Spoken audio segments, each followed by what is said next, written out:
The Colloquy of Monos and Una. These things are in the future, from Sophocles.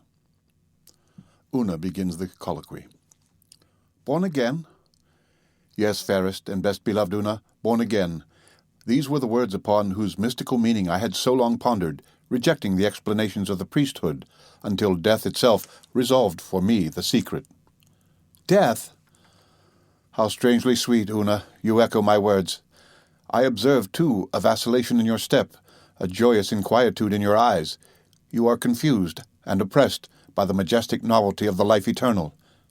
Yes, it was of death I spoke, and hear how singularly sounds that word which of old was wont to bring terror to all hearts, throwing a mildew upon all pleasures. Ah, death, the spectre which sate at all feasts, how often, Monos, did we lose ourselves in speculations upon its nature? How mysteriously did it act as a check to human bliss, saying unto it, thus far, and no farther. That earnest mutual love, my own Monos, which burned within our bosoms, how vainly did we flatter ourselves, feeling happy in its first upspringing that our happiness would strengthen with its strength. Alas, as it grew, so grew in our hearts the dread of that evil hour which was hurrying to separate us forever. Thus in time it became painful to love. Hate would have been mercy then. Speak not here of these griefs, dear Una. Mine forever now. But the memory of past sorrow, is it not present joy? I have much to say yet of the things which have been, but above all I burn to know the incidents of your own passage through the dark valley in shadow. And when did the radiant Una ask anything of her Monos in vain? I will be minute in relating all, but at what point shall the weird narrative begin? At what point? You have said. Monos, I comprehend you. In death we have both learned the propensity of man to define the indefinable.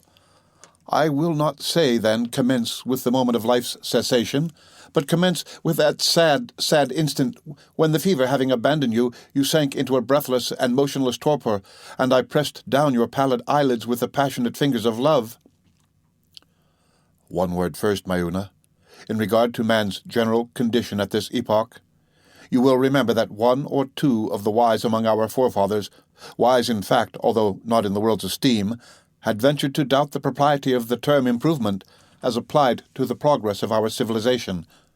There were periods in each of the 5 or 6 centuries immediately preceding our dissolution when arose some vigorous intellect, boldly contending for those principles whose truth appears now to our disenfranchised reason. So utterly obvious principles which should have taught our race to submit to the guidance of the natural laws rather than attempt their control. At long intervals, some masterminds appeared, looking upon each advance in practical science as a retrogradation in the true utility. Occasionally, the poetic intellect, that intellect which we now feel to have been the most exalted of all, since those truths which to us were of the most enduring importance could only be reached by that analogy, which speaks in proof tones to the imagination alone, and to the unaided reason bears no weight, occasionally did this poetic intellect proceed a step further in the evolving of the vague idea of the philosophic, and find in the mystic parable that tells of the tree of knowledge and of its forbidden fruit, death-producing, a distinct intimation that knowledge was not meet for man in the infant condition of his soul. And these men, the poets, living and perishing amid the scorn of the utilitarians, of rough pedants, who arrogated to themselves a title which could have been properly applied only to the scorned, these men, the poets, pondered piningly, yet not unwisely, upon the ancient days when our wants were not more simple than our enjoyments were keen, days when mirth was a word unknown, so solemnly deep-toned was happiness, holy, august, and blissful days. Blue rivers ran undammed between hills unhewn, into far forest solitudes, primeval, odorous, and unexplored. Yet these noble exceptions from the general misrule served but to strengthen it by opposition. Alas, we had fallen upon the most evil of all our evil days. The great movement, that was the cant term, went on, a diseased commotion moral and physical. Art, the arts, arose supreme, and once enthroned cast chains upon the intellect which had elevated them to power. Man, because he could not but acknowledge the majesty of nature, fell into a childish exaltation at his acquired and still increasing dominion over her elements. Even while he stalked a god in his own fancy, an infantine imbecility came over him.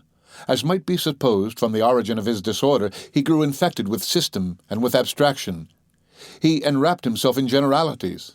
Among other odd ideas, that of universal equality gained ground, and in the face of analogy, and of God, in despite of the loud warning voice of the laws of gradation so visibly pervading all things in earth and heaven, wild attempts at an omniprevalent democracy were made. Yet this evil sprang necessarily from the leading evil, knowledge. Man could not both know and succumb. Meantime huge, smoking cities arose, innumerable. Green leaves shrank before the hot breath of furnaces. The fair face of nature was deformed as with the ravages of some loathsome disease. And methinks, sweet Una, even our slumbering sense of the forced and of the far-fetched might have arrested us here. But now it appears that we had worked out our own destruction in the perversion of our taste, or rather in the blind neglect of its culture in the schools. For in truth, it was at this crisis that taste alone, that faculty which, holding a middle position between the pure intellect and the moral sense, could never safely have been disregarded, it was now that taste alone could have led us gently back to beauty, to nature, and to life. But alas for the pure contemplative spirit and majestic intuition of Plato! Alas for that which he justly regarded as an all-sufficient education for the soul! Alas for him and for it, since both were most desperately needed, when both were most entirely forgotten or despised. Pascal, a philosopher whom we both love, has said how truly que tout notre raisonnement séduit, c'est hors sentiment, and it is not impossible that the sentiment of the natural, had time permitted it, would have regained its old ascendancy over the harsh mathematical reason of the schools. But this thing was not to be. Prematurely, induced by intemperance of knowledge, the old age of the world drew near. This the mass of mankind saw not, or, living lustily, although unhappily, affected not to see. But for myself, the earth's records had taught me to look for the widest ruin as the price of highest civilization. I had imbibed a prescience of our fate from comparison of China, the simple and enduring, with Assyria, the architect, with Egypt, the astrologer, with Nubia, more crafty than either, the turbulent mother of all arts. In the history of these regions I met with a ray from the future. The individual artificialities of the three latter were local diseases of the earth, and in their individual overthrows we had seen local remedies applied. But for the infected world at large I could anticipate no regeneration save in death. That man, as a race, should not become extinct, I saw that he must be born again. And now it was, fairest and dearest, that we wrapped our spirits daily in dreams. Now it was that, in twilight, we discoursed of the days to come, when the arch-scarred surface of the earth, having undergone that purification which alone could efface its rectangular obscenities, should clothe itself anew in the verdure and the mountain slopes and the smiling waters of paradise, and be rendered at length a fit dwelling-place for man the death purged, for man to whose now exalted intellect there should be poison and knowledge no more, for the redeemed, regenerated, blissful, and now immortal, but still for the material man. Well do I remember these conversations, dear Manos, but the epoch of the fiery overthrow was not so near at hand as we believed, and as the corruption you indicate did surely warrant us in believing. Men lived and died individually. You yourself sickened and passed into the grave, and thither your constant Una speedily followed you. And though the century which has since elapsed, and whose conclusion brings up together once more tortured our slumbering senses with no impatience of duration, yet, my Monos, it was a century still. Say rather a point in the vague infinity. Unquestionably it was in the earth's dotage that I died, wearied at heart with anxieties which had their origin in the general turmoil and decay. I succumbed to the fierce fever. After some few days of pain, and many of dreamy delirium replete with ecstasy, the manifestations of which you mistook for pain, while I longed, but was impotent, to undeceive you, after some days there came upon me, as you have said, a breathless and motionless torpor, and this was termed death by those who stood around me. Words are vague things. My condition did not deprive me of sentience. It appeared to me not greatly dissimilar to the extreme quiescence of him who, having slumbered long and profoundly, lying motionless and fully prostrate in a midsummer noon, begins to steal slowly back into consciousness through the mere sufficiency of his sleep and without being awakened by external disturbances. I breathed no longer. The pulses were still. The heart had ceased to beat. Volition had not departed, but was powerless. The senses were unusually active, although eccentrically so, assuming often each other's functions at random. The taste and the smell were inextricably confounded, and became one sentiment, abnormal and intense.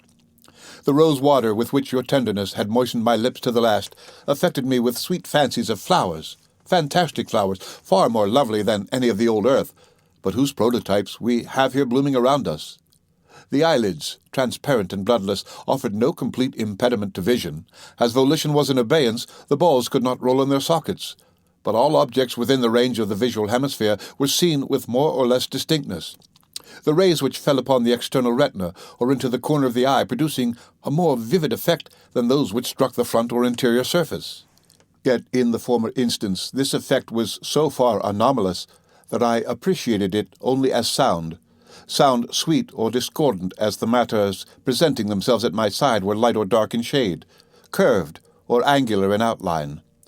The hearing, at the same time, although excited in degree, was not irregular in action, estimating real sounds with an extravagance of precision, not less than of sensibility. Touch had undergone a modification more peculiar. Its impressions were tardily received, but pertinaciously retained, and resulted always in the highest physical pleasure. Thus, the pressure of your sweet fingers upon my eyelids, at first only recognized through vision, at length, long after their removal, filled my whole being with a sensual delight immeasurable. I say with a sensual delight. All my perceptions were purely sensual.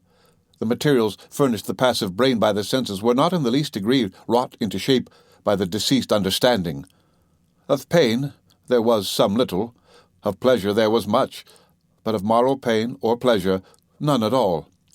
Thus your wild sobs floated into my ear with all their mournful cadences, and were appreciated in their every variation of sad tone. But they were soft, musical sounds, and no more.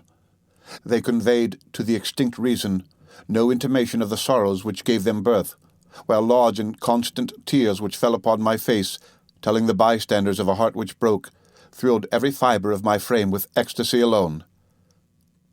And this was, in truth, the death of which these bystanders spoke reverently, in low whispers, you, sweet Una, gaspingly with loud cries. They attired me for the coffin, 3 or 4 dark figures which flitted busily to and fro. As these crossed the direct line of my vision, they affected me as forms, but, upon passing to my side, their images impressed me with the idea of shrieks, groans, and other dismal expressions of terror, of horror, or of woe. You alone, habited in a white robe, passed in all directions musically about. The day waned, and, as its light faded away, I became possessed by a vague uneasiness, an anxiety such as the sleeper feels when sad real sounds fall continuously within his ear, low, distant bell tones, solemn, at long but equal intervals, and commingling with melancholy dreams. Night arrived, and with its shadows a heavy discomfort. It oppressed my limbs with the oppression of some dull weight, and was palpable. There was also a moaning sound, not unlike the distant reverberation of surf, but more continuous, which, beginning with the first twilight, had grown in strength with the darkness. Suddenly, lights were brought into the rooms, and this reverberation became forthwith interrupted into frequent, unequal bursts of the same sound, but less dreary and less distinct. The ponderous oppression was in a great measure relieved, and, issuing from the flame of each lamp, for there were many, there flowed unbrokenly into my ear a strain of melodious monotone. And when now, dear Una, approached the bed upon which I lay outstretched, you sat gently by my side, breathing odour from your sweet lips and pressing them upon my brow, there arose tremulously within my bosom, and mingling with the merely physical sensations which circumstances had called forth, a something akin to sentiment itself, a feeling that, half appreciating, half responded to your earnest love and sorrow. But this feeling took no root in the pulseless heart, and seemed indeed rather a shadow than a reality, and faded quickly away, first into extreme quiescence, and then into a purely sensual pleasure as before. And now, from the wreck and the chaos of the usual senses, there appeared to have arisen within me a sixth, all perfect. In its exercise I found a wild delight, yet a delight still physical, inasmuch as the understanding had in it no part. Motion in the animal frame had fully ceased. No muscle quivered, no nerve thrilled, no artery throbbed. But there seemed to have sprung up in the brain that of which no words could convey to the merely human intelligence even an indistinct conception. Let me term it a mental pendulous pulsation. It was the moral embodiment of man's abstract idea of time. By the absolute equalization of this movement, or of such as this, had the cycles of the firmamental orbs themselves been adjusted. By its aid, I measured the irregularities of the clock upon the mantle and of the watches of the attendants. Their tickings came sonorously to my ears. The slightest deviations from the true proportion, and these deviations were omniprevalent, affected me just as violations of abstract truth were wont on earth to affect the moral sense. Although no two of the timepieces in the chamber struck the individual seconds accurately together, yet I had no difficulty in holding steadily in mind the tones and the respective momentary errors of each. And this keen, perfect, self-existing sentiment of duration, this sentiment existing as man could not possibly have conceived it to exist independently of any succession of events, this idea, this sixth sense, upspringing from the ashes of the rest, was the first obvious and certain step of the intemporal soul upon the threshold of the temporal eternity. It was midnight, and you still sat by my side.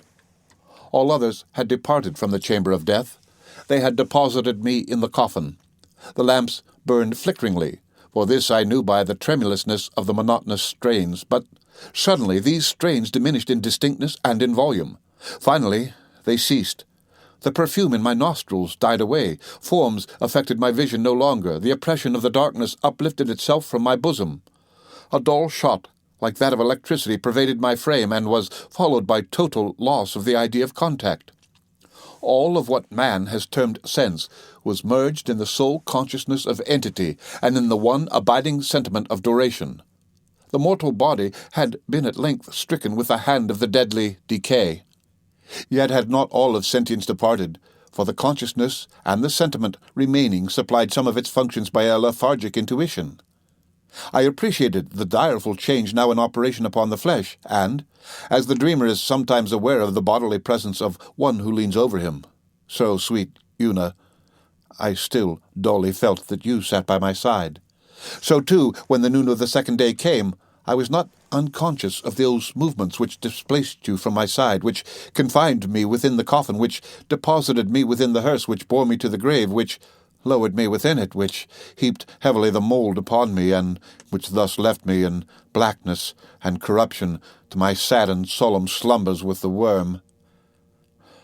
And here, in the prison house, which has few secrets to disclose, there rolled away days and weeks and months, and the soul watched narrowly each second as it flew, and without effort took record of its flight, without effort and without object. A year passed. The consciousness of being had grown hourly more indistinct, and that of mere locality had in great measure usurped its position. The idea of entity was becoming merged in that of place. The narrow space immediately surrounding what had been the body was now growing to be the body itself.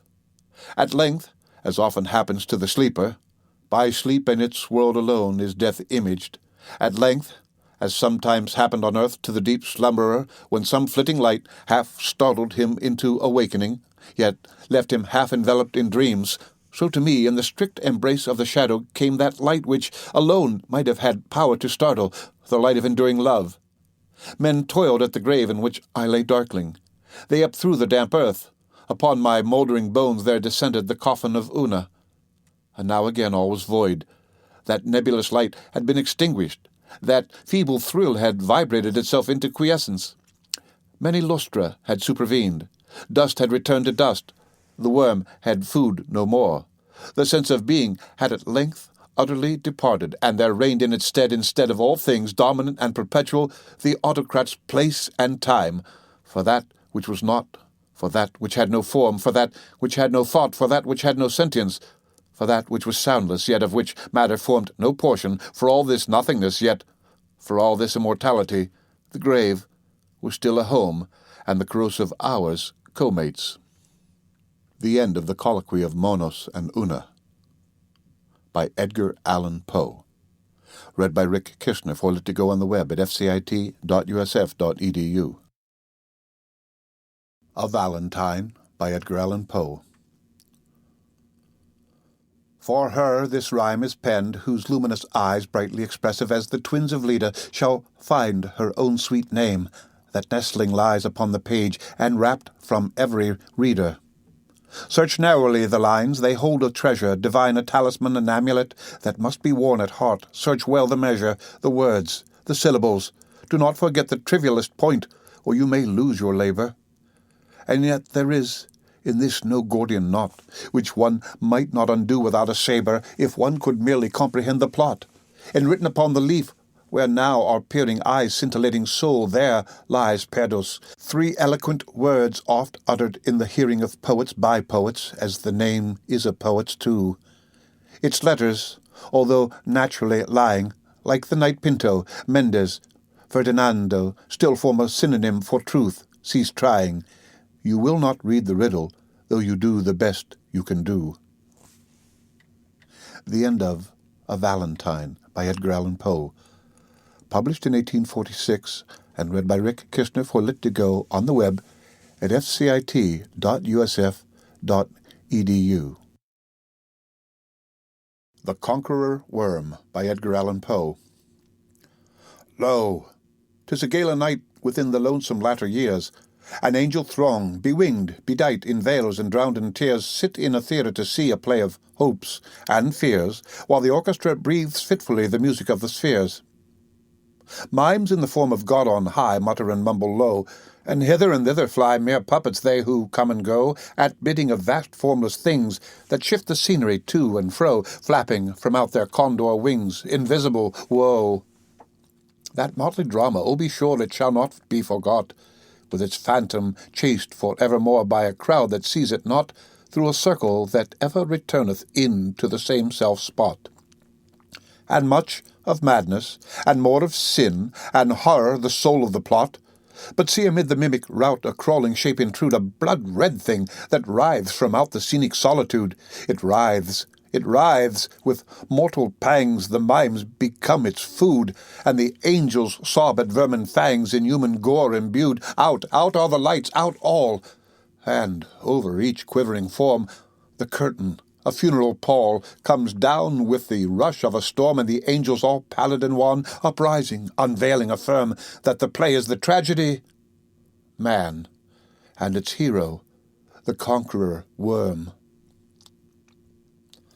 The End of the Conqueror Worm by Edgar Allan Poe, read by Rick Kishner for Lit to Go on the web at ℚ𝔚𝔤𝔤.usf.edu. The Unparalleled Adventures of One Hans Pfaall by Edgar Allan Poe. By late accounts from Rotterdam, that city seems to be in a high state of philosophical excitement. Indeed, phenomena have there occurred of a nature so completely unexpected, so entirely novel, so utterly at variance with preconceived opinions, as to leave no doubt on my mind that long ere this all Europe is in an uproar, all physics in a ferment, all reason and astronomy together by the ears.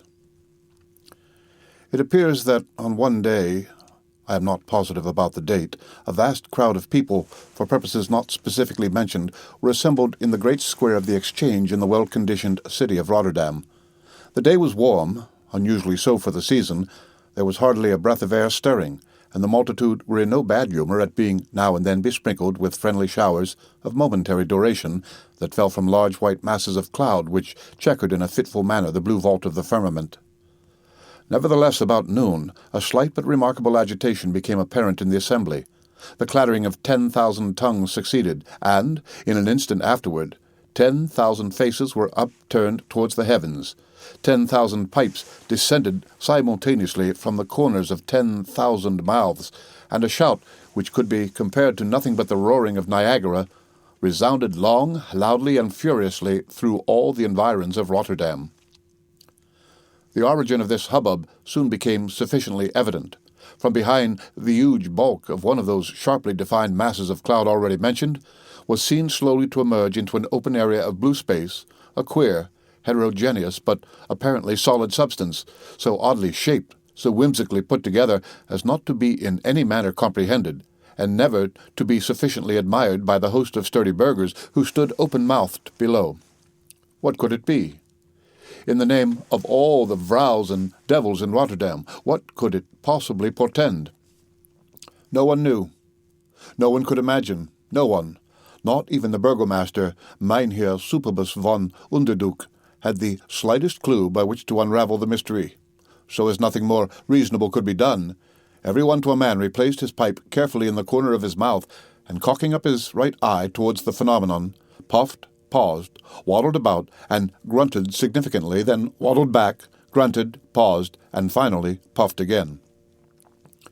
In the meantime, however, lower and still lower toward the goodly city came the object of so much curiosity, and the cause of so much smoke. In a very few minutes it arrived near enough to be accurately discerned. It appeared to be, yes, it was undoubtedly a species of balloon, but surely no such balloon had ever been seen in Rotterdam before. For who, let me ask, ever heard of a balloon manufactured entirely of dirty newspapers? No man in Holland, certainly. Yet here, under the very noses of the people, or rather at some distance above their noses, was the identical thing in question, and composed, I have it on the best authority, of the precise material which no one had ever before known to be used for a similar purpose. It was an egregious insult to the good sense of the burghers of Rotterdam. As to the shape of the phenomenon, it was even still more reprehensible, being little or nothing better than a huge foolscap turned upside down.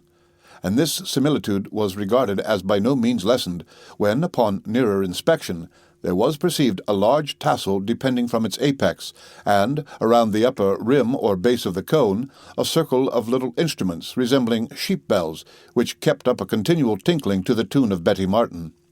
But still worse, suspended by blue ribbons to the end of this fantastic machine, there hung, by way of car, an enormous drab beaver hat, with a brim superlatively broad, and a hemispherical crown with a black band and a silver buckle. It is, however, somewhat remarkable that many citizens of Rotterdam swore to having seen the same hat repeatedly before, and indeed the whole assembly seemed to regard it with eyes of familiarity. While the Vrouw Gretel Pfaall, upon sight of it, uttered an exclamation of joyful surprise, and declared it to be the identical hat of her good man himself. Now, this was a circumstance the more to be observed, as Pfaall, with 3 companions, had actually disappeared from Rotterdam about 5 years before in a very sudden and unaccountable manner, and up to the date of this narrative all attempts had failed of obtaining any intelligence concerning them whatsoever. To be sure, some bones, which were thought to be human, mixed up with a quantity of odd-looking rubbish, had been lately discovered in a retired situation to the east of Rotterdam, and some people went so far as to imagine that in this spot a foul murder had been committed, and that the sufferers were in all probability Hans Pfaall and his associates. But to return. The balloon, for such no doubt it was, had now descended to within 100 feet of the earth, allowing the crowd below a sufficiently distinct view of the person of its occupant. This was in truth a very droll little somebody. He could not have been more than 2 feet in height. But this altitude, little as it was, would have been sufficient to destroy his equilibrium and tilt him over the edge of his tiny car, but for the intervention of a circular rim reaching as high as the breast, and rigged on to the cords of the balloon. The body of the little man was more than proportionately broad, giving to his entire figure a rotundity highly absurd. His feet, of course, could not be seen at all, although a horny substance of suspicious nature was occasionally protruded through a rent in the bottom of the car, or, to speak more properly, in the top of the hat. His hands were enormously large. His hair was extremely grey, and collected in a queue behind. His nose was prodigiously long, crooked, and inflammatory. His eyes full, brilliant, and acute. His chin and cheeks, although wrinkled with age, were broad, puffy, and double. But of ears of any kind or character there was not a semblance to be discovered upon any portion of his head. This odd little gentleman was dressed in a loose surtout of sky-blue satin, with tight breeches to match, fastened with silver buckles at the knees. His vest was of some bright yellow material. A white taffety cap was set jauntily on one side of his head, and to complete his equipment, a blood-red silk handkerchief enveloped his throat and fell down in a dainty manner upon his bosom in a fantastic bowknot of supereminent dimensions. Having descended, as I said before, to about 100 feet from the surface of the earth, The little old gentleman was suddenly seized with a fit of trepidation, and appeared disinclined to make any nearer approach to terra firma. Throwing out therefore a quantity of sand from a canvas bag, which he lifted with great difficulty, he became stationary in an instant. He then proceeded in a hurried and agitated manner to extract from a side pocket in his surtout a large morocco pocket-book. This he poised suspiciously in his hand, then eyed it with an air of extreme surprise, and was evidently astonished at its weight. He at length opened it, and drawing therefrom a huge letter sealed with red sealing-wax and tied carefully with red tape, let it fall precisely at the feet of the burgomaster Superbus von Underduk. His Excellency stooped to take it up, but the aeronaut, still greatly discomposed, and having apparently no farther business to detain him in Rotterdam, began at this moment to make busy preparations for departure, and it being necessary to discharge a portion of ballast to enable him to reascend, the half-dozen bags which he threw out, one after another, without taking the trouble to empty their contents, tumbled, every one of them, most unfortunately upon the back of the burgomaster, and rolled him over and over no less than 21 times. In the face of every man in Rotterdam. It is not to be supposed, however, that the great Underduk suffered this impertinence on the part of the little old man to pass off with impunity. It is said, on the contrary, that during each and every one of his 21 circumvolutions he emitted no less than 21 distinct and furious whiffs from his pipe, to which he held fast the whole time with all his might, and to which he intends holding fast until the day of his death. In the meantime the balloon arose like a lark, and soaring far away above the city, at length drifted quietly behind a cloud similar to that from which it had so oddly emerged, and was thus lost forever to the wondering eyes of the good citizens of Rotterdam. All attention was now directed to the letter, the descent of which, and the consequences attending thereupon, had proved so fatally subversive of both person and personal dignity to His Excellency, the illustrious burgomaster Mynheer Superbus von Underduk. That functionary, however, had not failed during his circumgyratory movements to bestow a thought upon the important subject of securing the packet in question, which was seen upon inspection to have fallen into the most proper hands, being actually addressed to himself and Professor Rub-a-Dub in their official capacities of President and Vice-President of the Rotterdam College of Astronomy. It was accordingly opened by those dignitaries upon the spot, and found to contain the following extraordinary and, indeed, very serious communications. To their Excellencies von Underduk and Rub-a-Dub, President and Vice-President of the States College of Astronomers in the city of Rotterdam. Your Excellencies may perhaps be able to remember an humble artisan, by name Hans Pfaall, and by occupation a mender of bellows, who with 3 others disappeared from Rotterdam about 5 years ago in a manner which must have been considered by all parties at once sudden and extremely unaccountable. If, however, it so please your Excellencies, I, the writer of this communication, am the identical Hans Pfaall himself. It is well known to most of my fellow citizens that for the period of 40 years I continued to occupy the little square brick building at the head of the alley called Sauerkraut, in which I resided at the time of my disappearance. My ancestors have also resided therein time out of mind, they, as well as myself, steadily following the respectable and indeed lucrative profession of mending of bellows. For, to speak the truth, until of late years that the heads of all the people have been set agog with politics, no better business than my own could an honest citizen of Rotterdam either desire or deserve. Credit was good, employment was never wanting, and on all hands there was no lack of either money or goodwill. But as I was saying, we soon began to feel the effects of liberty and long speeches and radicalism and all that sort of thing. People who were formerly the very best customers in the world had now not a moment of time to think of us at all. They had, so they said, as much as they could do to read about the revolutions and keep up with the march of intellect and the spirit of the age. If a fire wanted fanning, it could readily be fanned with a newspaper, and, as the government grew weaker, I have no doubt that leather and iron acquired durability and proportion, for in a very short time there was not a pair of bellows in all of Rotterdam that ever stood in need of a stitch or required the assistance of a hammer. This was a state of things not to be endured. I soon grew as poor as a rat, and having a wife and children to provide for, my burdens at length became intolerable, and I spent hour after hour in reflecting upon the most convenient method of putting an end to my life. Duns, in the meantime, left me little leisure for contemplation, My house was literally besieged from morning till night, so that I began to rave and foam and fret like a caged tiger against the bars of his enclosure. There were 3 fellows in particular who worried me beyond endurance, keeping watch continually about my door and threatening me with the law. Upon these 3 I internally vowed the bitterest revenge, if ever I should be so happy as to get them within my clutches, and I believe nothing in the world but the pleasure of this anticipation prevented me from putting my plan of suicide into immediate execution by blowing my brains out with a blunderbuss. I thought it best, however, to dissemble my wrath, and to treat them with promises and fair words until, by some good turn of fate, an opportunity of vengeance should be afforded me. One day, having given my creditors the slip, and feeling more than usually dejected, I continued for a long time to wander about the most obscure streets without object whatever, until at length I chanced to stumble against the corner of a bookseller's stall. Seeing a chair close at hand for the use of customers, I threw myself doggedly into it, and hardly knowing why, opened the pages of the first volume which came within my reach. It proved to be a small pamphlet treatise on speculative astronomy, written either by Professor Encke of Berlin or by a Frenchman of somewhat similar name. I had some little tincture of information on matters of this nature, and soon became more and more absorbed in the contents of the book, reading it actually through twice before I awoke to a recollection of what was passing around me. By this time it began to grow dark, and I directed my steps towards home. But the treatise had made an indelible impression on my mind, and as I sauntered along the dusky streets, I revolved carefully over in my memory the wild and sometimes unintelligible reasonings of the writer. There are some particular passages which affected my imagination in a powerful and extraordinary manner. The longer I meditated upon these, the more intense grew the interest which had been excited within me.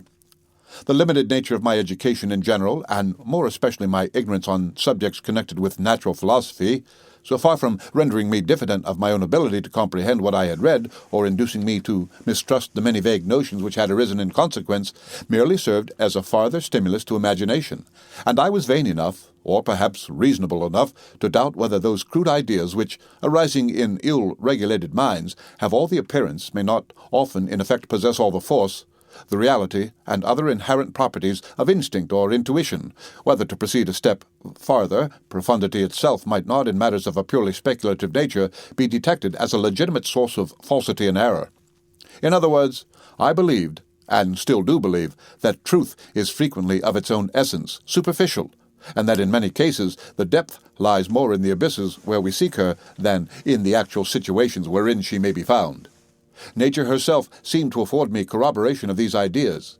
In the contemplation of the heavenly bodies, it struck me forcibly that I could not distinguish a star with nearly as much precision when I gazed on it with earnest, direct, and undeviating attention, as when I suffered my eye only to glance in its vicinity alone. I was not, of course, at that time aware that this apparent paradox was occasioned by the center of the visual area being less susceptible of feeble impressions of light than the exterior portions of the retina. This knowledge, and some of another kind, came afterwards in the course of an eventful 5 years, during which I have dropped the prejudices of my former humble situation in life, and forgotten the bellows mender in far different occupations. But at the epoch of which I speak, the analogy which a casual observation of a star offered to the conclusions I had already drawn struck me with a force of positive conformation, and I then finally made up my mind to the course which I afterwards pursued. It was late when I reached home, and I went immediately to bed. My mind, however, was too much occupied to sleep, and I lay the whole night buried in meditation. Arising early in the morning, and contriving again to escape the vigilance of my creditors, I repaired eagerly to the bookseller's stall, and laid out what little ready money I possessed in the purchase of some volumes of mechanics and practical astronomy. Having arrived at home safely with these, I devoted every spare moment to their perusal, and soon made such proficiency in studies of this nature as I thought sufficient for the execution of my plan. In the intervals of this period I made every endeavor to conciliate the 3 creditors who had given me so much annoyance. In this I finally succeeded, partly by selling enough of my household furniture to satisfy a moiety of their claim, and partly by a promise of paying the balance upon completion of a little project which I told them I had in view, and for assistance in which I solicited their services. By these means, for they were ignorant men, I found little difficulty in gaining them over to my purpose. Matters being thus arranged, I contrived by the aid of my wife and with the greatest secrecy and caution to dispose of what property I had remaining, and to borrow in small sums under various pretenses, and without paying any attention to my future means of repayment, no inconsiderable quantity of ready money. With the means thus accruing, I proceeded to procure at intervals cambric muslin, very fine, in pieces of 12 yards each, twine, a lot of the varnish of 𝔬𝔩𝔩𝔞𝔫, a large and deep basket of wickerwork made to order, and several other articles necessary in the construction and equipment of a balloon of extraordinary dimensions. This I directed my wife to make up as soon as possible, and gave her all requisite information as to the particular method of proceeding. In the meantime, I worked up the twine into a network of sufficient dimensions, rigged it with a hoop and the necessary cords, bought a quadrant, a compass, a spyglass, a common barometer, with some important modifications, and 2 astronomical instruments not so generally known. I then took opportunities of conveying by night to a retired situation east of Rotterdam 5 iron-bound casks to contain about 50 gallons each, and one of a larger size, 6 tinned ware tubes, 3 inches in diameter, properly shaped, and 10 feet in length, a quantity of a particular metallic substance or semi-metal, which I shall not name, and a dozen demijohns of a very common acid. The gas to be formed from these latter materials is a gas never yet generated by any other person than myself, or at least never applied to any similar purpose. The secret I would make no difficulty in disclosing, but that it of right belongs to a citizen of Nantes in France, by whom it was conditionally communicated to myself. The same individual submitted to me, without being at all aware of my intentions, a method of constructing balloons from the membrane of a certain animal, through which substance any escape of gas was nearly an impossibility. I found it, however, altogether too expensive, and was not sure upon the whole whether cambric muslin with a coating of gum 𝔬𝔩𝔩𝔞𝔫 was not equally as good. I mention this circumstance because I think it probable that hereafter the individual in question may attempt a balloon ascension with the novel gas and material I have spoken of, and I do not wish to deprive him of the honor of a very singular invention. On the spot which I intended each of the smaller casks to occupy, respectively, during the inflation of the balloon, I privately dug a hole 2 feet deep, the holes forming in this manner a circle 25 feet in diameter. In the center of this circle, being the station designed for the large cask, I also dug a hole 3 feet in depth. In each of the 5 smaller holes I deposited a canister containing 50 pounds, and in the larger one a keg holding 150 pounds of cannon powder. These, the keg and canisters, I connected in a proper manner with covered trains, and having let into one of the canisters the end of about 4 feet of slow match, I covered up the hole and placed the cask over it, leaving the other end of the match protruding about an inch and barely visible beyond the cask. I then filled up the remaining holes and placed the barrels over them in their destined situation. Besides the articles above enumerated, I conveyed to the depot, and there secreted, one of M. Grimm's improvements upon the apparatus for condensation of the atmospheric air. I found this machine, however, to require considerable alteration before it could be adapted to the purposes to which I intended making it applicable. But, with severe labor and unremitting perseverance, I at length met with entire success in all my preparations. My balloon was soon completed. It would contain more than 40,000 cubic feet of gas, would take me up easily, I calculated, with all my implements, and, if I managed rightly, with 175 pounds of ballast into the bargain. It had received 3 coats of varnish, and I found the cambric muslin to answer all the purposes of silk itself, quite as strong and a good deal less expensive. Everything being now ready, I exacted from my wife an oath of secrecy in relation to all my actions from the day of my first visit to the bookseller's stall, and promising on my part to return as soon as circumstances would permit, I gave her what little money I had left and bade her farewell. Indeed, I had no fear on her account. She was what people call a notable woman, and could manage matters in the world without my assistance. I believe, to tell the truth, she always looked upon me as an idle boy, a mere make-weight, good for nothing but building castles in the air, and was rather glad to get rid of me. It was a dark night when I bade her good-bye, and taking with me as aides-de-camp the 3 creditors who had given me so much trouble, we carried the balloon, with the car and accoutrements, by a roundabout way to the station where the other articles were deposited. We there found them all unmolested, and I proceeded immediately to business. It was the 1st of April. The night, as I said before, was dark. There was not a star to be seen, and a drizzling rain, falling at intervals, rendered us very uncomfortable. But my chief anxiety was concerning the balloon, which, in spite of the varnish with which it was defended, began to grow rather heavy with the moisture. The powder also was liable to damage. I therefore kept my 3 duns working with great diligence, pounding down ice around the central cask, and stirring the acid in the others. They did not cease, however, importuning me with questions as to what I intended to do with all this apparatus, and expressed much dissatisfaction at the terrible labor I made them undergo. They could not perceive, so they said, what good was likely to result from their getting wet to the skin merely to take a part in such horrible incantations. I began to get uneasy, and worked away with all my might, for I verily believed the idiots supposed that I had entered into a compact with the devil, and that, in short, what I was now doing was nothing better than it should be. I was therefore in great fear of their leaving me altogether. I contrived, however, to pacify them by promises of payment of all scores in full as soon as I could bring the present business to a termination. To these speeches they gave, of course, their own interpretation, fancying, no doubt, that at all events I should come into possession of vast quantities of ready money, and, provided I paid them all I owed, and a trifle more in consideration of their services, I dare say they cared very little what became of either my soul or my carcass. In about 4 hours and a half I found the balloon sufficiently inflated. I attached the car, therefore, and put all my implements in it, not forgetting the condensing apparatus, a copious supply of water, and a large quantity of provisions, such as pemmican, in which nutriment is contained in comparatively little bulk. I also secured in the car a pair of pigeons and a cat.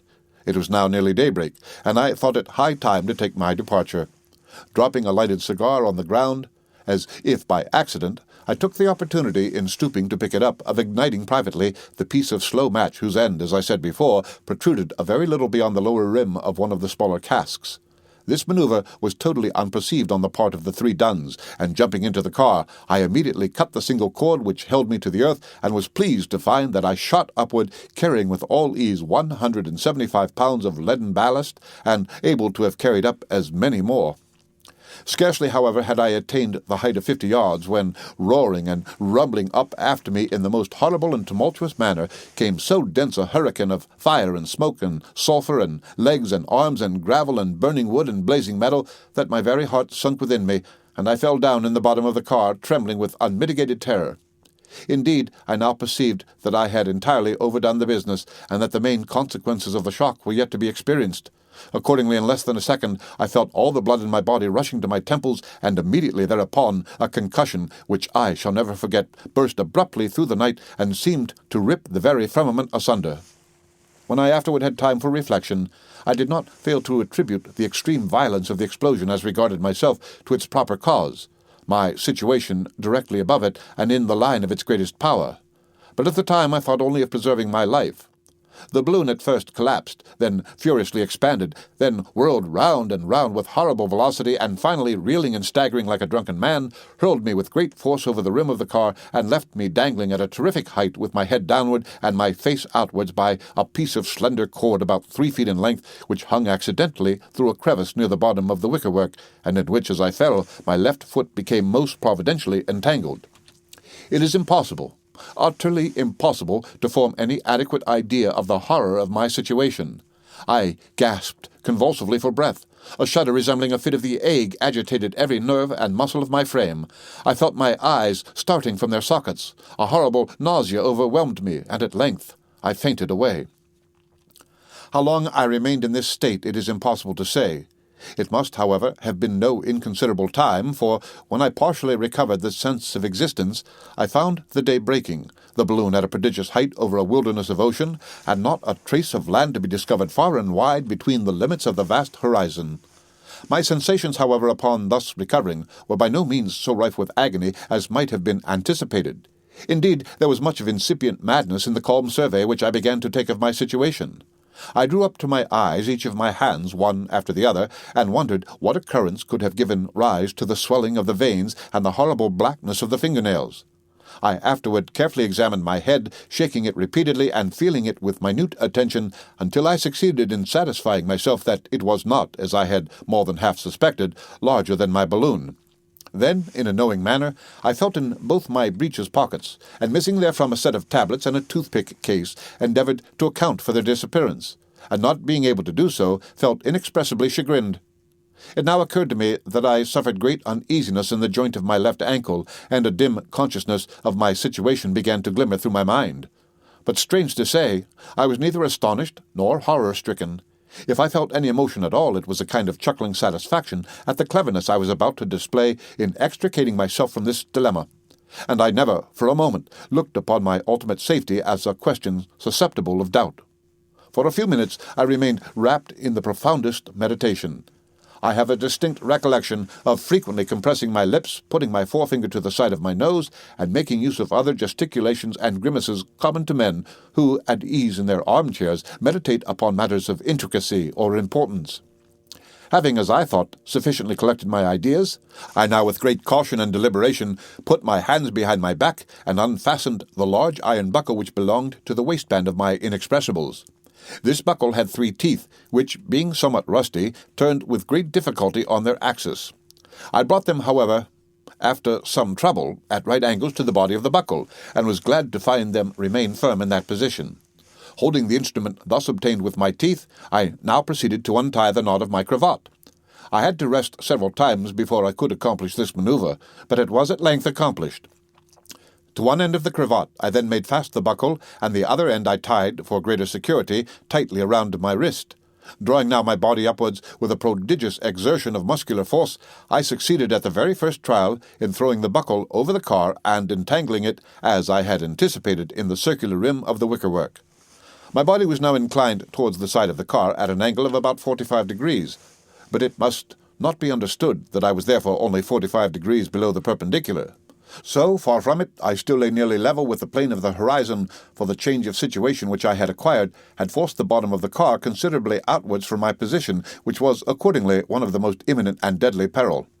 It should be remembered, however, that when I fell in the first instance from the car, if I had fallen with my face turned toward the balloon instead of turned outwardly from it, as it actually was, or if in the second place the cord by which I was suspended had chanced to hang over the upper edge instead of through a crevice near the bottom of the car, I say it may be readily conceived that in either of these supposed cases I should have been unable to accomplish even as much as I had now accomplished, and the wonderful adventures of Hans Pfaall would have been utterly lost to posterity. I had therefore every reason to be grateful, although, in point of fact, I was still too stupid to be anything at all, and hung for perhaps a quarter of an hour in that extraordinary manner, without making the slightest farther exertion whatsoever, and in a singularly tranquil state of idiotic enjoyment. But this feeling did not fail to die rapidly away, and thereunto succeeded horror and dismay, and a chilling sense of utter helplessness and ruin. In fact, the blood so long accumulating in the vessels of my head and throat, and which had hitherto buoyed up my spirits with madness and delirium, had now begun to retire within their proper channels, and the distinctness which was thus added to my perception of the danger merely served to deprive me of the self-possession and courage to encounter it. But this weakness was, luckily for me, of no very long duration. In good time came to my rescue the spirit of despair, and with frantic cries and struggles I jerked my way bodily upwards till at length, clutching with a vise-like grip the long-desired rim, I writhed my person over it and fell headlong and shuddering within the car. It was not until some time afterward that I recovered myself sufficiently to attend to the ordinary cares of the balloon. I then, however, examined it with attention, and found it, to my great relief, uninjured. My implements were all safe, and fortunately I had lost neither ballast nor provisions. Indeed, I had so well secured them in their places that such an accident was entirely out of the question. Looking at my watch, I found it 6 o'clock. I was still rapidly ascending, and my barometer gave a present altitude of 3 3/4 miles. Immediately beneath me in the ocean lay a small black object, slightly oblong in shape, seemingly about the size, and in every way bearing a great resemblance to one of those childish toys called a domino. Bringing my telescope to bear upon it, I plainly discerned it to be a British 94-gun ship, close-hauled, and pitching heavily in the sea with her head to the west-southwest. Besides this ship, I saw nothing but the ocean and the sky, and the sun, which had long arisen. It is now high time that I should explain to your Excellencies the object of my perilous voyage. Your Excellencies will bear in mind that distressed circumstances in Rotterdam had at length driven me to the resolution of committing suicide. It was not, however, that to life itself I had any positive disgust, but that I was harassed beyond endurance by the adventitious miseries attending my situation. In this state of mind, wishing to live, yet wearied with life, the treatise at the stall of the bookseller opened a resource to my imagination. I then finally made up my mind. I determined to depart, yet live, to leave the world, yet continue to exist, in short, to drop enigmas. I resolved let what would ensue to force a passage, if I could, to the moon. Now, lest I should be supposed more of a madman than I actually am, I will detail, as well as I am able, the considerations which led me to believe that an achievement of this nature, although without doubt difficult and incontestably full of danger, was not absolutely, to a bold spirit, beyond the confines of the possible. The moon's actual distance from the earth was the first thing to be attended to. Now, the mean, or average, interval between the centers of the two planets is 59.9643 of the Earth's equatorial radii, or only about 237,000 miles. I say the mean or average interval, but it must be borne in mind that the form of the moon's orbit being an ellipse of eccentricity amounting to no less than 0.05484 of the major semi-axis of the ellipse itself, and the Earth's center being situated in its focus, if I could in any manner contrive to meet the moon, as it were, in its perigee, the above-mentioned distance would be materially diminished. But to say nothing at present of this possibility, it was very certain that, at all events, from the 237,000 miles, I would have to deduct the radius of the Earth, say 4,000, and the radius of the Moon, say 1,080. In all, 5,080, leaving an actual interval to be traversed under average circumstances of 231,920 miles. Now, this, I reflected, was no very extraordinary distance. Travelling on land has been repeatedly accomplished at the rate of 30 miles per hour, and indeed a much greater speed may be anticipated. But even at this velocity it would take me no more than 322 days to reach the surface of the moon. There were, however, many particulars inducing me to believe that my average rate of travelling might possibly very much exceed that of 30 miles per hour, and, as these considerations did not fail to make a deep impression upon my mind, I will mention them more fully hereafter.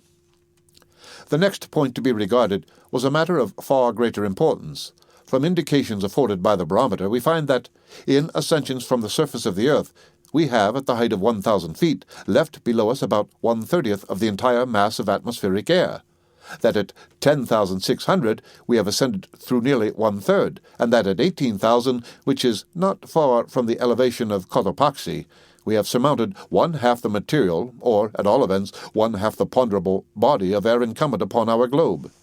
It is also calculated that at an altitude not exceeding the 100th part of the Earth's diameter, that is, not exceeding 80 miles, the rarefaction would be so excessive that animal life could in no manner be sustained, and, moreover, that the most delicate means we possess of ascertaining the presence of the atmosphere would be inadequate to assure us of its existence. But I did not fail to perceive that these latter calculations are founded altogether on our experimental knowledge of the properties of air, and the mechanical laws regulating its dilation and compression in what may be called, comparatively speaking, the immediate vicinity of the earth itself. And at the same time, it is taken for granted that animal life is and must be essentially incapable of modification at any given unattainable distance from the surface. Now, all such reasoning and from such data must, of course, be simply analogical. The greatest height ever reached by man was that of 25,000 feet, attained in the aeronautic expedition of Messrs. 𝔚𝔬𝔯𝔤 and 𝔚𝔬𝔯𝔤. This is a moderate altitude even when compared with the 80 miles in question, and I could not help thinking that the subject admitted room for doubt and great latitude for speculation. But in point of fact, an ascension being made to any given altitude, the ponderable quantity of air surmounted in any farther ascension is by no means in proportion to the additional height ascended, as may be plainly seen from what has been stated before, but in a ratio constantly decreasing. It is therefore evident that, ascend as high as we may, we cannot, literally speaking, arrive at a limit beyond which no atmosphere is to be found. It must exist, I argued, although it may exist in a state of infinite rarefaction. On the other hand, I was aware that arguments have not been wanting to prove the existence of a real and definite limit to the atmosphere, beyond which there is absolutely no air whatsoever. But a circumstance which has been left out of view by those who contend for such a limit seemed to me, although no positive refutation of their creed, still a point worthy of very serious investigation. On comparing the intervals between the successive arrivals of Encke's comet at its perihelion, after giving credit in the most exact manner for all the disturbances due to the attractions of the planets, it appears that the periods are gradually diminishing. That is to say, the major axis of the comet's ellipse is growing shorter, in a slow but perfectly regular decrease. Now, this is precisely what ought to be the case if we suppose a resistance experienced from the comet from an extremely rare ethereal medium pervading the regions of its orbit. For it is evident that such a medium must, in retarding the comet's velocity, increase its centripetal by weakening its centrifugal force. In other words, the sun's attraction would be constantly attaining greater power, and the comet would be drawn nearer at every revolution. Indeed, there is no other way of accounting for the variation in question. But again, the real diameter of the same comet's nebulosity is observed to contract rapidly as it approaches the sun, and dilate with equal rapidity in its departure towards its aphelion. Was I not justifiable in supposing, with Mr. Valles, that this apparent condensation of volume has its origin in the compression of the same ethereal medium I have spoken of before, and which is only denser in proportion to its solar vicinity? The lenticular-shaped phenomenon, also called the zodiacal light, was a matter worthy of attention. This radiance, so apparent in the tropics, and which cannot be mistaken for any meteoric luster, extends from the horizon obliquely upward and follows generally the direction of the sun's equator. It appeared to me evidently in the nature of a rare atmosphere extending from the sun outward, beyond the orbit of Venus at least, and, I believed, indefinitely farther. Indeed, this medium I could not suppose confined to the path of the comet's ellipse, or to the immediate neighbourhood of the sun. It was easy, on the contrary, to imagine it pervading the entire regions of our planetary system, condensed into what we call atmosphere at the planets themselves, and perhaps at some of them modified by considerations, so to speak, purely geological. Having adopted this view of the subject, I had little further hesitation. Granting that on my passage I should meet with atmosphere essentially the same as at the surface of the earth, I conceived that, by means of the very ingenious apparatus of Mr. Grimm, I should readily be enabled to condense it in sufficient quantity for the purposes of respiration. This would remove the chief obstacle in a journey to the moon. I had indeed spent some money and great labor in adapting the apparatus to the object intended, and confidently look forward to its successful application if I could manage to complete the voyage within any reasonable period. This brings me back to the rate at which it might be possible to travel. It is true that balloons in the first stage of their ascensions from the earth are known to rise with a velocity comparatively moderate. Now, the power of elevation lies altogether in the superior lightness of the gas in the balloon compared with the atmospheric air, and, at first, it does not appear probable that, as the balloon acquires altitude and consequently arrives successively in atmospheric strata of densities rapidly diminishing, I say it does not appear at all reasonable that, in this its progress upwards, the original velocity should be accelerated. On the other hand, I was not aware that, in any recorded ascension, a diminution was apparent in the absolute rate of ascent, although such should have been the case if, on account of nothing else, on account of the escape of gas through balloons ill-constructed and varnished with no better material than the ordinary varnish. It seemed, therefore, that the effect of such escape was only sufficient to counterbalance the effect of some accelerating power. I now considered that, provided in my passage I found the medium I had imagined, and provided that it should prove to be actually and essentially what we denominate atmospheric air, it could make comparatively little difference at what extreme state of rarefaction I should discover it. That is to say, in regard to my power of ascending, for the gas in the balloon would not only be itself subject to rarefaction, partially similar, in proportion to the occurrence of which I could suffer an escape of so much as would be requisite to prevent explosion, but, being what it was, would, at all events, continue specifically lighter than any compound whatever of mere nitrogen and oxygen. In the meantime, the force of gravitation would be constantly diminishing in proportion to the squares of the distances, and thus, with a velocity prodigiously accelerating, I should at length arrive in those distant regions where the force of the earth's attraction would be superseded by that of the moon. In accordance with these ideas, I did not think it worthwhile to encumber myself with more provisions than would be sufficient for a period of 40 days. There was still, however, another difficulty which occasioned me some little disquietude. It has been observed that in balloon ascensions to any considerable height, besides the pain attending respiration, great uneasiness is experienced about the head and body, often accompanied with bleeding at the nose, and other symptoms of an alarming kind, and growing more and more inconvenient in proportion to the altitude attained. This was a reflection of a nature somewhat startling. Was it not probable that these symptoms would increase indefinitely, or at least until terminated by death itself? I finally thought not. Their origin was to be looked for in the progressive removal of the customary atmospheric pressure upon the surface of the body, and consequent distension of the superficial blood vessels, not in any positive disorganization of the animal system, as in the case of difficulty in breathing, where the atmospheric density is chemically insufficient for the due renovation of blood in a ventricle of the heart. Unless for default of this renovation, I could see no reason, therefore, why life could not be sustained even in a vacuum, for the expansion and compression of chest, commonly called breathing, is action purely muscular, and the cause, not the effect of respiration. In a word, I conceived that, as the body should become habituated to the want of atmospheric pressure, the sensations of pain would gradually diminish, and, to endure them while they continued, I relied with confidence upon the iron hardihood of my constitution. Thus, may it please your Excellencies, I have detailed some, though by no means all, the considerations which led me to form the project of a lunar voyage. I shall now proceed to lay before you the results of an attempt so apparently audacious in conception, and at all events so utterly unparalleled in the annals of mankind. Having attained the altitude before mentioned, that is to say 3 miles and 3/4, I threw out from the car a quantity of feathers, and found that I still ascended with sufficient rapidity. There was therefore no necessity for discharging any ballast. I was glad of this, for I wished to retain with me as much weight as I could carry, for reasons which will be explained in the sequel. I as yet suffered no bodily inconvenience, breathing with great freedom, and feeling no pain whatever in the head. The cat was lying very demurely upon my coat, which I had taken off, and eyeing the pigeons with an air of nonchalance. These latter, being tied by the leg to prevent their escape, were busily employed in picking up some grains of rice scattered for them in the bottom of the car. At 20 minutes past 6 o'clock, the barometer showed an elevation of 26,400 feet, or 5 miles to a fraction. The prospect seemed unbounded. Indeed, it is very critical what a great extent of the earth's area I beheld.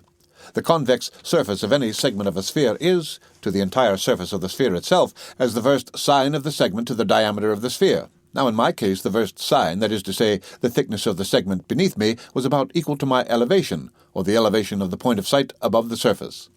As 5 miles, then, to 8,000 would express the proportion of the earth's area seen by me. In other words, I beheld as much as a 1/1600th part of the whole surface of the globe. The sea appeared unruffled as a mirror, although by means of the spyglass I could perceive it to be in a state of violent agitation. The ship was no longer visible, having drifted away, apparently to the eastward. I now began to experience at intervals severe pain in the head, especially about the ears, still, however, breathing with tolerable freedom. The cat and pigeons seemed to suffer no inconvenience whatsoever. At 20 minutes before 7, the balloon entered a long series of dense cloud, which put me to great trouble by damaging my condensing apparatus and wetting me to the skin. This was, to be sure, a singular rencontre, for I had not believed it possible that a cloud of this nature could be sustained at so great an elevation. I thought it best, however, to throw out 2 5-pound pieces of ballast, reserving still a weight of 165 pounds. Upon so doing, I soon rose above the difficulty, and perceived immediately that I had obtained a great increase in my rate of ascent. In a few seconds after my leaving the cloud, a flash of vivid lightning shot from one end of it to the other, and caused it to kindle up throughout its vast extent like a mass of ignited and glowing charcoal. This, it must be remembered, was in the broad light of day. No fancy may picture the sublimity which might have been exhibited by a similar phenomenon taking place amid the darkness of the night. Hell itself might have been found a fitting image. Even as it was, my hair stood on end while I gazed afar down within the yawning abysses, letting imagination descend, as it were, and stalk about in the strange vaulted halls and ruddy gulfs and red ghastly chasms of the hideous and unfathomable fire. I had indeed made a very narrow escape. Had the balloon remained a very short while longer within the cloud, that is to say, had not the inconvenience of getting wet determined me to discharge the ballast, inevitable ruin would have been the consequence. Such perils, although little considered, are perhaps the greatest which must be encountered in balloons. I had by this time, however, attained too great an elevation to be any longer uneasy on this head. I was now rising rapidly, and by 7 o'clock the barometer indicated an altitude of no less than 9 miles and a half. I began to find great difficulty in drawing my breath. My head, too, was excessively painful, and having felt for some time a moisture about my cheeks, I at length discovered it to be blood which was oozing quite fast from the drums of my ears. My eyes also gave me great uneasiness. Upon passing the hand over them, they seemed to have protruded from their sockets in no inconsiderable degree, and all objects in the car, and even the balloon itself, appeared distorted to my vision. These symptoms were more than I had expected, and occasioned me some alarm. At this juncture, very imprudently, and without consideration, I threw out from the car 3 5-pound pieces of ballast. The accelerated rate of ascent thus obtained carried me too rapidly and without sufficient gradation into a highly rarefied stratum of the atmosphere, and the result had nearly proved fatal to my expedition and to myself. I was suddenly seized with a spasm which lasted for more than 5 minutes, and even when this, in a measure, ceased, I could catch my breath only at long intervals, and in a gasping manner, bleeding all the while copiously at the nose and ears, and even slightly at the eyes. The pigeons appeared distressed in the extreme, and struggled to escape, while the cat mewed piteously, and with her tongue hanging out of her mouth, staggered to and fro in the car as if under the influence of poison. I now too late discovered the great rashness of which I had been guilty in discharging the ballast, and my agitation was excessive. I anticipated nothing less than death, and death in a few minutes. The physical suffering I underwent contributed also to render me nearly incapable of making any exertion for the preservation of my life. I had indeed little power of reflection left, and the violence of the pain in my head seemed to be greatly on the increase. Thus I found that my senses would shortly give way altogether, and I had already clutched one of the valve ropes with the view of attempting a descent, when the recollection of the trick I had played the 3 creditors, and the possible consequences to myself should I return, operated to deter me for the moment. I lay down in the bottom of the car, and endeavoured to collect my faculties. In this I so far succeeded as to determine upon the experiment of losing blood. Having no lancet, however, I was constrained to perform the operation in the best manner I was able, and finally succeeded in opening a vein in my right arm with the blade of my penknife. The blood had hardly commenced flowing when I experienced a sensible relief, and by the time I had lost about half a moderate basinful, most of the worst symptoms had abandoned me entirely. I nevertheless did not think it expedient to attempt getting on my feet immediately, but having tied up my arm as well as I could, I lay still for about a quarter of an hour. At the end of this time I arose and found myself freer from absolute pain of any kind than I had been during the last hour and a quarter of my ascension. The difficulty of breathing, however, was diminished in a very slight degree, and I found that it would soon be positively necessary to make use of my condenser. In the meantime, looking toward the cat, who was again snugly stowed away upon my coat, I discovered to my infinite surprise that she had taken the opportunity of my indisposition to bring into light a litter of 3 little kittens. This was an addition to the number of passengers on my but I was pleased at the occurrence. It would afford me a chance of bringing to a kind of test the truth of a surmise which, more than anything else, had influenced me in attempting this ascension. I had imagined that the habitual endurance of the atmospheric pressure at the surface of the earth was the cause, or nearly so, of the pain attending animal existence at a distance above the surface. Should the kittens be found to suffer uneasiness in an equal degree with their mother, I must consider my theory in fault, but a failure to do so I should look upon as strong confirmation of my idea. By 8 o'clock I had actually attained an elevation of 17 miles above the surface of the earth. Thus it seemed to me evident that my rate of ascent was not only on the increase, but that the progression would have been apparent in a slight degree even had I not discharged the ballast, which I did. The pains in my head and ears returned at intervals with violence, and I still continued to bleed occasionally at the nose, but upon the whole I suffered much less than might have been expected. I breathed, however, at every moment with more and more difficulty, and each inhalation was attended with a troublesome spasmodic action of the chest. I now unpacked the condensing apparatus and got it ready for immediate use. The view of the earth at this period of my ascension was beautiful indeed. To the westward, the northward, and the southward, as far as I could see, lay a boundless sheet of apparently unruffled ocean, which every moment gained a deeper and deeper tint of blue, and began already to assume a slight appearance of convexity.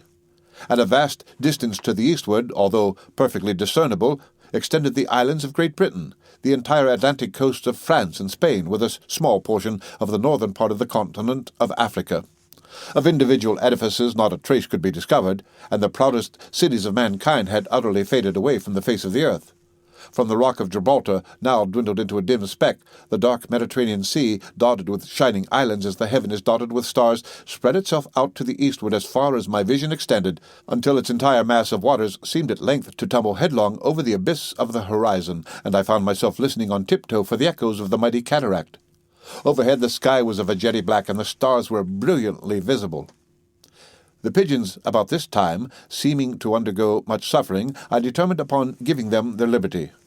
I first untied one of them, a beautiful grey mottled pigeon, and placed him upon the rim of the wickerwork. He appeared extremely uneasy, looking anxiously about him, fluttering his wings and making a loud cooing noise, but could not be persuaded to thrust himself from off the car. I took him up at last and threw him to about 6 yards from the balloon. He made, however, no attempt to descend as I had expected, but struggled with great vehemence to get back, uttering at the same time very shrill and piercing cries. He at length succeeded in regaining his former station on the rim, but had hardly done so when his head dropped upon his breast, and he fell dead within the car. The other one did not prove so unfortunate. To prevent his following the example of his companion and accomplishing a return, I threw him downward with all my force, and was pleased to find him continue his descent with great velocity, making use of his wings with ease and in a perfectly natural manner. In a very short time he was out of sight, and I have no doubt he reached home in safety.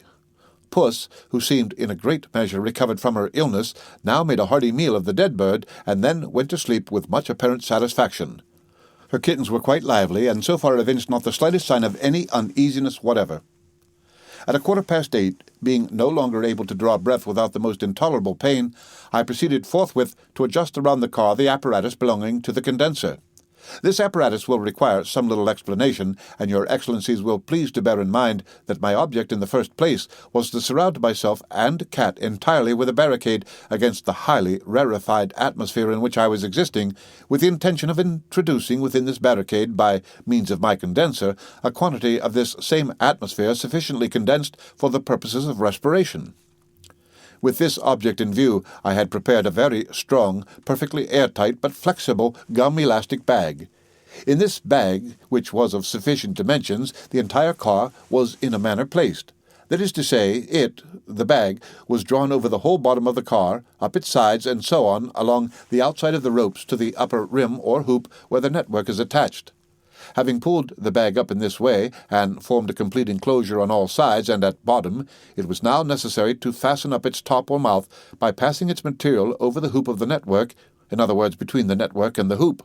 But if the network was separated from the hoop to admit this passage, what was to sustain the car in the meantime? Now, the network was not permanently fastened to the hoop, but attached by a series of running loops or nooses. I therefore undid only a few of these loops at one time, leaving the car suspended by the remainder.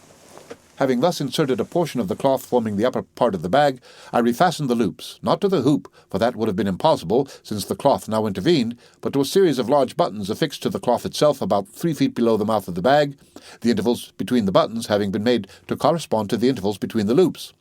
This done, a few more of the loops were unfastened from the rim, a farther portion of the cloth introduced, and the disengaged loops then connected with their proper buttons.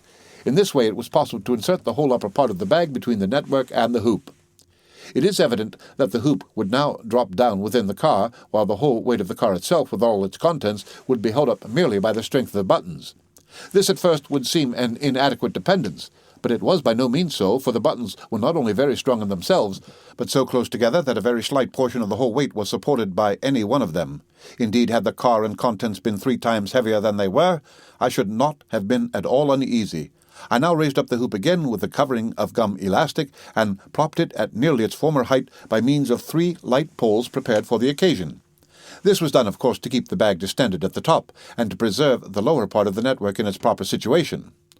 All that now remained was to fasten up the mouth of the enclosure, and this was readily accomplished by gathering the folds of the material together and twisting them up very tightly on the inside by means of a kind of stationary tourniquet. In the sides of the covering thus adjusted round the car had been inserted 3 circular panes of thick but clear glass, through which I could see without difficulty around me in every horizontal direction. In that portion of the cloth forming the bottom was likewise a 4th window of the same kind, and corresponding with a small aperture in the floor of the car itself. This enabled me to see perpendicularly down, but having found it impossible to place any similar contrivance overhead, on account of the peculiar manner of closing up the opening there and the consequent wrinkles in the cloth, I could expect to see no object situated directly in my zenith. This, of course, was a matter of little consequence, for had I even been able to place a window at top, the balloon itself would have prevented my making any use of it. About a foot below one of the side windows was a circular opening 8 inches in diameter, and fitted with a brass rim adapted in its inner edge to the windings of a screw. In this rim was screwed the large tube of the condenser, the body of the machine being, of course, within the chamber of gum elastic.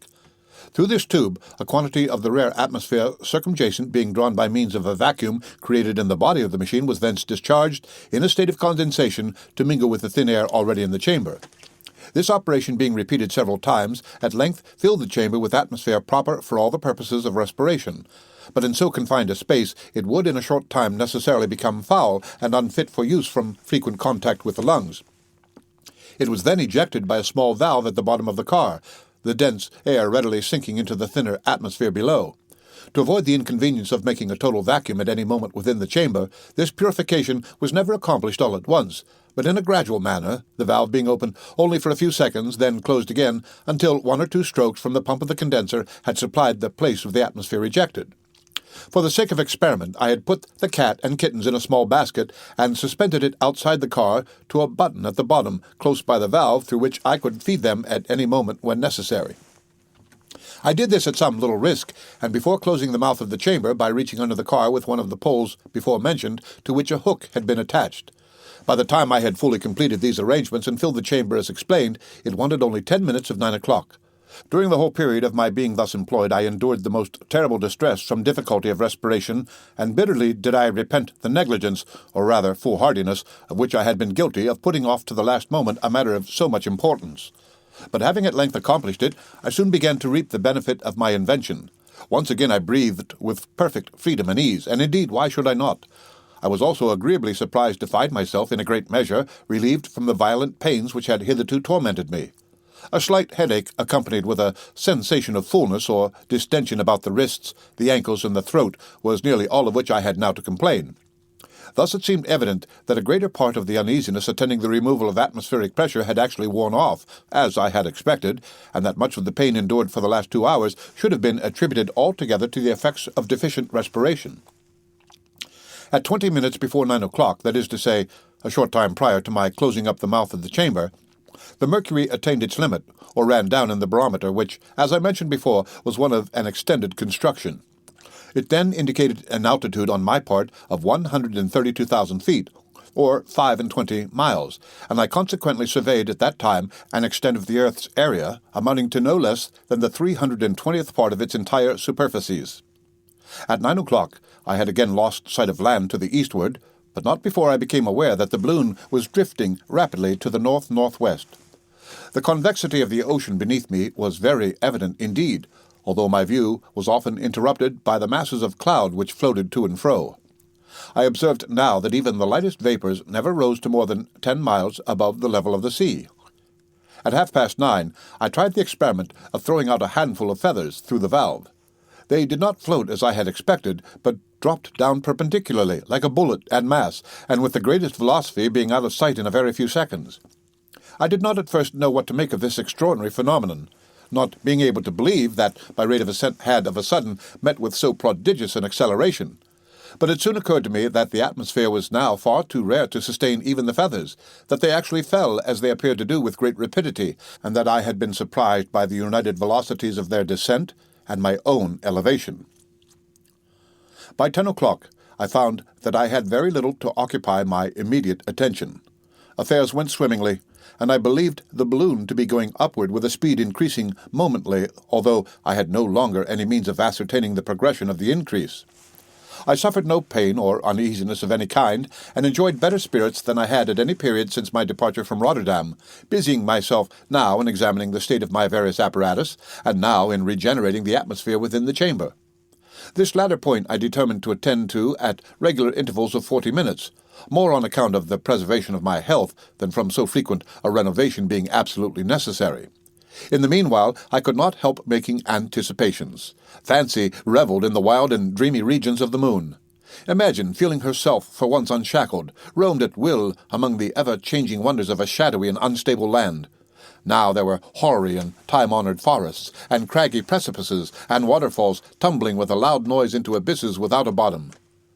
Then I came suddenly into still noonday solitudes, where no wind of heaven ever intruded, and where vast meadows of poppies and slender, lily-looking flowers spread themselves out a weary distance, all silent and motionless forever. Then again I journeyed far down away into another country, where it was all one dim and vague lake, with a boundary line of clouds. And out of this melancholy water arose a forest of tall eastern trees, like a wilderness of dreams. And I have in mind that the shadows of the trees which fell upon the lake remained not on the surface where they fell, but sunk slowly and steadily down, and commingled with the waves, while from the trunks of the trees other shadows were continually coming out, and taking the place of their brothers thus entombed. This, then, I said thoughtfully, is the very reason why the waters of this lake grow blacker with age, and more melancholy as the hours run on. But fancies such as these were not the sole possessors of my brain. Horrors of a nature most stern and most appalling would too frequently obtrude themselves upon my mind, and shake the innermost depths of my soul with the bare supposition of their possibility. Yet I would not suffer my thoughts for any length of time to dwell upon these latter speculations, rightly judging the real and palpable dangers of the voyage sufficient for my undivided attention. At 5:00 p.m., being engaged in regenerating the atmosphere within the chamber, I took that opportunity of observing the cat and kittens through the valve. The cat herself appeared to suffer again very much, and I had no hesitation in attributing her uneasiness chiefly to a difficulty in breathing. But my experiment with the kittens had resulted very strangely.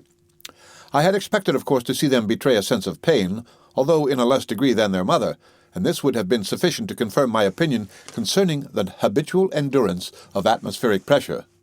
But I was not prepared to find them, upon close examination, evidently enjoying a high degree of health, breathing with the greatest ease and perfect regularity, and evincing not the slightest sign of any uneasiness whatever. I could only account for all this by extending my theory, and supposing that the highly rarefied atmosphere around might perhaps not be, as I had taken for granted, chemically insufficient for the purposes of life, and that a person born in such a medium might possibly be unaware of any inconvenience attending its inhalation, while upon removal to the denser strata near the earth he might endure tortures of a similar nature to those I had so lately experienced. It has since been to me a matter of deep regret that an awkward accident at this time occasioned me the loss of my little family of cats, and deprived me of the insight into this matter which a continued experiment might have afforded. In passing my hand through the valve with a cup of water for the old puss, the sleeves of my shirt became entangled in the loop which sustained the basket, and thus in a moment loosened it from the bottom. Had the whole actually vanished into air, it could not have shot from my sight in a more abrupt and instantaneous manner. Positively, there could not have intervened the 10th part of a second between the disengagement of the basket and its absolute and total disappearance with all that it contained. My good wishes followed it to the earth, of course. I had no hope that either cat or kittens would ever live to tell the tale of their misfortune. At 6 o'clock, I perceived a great portion of the earth's visible area to the eastward involved in thick shadow, which continued to advance with great rapidity until at 5 minutes before 7 the whole surface in view was enveloped in the darkness of night. It was not, however, until long after this time that the rays of the setting sun ceased to illumine the balloon, and this circumstance, although of course fully anticipated, did not fail to give me an infinite deal of pleasure. It was evident that, in the morning, I should behold the rising luminary many hours at least before the citizens of Rotterdam, in spite of their situation so much farther to the eastward, and thus day after day, in proportion to the height ascended, would I enjoy the light of the sun for a longer and a longer period. I now determined to keep a journal of my passage, reckoning the days from 1 to 24 hours continuously, without taking into consideration the intervals of darkness. At 10 o'clock, feeling sleepy, I determined to lie down for the rest of the night. But here a difficulty presented itself, which, obvious as it may appear, had escaped my attention up to the very moment of which I am now speaking. If I went to sleep as I proposed, how could the atmosphere in the chamber be regenerated in the interim? To breathe it for more than an hour at the farthest would be a matter of impossibility, or, if even this term could be extended to an hour and a quarter, the most ruinous consequences might ensue. The consideration of this dilemma gave me no little disquietude, and it will hardly be believed that, after the dangers I had undergone, I should look upon this business in so serious a light as to give up all hope of accomplishing my ultimate design, and finally make up my mind to the necessity of a descent. But this hesitation was only momentary. I reflected that man is the veriest slave of custom, and that many points in the routine of his existence are deemed essentially important, which are only so at all by his having rendered them habitual. It was very certain that I could not do without sleep, but I might easily bring myself to feel no inconvenience from being awakened at intervals of an hour during the whole period of my repose. It would require but 5 minutes at most to regenerate the atmosphere in the fullest manner, and the only real difficulty was to contrive a method of arousing myself at the proper moment for doing so. But this was a question which, I am willing to confess, occasioned me no little trouble in its solution. To be sure, I had heard of the student who, to prevent his falling asleep over his books, held in one hand a ball of copper, the din of whose descent into a basin of the same metal on the floor beside his chair served effectually to startle him up if at any moment he should be overcome with drowsiness. My own case, however, was very different indeed, and left me no room for any similar idea, for I did not wish to keep awake, but to be aroused from slumber at regular intervals of time. I at length hit upon the following expedient, which, simple as it may seem, was hailed by me at the moment of discovery as an invention fully equal to that of the telescope, the steam engine, or the art of printing itself. It is necessary to premise that the balloon, at the elevation now attained, continued its course upward with an even and undeviating ascent, and the car consequently followed with a steadiness so perfect that it would have been impossible to detect in it the slightest vacillation whatever. This circumstance favored me greatly in the project I now determined to adopt. My supply of water had been put on board in kegs containing 5 gallons each, and ranged very securely around the interior of the car. I unfastened one of these, and taking 2 ropes, tied them tightly across the rim of the wickerwork from one side to the other, placing them about a foot apart and parallel so as to form a kind of shelf upon which I placed the keg, and steadied it in a horizontal position. About 8 inches immediately below these ropes, and 4 feet from the bottom of the car, I fastened another shelf, but made of thin plank, being the only similar piece of wood I had. Upon this latter shelf, and exactly beneath one of the rims of the keg, a small earthen pitcher was deposited. I now bored a hole in the end of the keg over the pitcher, and fitted in a plug of soft wood, cut in a tapering or conical shape. This plug I pushed in, or pulled out, as might happen, until after a few experiments it arrived at the exact degree of tightness at which the water, oozing from the hole and falling into the pitcher below, would fill the latter to the brim in the period of 60 minutes. This, of course, was a matter briefly and easily ascertained by noticing the proportion of the pitcher filled in any given time. Having arranged all this, the rest of the plan is obvious. My bed was so contrived upon the floor of the car as to bring my head, in lying down, immediately below the mouth of the pitcher. It was evident that, at the expiration of an hour, the pitcher getting full would be forced to run over, and to run over at the mouth, which was somewhat lower than the rim. It was also evident that the water thus falling from a height of more than 4 feet could not do otherwise than fall upon my face, and that the sure consequences would be to waken me up instantaneously, even from the soundest slumber in the world. It was fully 11 by the time I had completed these arrangements, and I immediately betook myself to bed with full confidence in the efficiency of my invention. Nor in this matter was I disappointed. Punctually every 60 minutes was I aroused by my trusty chronometer, when, having emptied the pitcher into the bunghole of the keg, and performed the duties of the condenser, I retired again to bed. These regular interruptions to my slumber caused me even less discomfort than I had anticipated, and when I finally arose for the day, it was 7 o'clock, and the sun had attained many degrees above the line of my horizon. April 3rd. I found the balloon at an immense height indeed, and the earth's apparent convexity increased in a material degree. Below me in the ocean lay a cluster of black specks, which undoubtedly were islands. Far away to the northward I perceived a thin, white, and exceedingly brilliant line, or streak, on the edge of the horizon, and I had no hesitation in supposing it to be the southern disk of the ices of the polar sea. My curiosity was greatly excited, for I had hopes of passing on much farther to the north, and might possibly at some period find myself placed directly above the pole itself. I now lamented that my great elevation would in this case prevent my taking as accurate a survey as I could wish. Much, however, might be ascertained. Nothing else of an extraordinary nature occurred during the day. My apparatus all continued in good order, and the balloon still ascended without any perceptible vacillation. The cold was intense, and obliged me to wrap up closely in an overcoat. When darkness came over the earth, I betook myself to bed, although it was for many hours afterward broad daylight all around my immediate situation. The water clock was punctual in its duty, and I slept until next morning soundly, with the exception of the periodical interruption. April 4th. Arose in good health and spirits, and was astonished at the singular change which had taken place in the appearance of the sea. It had lost in a great measure the deep tint of blue it had hitherto worn, being now of a greyish-white, and of a lustre dazzling to the eye. The islands were no longer visible, whether they had passed down the horizon to the southeast, or whether my increasing elevation had left them out of sight, it is impossible to say. I was inclined, however, to the latter opinion. The rim of ice to the northward was growing more and more apparent. Cold by no means so intense. Nothing of importance occurred, and I passed the day in reading, having taken care to supply myself with books. April 5th. Beheld the singular phenomenon of the sun rising while nearly the whole visible surface of the earth continued to be involved in darkness. In time, however, the light spread itself over all, and I again saw the line of ice to the northward. It was now very distinct, and appeared of a much darker hue than the waters of the ocean. I was evidently approaching it, and with great rapidity. Fancied I could again distinguish a strip of land to the eastward, and one also to the westward, but could not be certain. Weather moderate.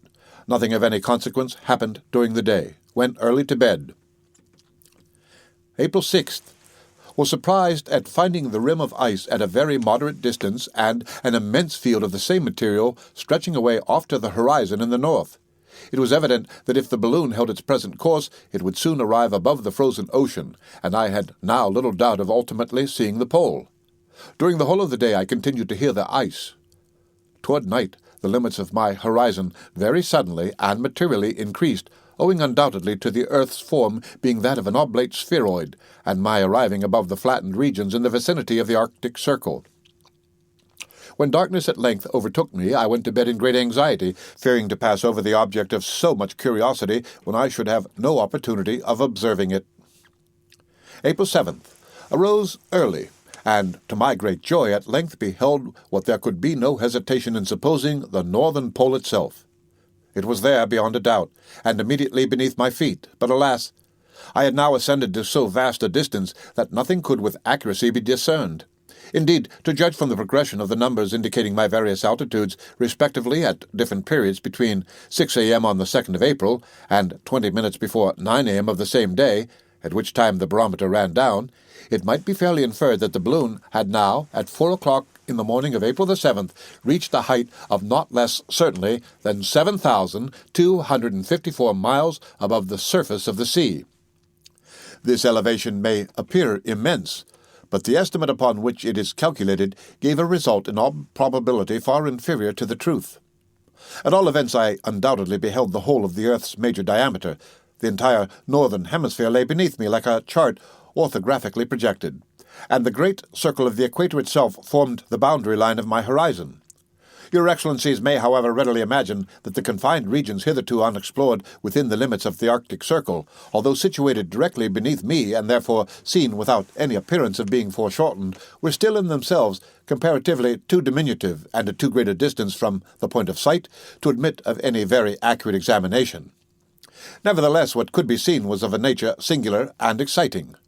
Northwardly from that huge rim before mentioned, and which, with slight qualification, may be called the limit of human discovery in these regions, one unbroken, or nearly unbroken sheet of ice continues to extend.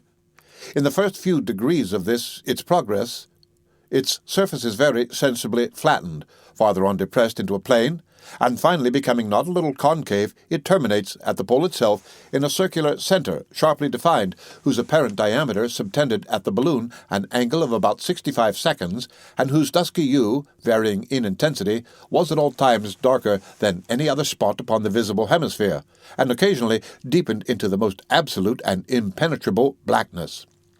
Farther than this, little could be ascertained. By 12 o'clock, the circular center had materially decreased in circumference, and by 7 p.m. I lost sight of it entirely, the balloon passing over the western limb of the ice and floating away rapidly in the direction of the equator. April 8th. Found a sensible diminution in the earth's apparent diameter, besides a material alteration in its general color and appearance. The whole visible area partook in different degrees of a tint of pale yellow, and in some portions had acquired a brilliancy even painful to the eye. My view downward was also considerably impeded by the dense atmosphere in the vicinity of the surface being loaded with clouds, between whose masses I could only now and then obtain a glimpse of the earth itself. This difficulty of direct vision had troubled me more or less for the last 48 hours, but my present enormous elevation brought closer together, as it were, the floating bodies of vapor, and the inconvenience became, of course, more and more palpable in proportion to my ascent. Nevertheless, I could easily perceive that the balloon now hovered above the range of great lakes in the continent of North America, and was holding a course due south which would bring me to the tropics. This circumstance did not fail to give me the most heartful satisfaction, and I hailed it as a happy omen of ultimate success. Indeed, the direction I had hitherto taken had filled me with uneasiness, for it was evident that, had I continued it much longer, there would have been no possibility of my arriving at the moon at all, whose orbit is inclined to the ecliptic at only the small angle of 5 degrees, 8 minutes, 48 seconds. April 9th. Today, the Earth's diameter was greatly diminished, and the color of the surface assumed hourly a deeper tint of yellow. The balloon kept steadily on her course to the southward, and arrived at 9 p.m. over the northern edge of the Mexican Gulf. April 10th. I was suddenly aroused from slumber about 5 o'clock this morning by a loud crackling and terrific sound for which I could in no manner account. It was of very brief duration, but while it lasted resembled nothing in the world of which I had any previous experience. It is needless to say that I became excessively alarmed, having in the first instance attributed the noise to the bursting of the balloon. I examined all my apparatus, however, with great attention, and could discover nothing out of order. Spent a great part of the day in meditating upon an occurrence so extraordinary, but could find no means whatever of accounting for it. Went to bed dissatisfied and in a state of great anxiety and agitation. April 11th. Found a startling diminution in the apparent diameter of the earth, and a considerable increase, now observable for the first time, in that of the moon itself, which wanted only a few days of being full. It now required long and excessive labor to condense within the chamber sufficient atmospheric air for the sustenance of life. April 12th. A singular alteration took place in regard to the direction of the balloon, and although fully anticipated, afforded me the most unequivocal delight. Having reached in its former course about the 20th parallel of southern latitude, it turned off suddenly at an acute angle to the eastward, and thus proceeded throughout the day, keeping nearly, if not altogether, in the exact plane of the lunar ellipse. What was worthy of remark, a very perceptible vacillation in the car, was a consequence of this change of route, a vacillation which prevailed in a more or less degree for a period of many hours. April 13th. Was again very much alarmed by a repetition of the loud, crackling noise which terrified me on the 10th. Thought long upon the subject, but was unable to form any satisfactory conclusion. Great decrease in the earth's apparent diameter, which now subtended from the balloon an angle of very little more than 25 degrees. The moon could not be seen at all, being nearly in my zenith. I still continued in the plane of the ellipse, but made little progress to the eastward. April 14th. Extremely rapid decrease in the diameter of the earth. Today I became strongly impressed with the idea that the balloon was now actually running up the line of apsides to the point of perigee, in other words, holding the direct course which would bring it immediately to the moon in that part of its orbit the nearest to the earth. The moon itself was directly overhead, and consequently hidden from my view. Great and long-continued labor necessary for the condensation of the atmosphere. April 15th. Not even the outlines of continents and seas could now be traced upon the earth with anything approaching distinctness. About 12 o'clock I became aware for the third time of that appalling sound which had so astonished me before. It now, however, continued for some moments, and gathered intensity as it continued. At length, while stupefied and terror-stricken, I stood in expectation of I knew not what hideous destruction. The car vibrated with excessive violence, and a gigantic and flaming mass of some material which I could not distinguish came with a voice of 1,000 thunders roaring and booming by the balloon. When my fears and astonishment had in some degree subsided, I had little difficulty in supposing it to be some mighty volcanic fragment ejected from that world to which I was so rapidly approaching, and, in all probability, one of that singular class of substances occasionally picked up on the earth, and termed meteoric stones for want of a better appellation. April 16th. Today, looking upward as well as I could through each of the side windows alternately, I beheld, to my great delight, a very small portion of the moon's disk protruding, as it were, on all sides beyond the huge circumference of the balloon. My agitation was extreme, for I had now little doubt of soon reaching the end of my perilous voyage. Indeed, the labor now required by the condenser had increased to a most oppressive degree, and allowed me scarcely any respite from exertion. Sleep was a matter nearly out of the question. I became quite ill, and my frame trembled with exhaustion. It was impossible that human nature could endure this state of intense suffering much longer. During the now brief interval of darkness, a meteoric stone again passed in my vicinity, and the frequency of these phenomena began to occasion me much apprehension. April 17th. This morning proved an epoch in my voyage. It will be remembered that, on the 13th, the earth subtended an angular breadth of 25 degrees. On the 14th, this had greatly diminished. On the 15th, a still more remarkable decrease was observable, and on retiring on the night of the 16th, I had noticed an angle of no more than about 7 degrees and 15 minutes. What, therefore, must have been my amazement on awakening from a brief and disturbed slumber on the morning of this day, the 17th, at finding the surface beneath me so suddenly and wonderfully augmented in volume as to subtend no less than 39 degrees in apparent angular diameter. I was thunderstruck. No words can give any adequate idea of the extreme, the absolute horror and astonishment with which I was seized, possessed, and altogether overwhelmed. My knees tottered beneath me, my teeth chattered, my hair started up on end. The balloon, then, had actually burst. These were the first tumultuous ideas that hurried through my mind. The balloon had positively burst. I was falling with the most impetuous, the most unparalleled velocity. To judge by the immense distance already so quickly passed over, it could not be more than 10 minutes at the farthest before I should meet the surface of the earth and be hurled into annihilation. But at length, reflection came to my relief. I paused. I considered, and I began to doubt.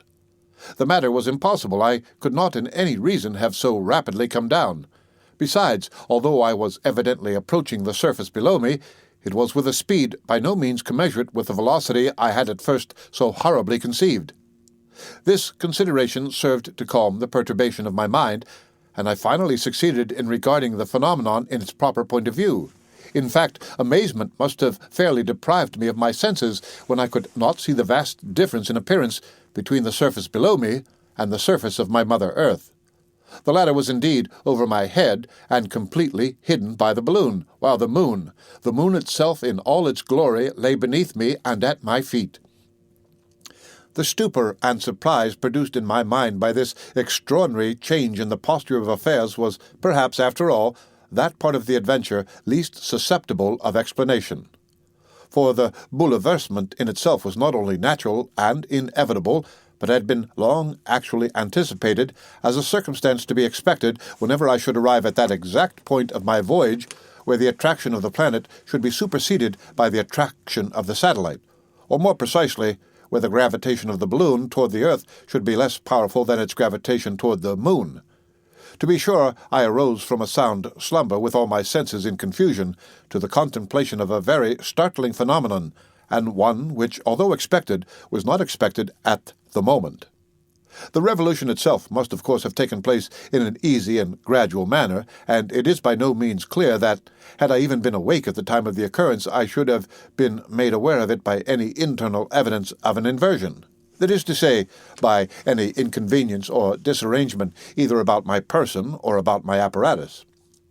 It is almost needless to say that, upon coming to a due sense of my situation, and emerging from the terror which had absorbed every faculty of my soul, my attention was in the first place wholly directed to the contemplation of the general physical appearance of the moon. It lay beneath me like a chart, and although I judged it to be still at no inconsiderable distance, the indentures of its surface were defined to my vision with a most striking and altogether unaccountable distinctness. The entire absence of ocean or sea, and indeed of any lake or river or body of water whatsoever, struck me at first glance as the most extraordinary feature in its geological condition.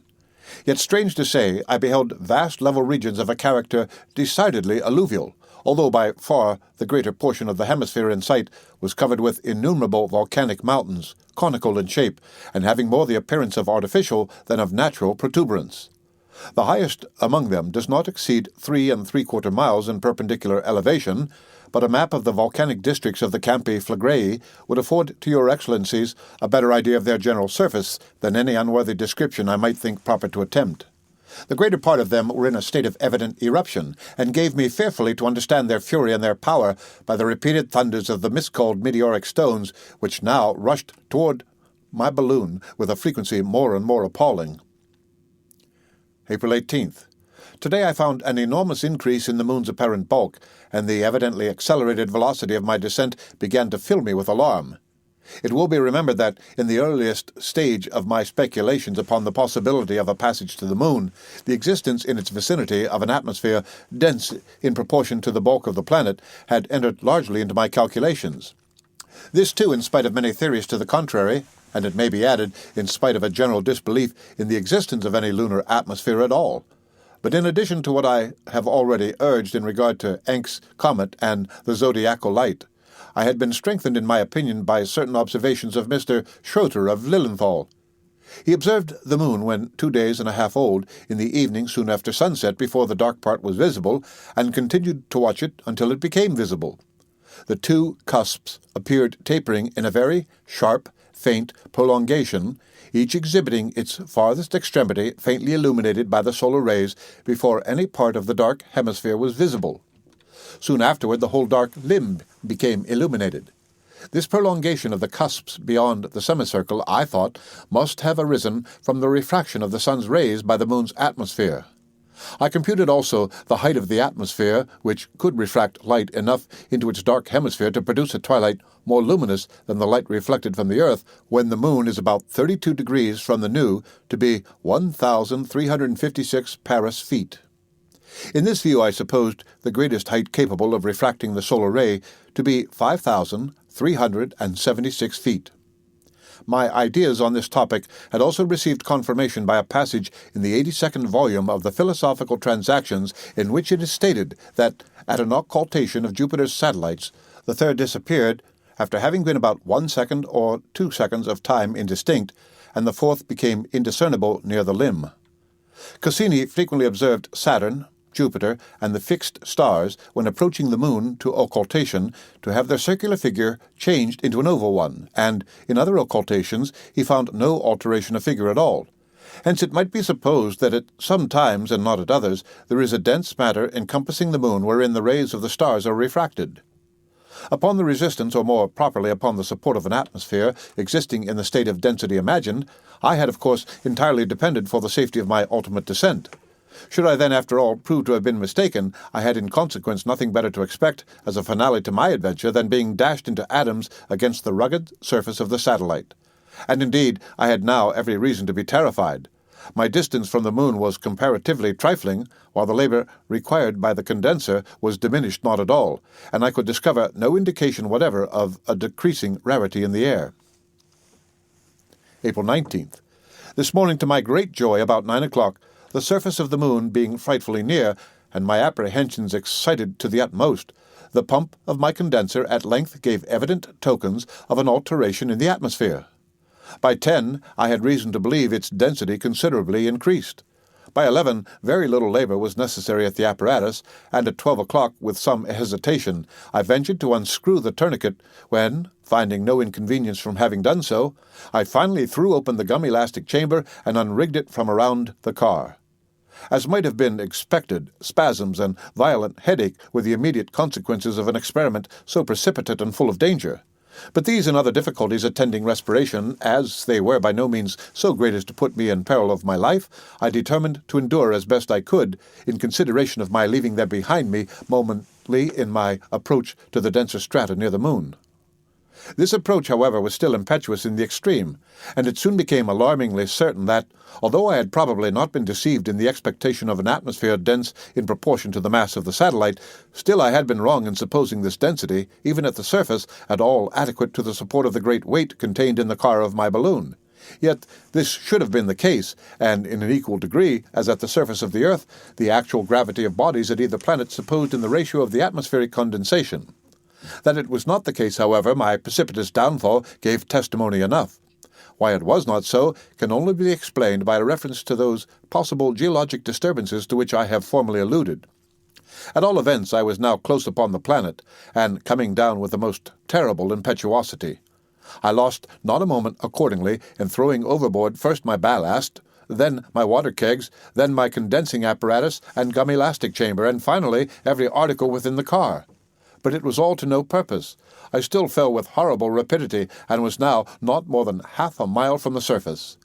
As a last resource, therefore, having got rid of my coat, hat, and boots, I cut loose from the balloon the car itself, which was of no inconsiderable weight, and thus clinging with both hands to the network, I had barely time to observe that the whole country, as far as the eye could reach, was thickly interspersed with diminutive habitations, ere I tumbled headlong into the very heart of a fantastical-looking city, and into the middle of a vast crowd of ugly little people, who none of them uttered a single syllable, or gave themselves the least trouble to render me assistance, but stood like a parcel of idiots, grinning in a ludicrous manner, and eyeing me and my balloon askant with their arms set akimbo.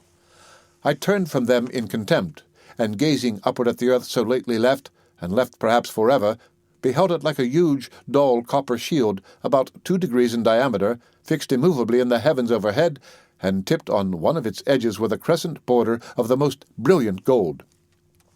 No traces of land or water could be discovered, and the whole was clouded with variable spots, and belted with tropical and equatorial zones. Thus, may it please your Excellencies, after a series of great anxieties, unheard-of dangers, and unparalleled escapes, I had at length, on the 19th day of my departure from Rotterdam, arrived in safety at the conclusion of a voyage undoubtedly the most extraordinary and the most momentous ever accomplished, undertaken, or conceived by any denizen of earth. But my adventures yet remain to be related, and indeed your Excellencies may well imagine that, after a residence of 5 years upon a planet not only deeply interesting in its own peculiar character, but rendered doubly so by its intimate connection in capacity of satellite with the world inhabited by man, I may have intelligence for the private ear of the States College of Astronomers of far more importance than the details, however wonderful, of the mere voyage which so happily concluded. This is, in fact, the case. I have much, very much, which it would give me the greatest pleasure to communicate. I have much to say of the climate of the planet, of its wonderful alternations of heat and cold, of unmitigated and burning sunshine for one fortnight and more than polar frigidity for the next, of a constant transfer of moisture by distillation like that in vacuo from the point beneath the sun to the point the farthest from it, of a variable zone of running water, of the people themselves, of their manners, customs, and political institutions, of their peculiar physical construction, of their ugliness, of their want of ears, those useless appendages in an atmosphere so peculiarly modified, of their consequent ignorance of the use and properties of speech, of their substitute for speech in a singular method of intercommunication, of the incomprehensible connection between each particular individual in the moon with some particular individual on the earth, a connection analogous with and depending upon that of the orbs of the planet and the satellites, and by means of which the lives and destinies of the inhabitants of the one are interwoven with the lives and destinies of the inhabitants of the other, and above all, if it so please your Excellencies, above all, of those dark and hideous mysteries which lie in the outer regions of the moon, regions which, owing to the almost miraculous accordance of the satellite's rotation on its own axis with its sidereal revolution above the earth, have never yet been turned, and, by God's mercy, never shall be turned to the scrutiny of the telescopes of man. All this and more, much more, would I most willingly detail. But to be brief, I must have my reward. I am pining for a return to my family and to my home, and as the price of any farther communication on my part, in consideration of the light which I have it in my power to throw upon many very important branches of physical and metaphysical science, I must solicit, through the influence of your honourable body, a pardon for the crime of which I have been guilty in the death of the creditors upon my departure from Rotterdam. This, then, is the object of the present paper. Its bearer, an inhabitant of the moon, whom I have prevailed upon and properly instructed to be my messenger to the earth, will await your Excellency's pleasure and return to me with the pardon in question, if it can in any manner be obtained. I have the honour to be, etc., etc., your Excellency's very humble servant, Hans Pfaall. Upon finishing the perusal of this very extraordinary document, Professor Rub-a-Dub, it is said, dropped his pipe upon the ground in the extremity of his surprise, and Mynheer Superbus von Underduk, having taken off his spectacles, wiped them and deposited them in his pocket, so far forgot both himself and his dignity as to turn round 3 times upon his heel in the quintessence of astonishment and admiration. There was no doubt about the matter, the pardon should be obtained. So at least swore with a round oath Professor Rub-a-Dub, and so finally thought the illustrious von Underduk, as he took the arm of his brother in science, and without saying a word began to make the best of his way home to deliberate upon the measures to be adopted. Having reached the door, however, of the burgomaster's dwelling, The professor ventured to suggest that, as the messenger had thought proper to disappear, no doubt frightened to death by the savage appearance of the burghers of Rotterdam, the pardon would be of little use, as no one but a man of the moon would undertake a voyage to so vast a distance. To the truth of this observation the burgomaster assented, and the matter was therefore at an end. Not so, however, rumours and speculations. The letter, having been published, gave rise to a variety of gossip and opinion. Some of the overwise even made themselves ridiculous by decrying the whole business as nothing better than a hoax. But hoax, with these sort of people, is, I believe, a general term for all matters above their comprehension. For my part, I cannot conceive upon what data they have founded such an accusation. Let us see what they say. Imprimus, that certain wags in Rotterdam have certain especial antipathies to certain burgomasters and astronomers. Don't understand at all. Secondly, that an odd little dwarf and bottle conjurer, both of whose ears for some misdemeanour have been cut off close to his head, has been missing for several days from the neighbouring city of Bruges. Well, what of that? Thirdly, that the newspapers which were stuck all over the little balloon were newspapers of Holland, and therefore could not have been made in the moon. They were dirty papers, very dirty, and Gluck, the printer, would take his Bible oath to their having been printed in Rotterdam. He was mistaken, undoubtedly mistaken. Fourthly, that Hans Pfaall himself, the drunken villain, and the 3 very idle gentlemen styled his creditors, were all seen no longer than 2 or 3 days ago in a tippling house in the suburbs, having just returned with money in their pockets from a trip beyond the sea. Don't believe it. Don't believe a word of it.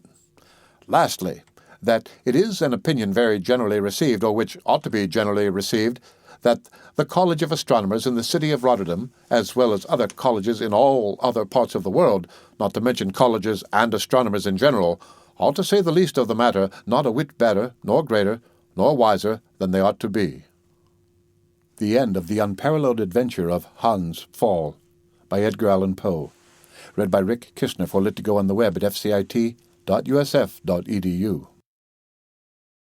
The Conversation of Eiros and Charmion, by Edgar Allan Poe.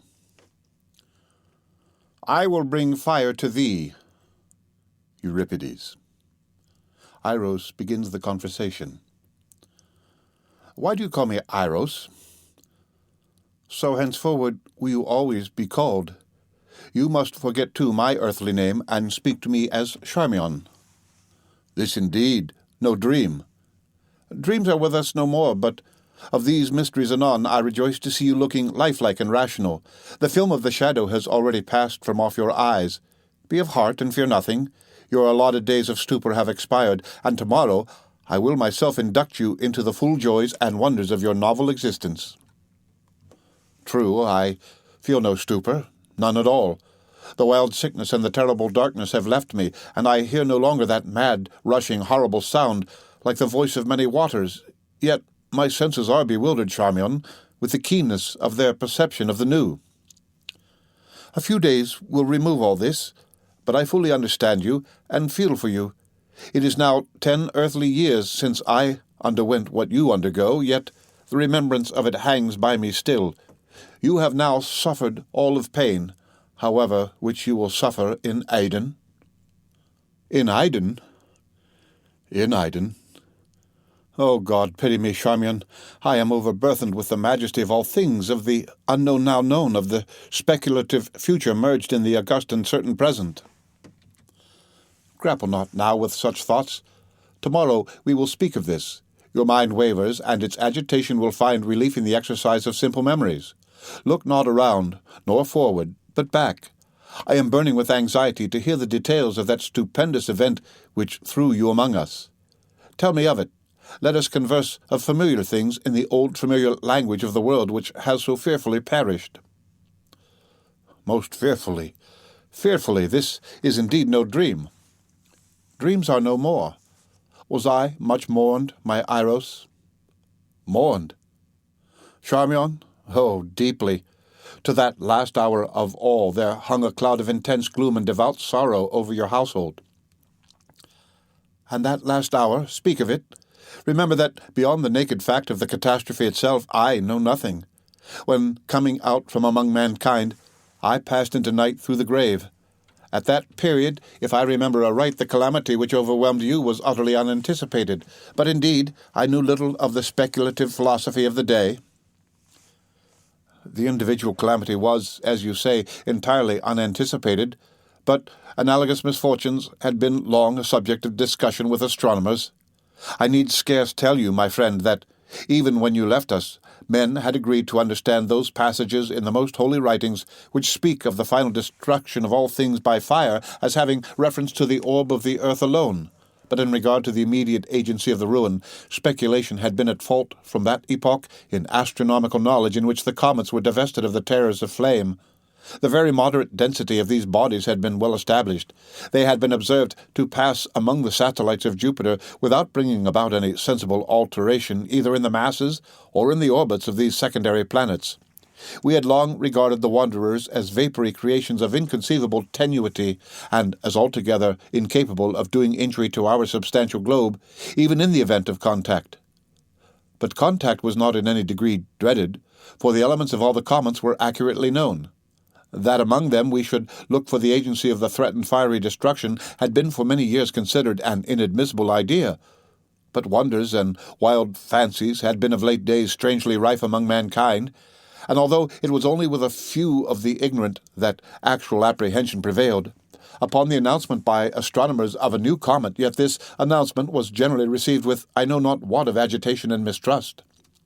The elements of the strange orb were immediately calculated, and it was at once conceded by all observers that its path at perihelion would bring it into very close proximity with the earth. There were 2 or 3 astronomers of secondary note who resolutely maintained that a contact was inevitable. I cannot very well express to you the effect of this intelligence upon the people.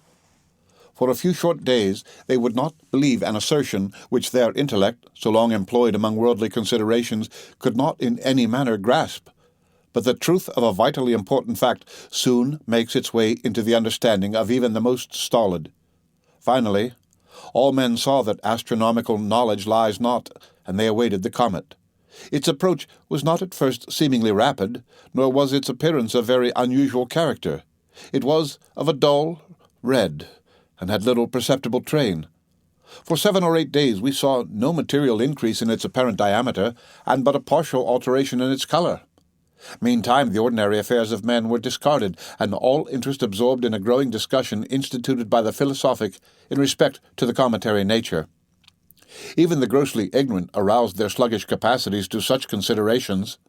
The learned now gave their intellect, their soul, to no such points as the allaying of fear or to the sustenance of loved theory. They sought, they panted for right views, they groaned for perfected knowledge. Truth arose in the purity of her strength and exceeding majesty, and the wise bowed down and adored.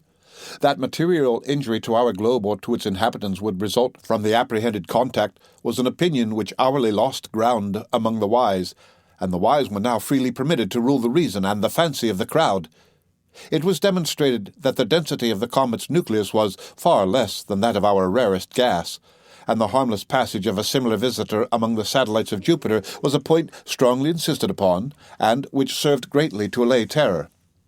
Theologists, with an earnestness fear-kindled, dwelt upon the biblical prophecies and expounded them to the people with a directness and simplicity of which no previous instance had been known. That the final destruction of the earth must be brought about by the agency of fire was urged with a spirit that enforced everywhere conviction, and that the comets were of no fiery nature, as all men now knew, was a truth which relieved all in a great measure from the apprehension of the great calamity foretold. It is noticeable that the popular prejudices and vulgar errors in regard to pestilences and wars, errors which were wont to prevail upon every appearance of a comet, were now altogether unknown. As if by some sudden convulsive exertion, reason had at once hurled superstition from her throne. The feeblest intellect had derived vigor from excessive interest. What minor evils might arise from the contact were points of elaborate question. The learned spoke of slight geological disturbances, of probable alterations in climate, and consequently in vegetation, of possible magnetic and electric influences. Many held that no visible or perceptible effect would in any manner be produced. While such discussions were going on, their subject gradually approached, growing larger in apparent diameter, and of a more brilliant luster. Mankind grew paler as it came. All human operations were suspended. There was an epoch in the course of the general sentiment when the comet had attained at length a size surpassing that of any previously recorded visitation. The people now, dismissing any lingering hope that the astronomers were wrong, experienced all the certainty of evil. The chimerical aspect of their terror was gone. The hearts of the stoutest of our races beat violently within their bosoms. A very few days suffered, however, to merge even such feelings in sentiments more unendurable. We could no longer apply to the strange orb any accustomed thoughts. Its historical attributes had disappeared. It oppressed us with a hideous novelty of emotion. We saw it not as an astronomical phenomenon in the heavens, but as an incubus upon our hearts and a shadow upon our brains. It had taken with unconceivable rapidity the character of a gigantic mantle of rare flame, extending from horizon to horizon. Yet a day, and men breathed with greater freedom. It was clear that we were already within the influence of the comet, yet we lived.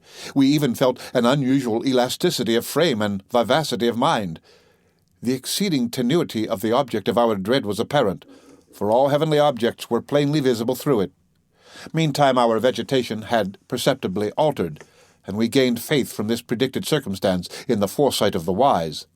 A wild luxuriance of foliage, utterly unknown before, burst out upon every vegetable thing. Yet another day, and the evil was not altogether upon us. It was now evident that its nucleus would first reach us. A wild change had come over all men, and the first sense of pain was the wild signal for general lamentation and horror. The first sense of pain lay in a rigorous constriction of the breast and lungs, and an insufferable dryness of the skin. It could not be denied that our atmosphere was radically affected.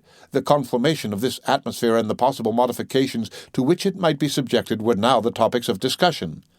The result of investigation sent an electric thrill of the intensest terror through the universal heart of man. It had been long known that the air which encircled us was a compound of oxygen and nitrogen gases in the proportion of 21 measures of oxygen and 79 of nitrogen in every 100 of the atmosphere.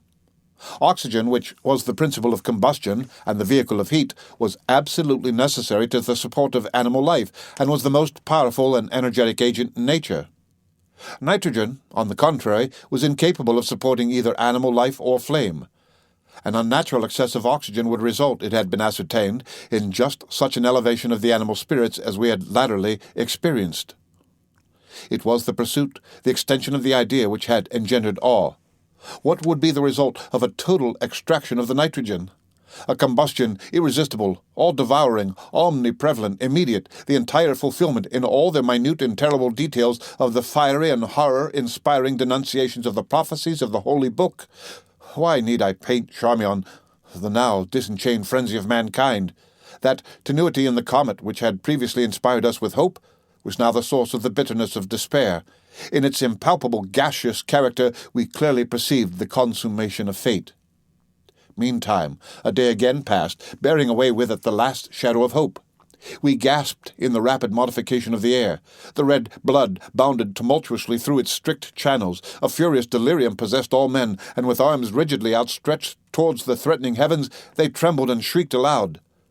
But the nucleus of the destroyer was now upon us. Even here in Aden I shudder while I speak. Let me be brief as the ruin that overwhelmed. For a moment there was a wild, lurid light alone, visiting and penetrating all things.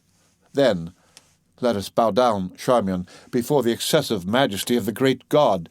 Then there came a shouting and pervading sound, as if from the mouth itself of him, while the whole incumbent mass of ether in which we existed burst at once into a species of intense flame, for whose surpassing brilliancy and all-fervid heat even the angels in the high heaven of pure knowledge have no name. Thus ended all. The end of the conversation of Eros and Charmion by Edgar Allan Poe. Read by Rick Kistner for Lit to Go on the web at fcit.usf.edu. Ulalume by Edgar Allan Poe. The skies they were ashen and sober, the leaves they were crisped and sere, the leaves they were withering and sere. It was night in the lonesome October of my most immemorial year.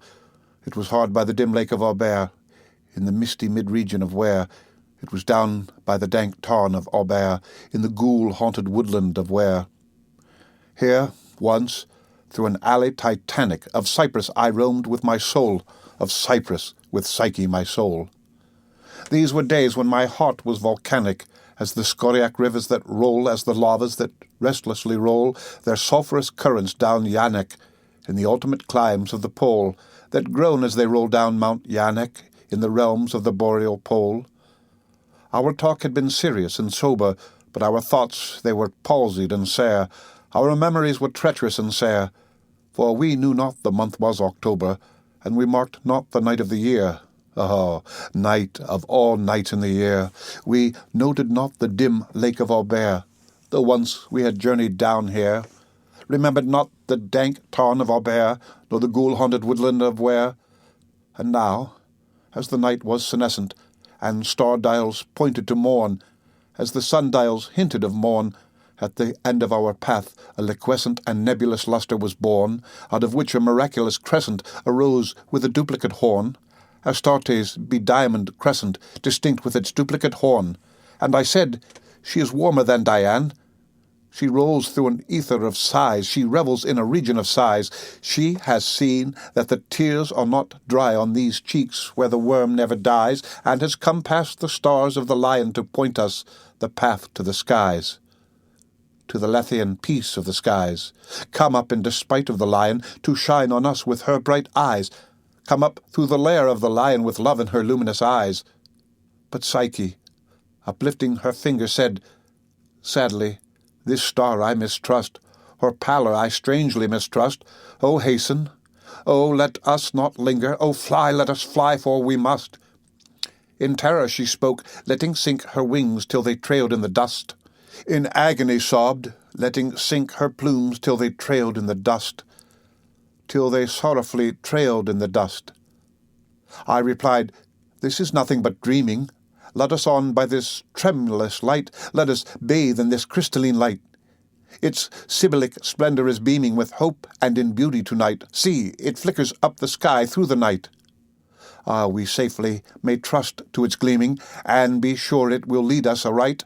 We safely may trust to a gleaming that cannot but guide us aright, since it flickers up to heaven through the night. Thus I pacified Psyche and kissed her, and tempted her out of her gloom, and conquered her scruples and gloom. And we passed to the end of a vista, but were stopped by the door of a tomb, by the door of a legended tomb. And I said, what is written, sweet sister, on the door of this legended tomb? She replied, Ulalume, Ulalume, 'tis the vault of thy lost Ulalume. Then my heart it grew ashen and sober, as the leaves that were crisped and sere, as the leaves that were withering and sere, and I cried, it was surely October on this very night of last year that I journeyed down here, that I brought a dread burden down here, on this night of all nights in the year. Ah, what demon has tempted me here? Well, I know now this dim lake of Aubert, this misty mid-region of Ware. Well, I know now this dank tarn of Aubert, this ghoul-haunted woodland of Ware. The End of Ulalume, by Edgar Allan Poe, published in 1847. Read by Rick Kishner for Lit2Go on the web at fcit.usf.edu. A Descent into the Maelstrom, by Edgar Allan Poe. The ways of God in nature, as in providence, are not as our ways, nor are the models that we frame any way commensurate to the vastness, profundity, and unsearchableness of his works, which have a depth in them greater than the well of Democritus. Joseph Glanville. We had now reached the summit of the loftiest crag. For some minutes the old man seemed too much exhausted to speak. Not long ago, said he at length, and I could have guided you on this route as well as the youngest of my sons, but about 3 years past there happened to be an event such as never happened to mortal man, or at least such as no man ever survived to tell of, and the 6 hours of deadly terror which I then endured have broken me up body and soul. You suppose me a very old man, but I am not. It took less than a single day to change these hairs from a jetty black to white, to weaken my limbs and to unstring my nerves so that I tremble at the least exertion and am frightened at a shadow. Do you know I can scarcely look over this little cliff without getting giddy? The little cliff upon whose edge he had so carelessly thrown himself down to rest that the weightier portion of his body hung over it, while he was only kept from falling by the tenure of his elbow on its extreme and slippery edge. This little cliff arose a sheer, unobstructed precipice of black shining rock some 1,500 or 1,600 feet from the world of crags beneath us. Nothing would have tempted me to within a half a dozen yards of its brink. In truth, so deeply was I excited by the perilous position of my companion that I fell at full length upon the ground, clung to the shrubs around me, and dared not even glance upward at the sky, while I struggled in vain to divest myself of the idea that the very foundations of the mountain were in danger from the fury of the winds. It was long before I could reason myself into sufficient courage to sit up and look out into the distance. "You must get over these fancies," said the guide, "for I have brought you here that you might have the best possible view of the scene of that event I mentioned, and to tell you the whole story with the spot just under your eye. We are now," he continued, in that particularizing manner which distinguished him, "we are now close upon the Norwegian coast, in the 68th degree of latitude, in the great province of Nordland, and in the dreary district of ℚ𝔬𝔤𝔤. The mountain upon whose top we sit is ℚ𝔬𝔤𝔤, the cloudy. Now raise yourself up a little higher, hold on to the grass if you feel giddy, so, and look out, beyond the belt of vapor beneath us, into the sea." I looked dizzily and beheld a wide expanse of ocean whose waters wore so inky a hue as to bring at once to my mind the Nubian geographer's account of the Mare Tenebrarum. A panorama more deplorably desolate no human imagination can conceive. To the right and left, as far as the eye could reach, there lay outstretched, like ramparts of the world, lines of horridly black and beetling cliff, whose character of gloom was but the more forcibly illustrated by the surf which reared high up against its white and ghastly crest, howling and shrieking forever. Just opposite the promontory upon whose apex we were placed, and at a distance of some 5 or 6 miles out at sea, there was visible a small, bleak-looking island, or, more properly, its position was discernible through the wilderness of surge in which it was enveloped. About 2 miles nearer the land arose another of similar size, hideously craggy and barren, and encompassed at various intervals by a cluster of dark rocks. The appearance of the ocean, in the space between the more distant island and the shore, had something very unusual about it. Although at the time so strong a gale was blowing landward that a brig in the remote offing lay to under a double-reefed trysail and constantly plunged her whole hull out of sight, still there was here nothing like a regular swell, but only a short, quick, angry cross-dashing of water in every direction, as well in the teeth of the wind as otherwise. Of foam there was little except in the immediate vicinity of the rocks. "The island in the distance," resumed the old man, "is called by the Norwegians ℚ𝔬𝔤. The one midway is Moscow. That a mile to the northward is Ambaren. Yonder are Älvsund, Höthholm, Kildhelm, Swarven, and Buckholm. Farther off between Moscow and ℚ𝔬𝔤 are Otterholm, Fleimen, Senflesen, and Stockholm. These are the true names of the places, but why it has been thought necessary to name them at all is more than either you or I can understand. Do you hear anything? Do you see any change in the water?" We had now been about 10 minutes upon the top of ℚ𝔬𝔤, to which we had ascended from the interior of ℚ𝔬𝔤, so that we had caught no glimpse of the sea until it burst upon us from the summit. As the old man spoke, I became aware of a loud and gradually increasing sound, like the moaning of a vast herd of buffaloes upon an American prairie, and at the same moment I perceived that what seamen term the chopping character of the ocean beneath us was rapidly changing into a current which set to the eastward. Even while I gazed, this current acquired a monstrous velocity. Each moment added to its speed, to its headlong impetuosity. In 5 minutes, the whole sea, as far as Vurrgh, was lashed into ungovernable fury.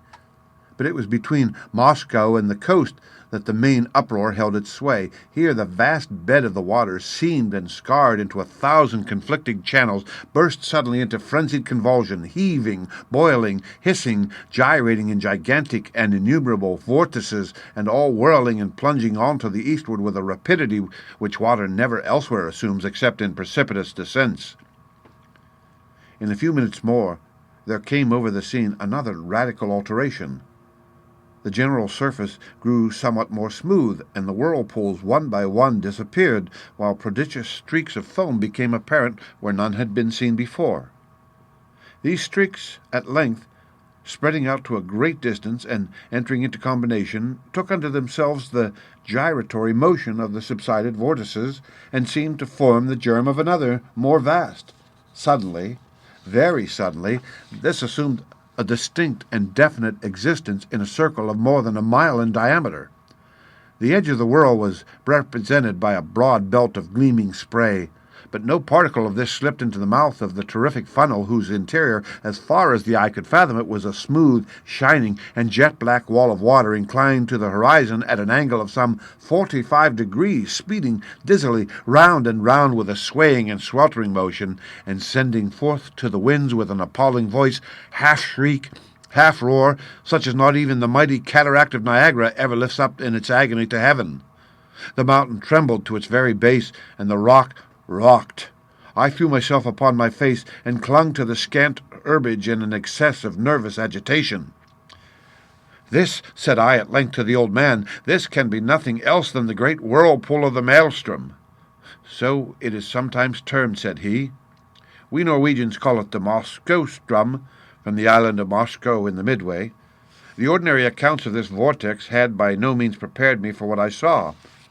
That of Jonas Ramus, which is perhaps the most circumstantial of any, cannot impart the faintest conception either of the magnificence or of the horror of the scene, or of the wild, bewildering sense of the novel which confounds the beholder. I am not sure from what point of view the writer in question surveyed it, nor at what time, but it could neither have been from the summit of ℚ nor during a storm.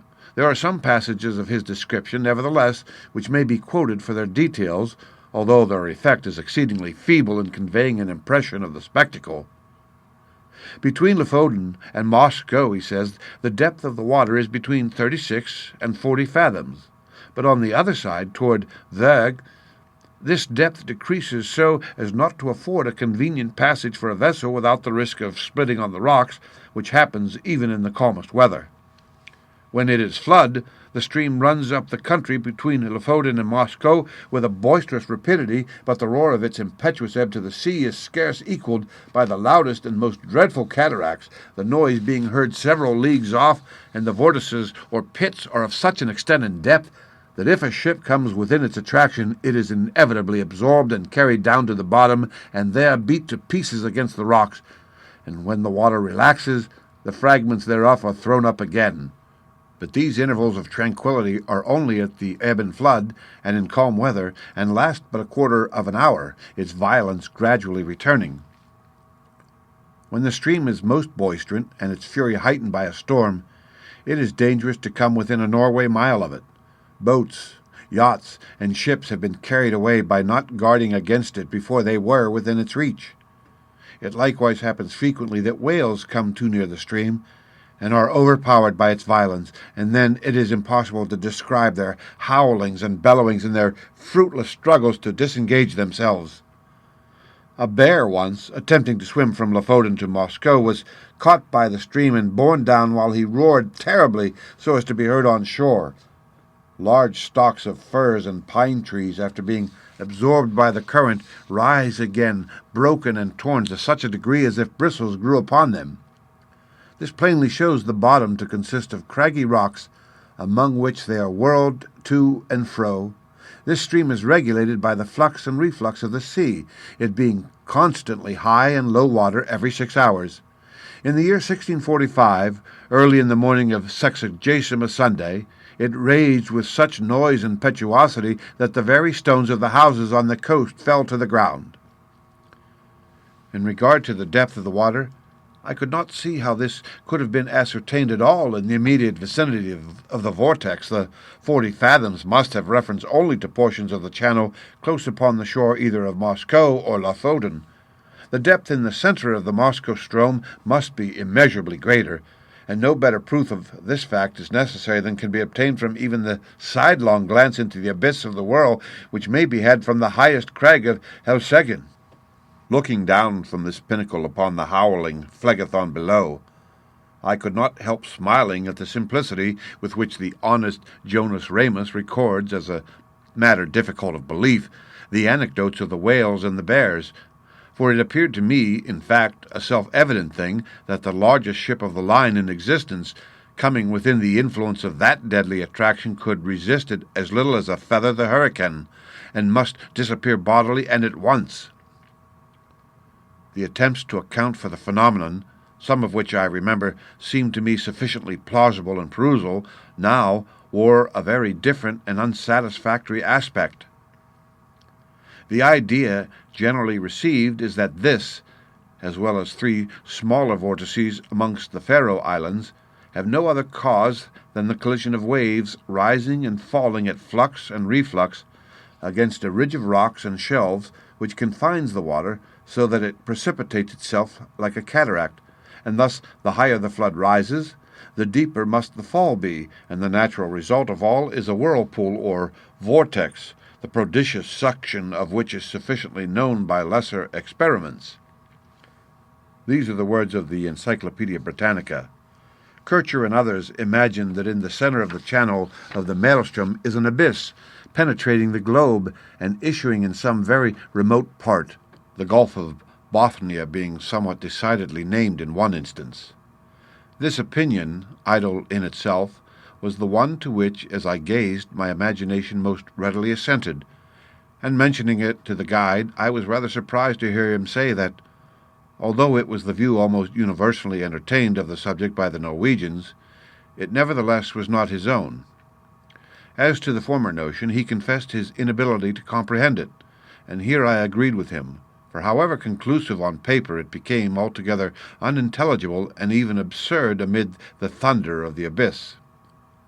"You have had a good look at the world now," said the old man, "and if you will creep around this crag so as to get in its lee and deaden the roar of the water, I will tell you a story that will convince you I ought to know something of the Moscow Strom." I placed myself as desired, and he proceeded.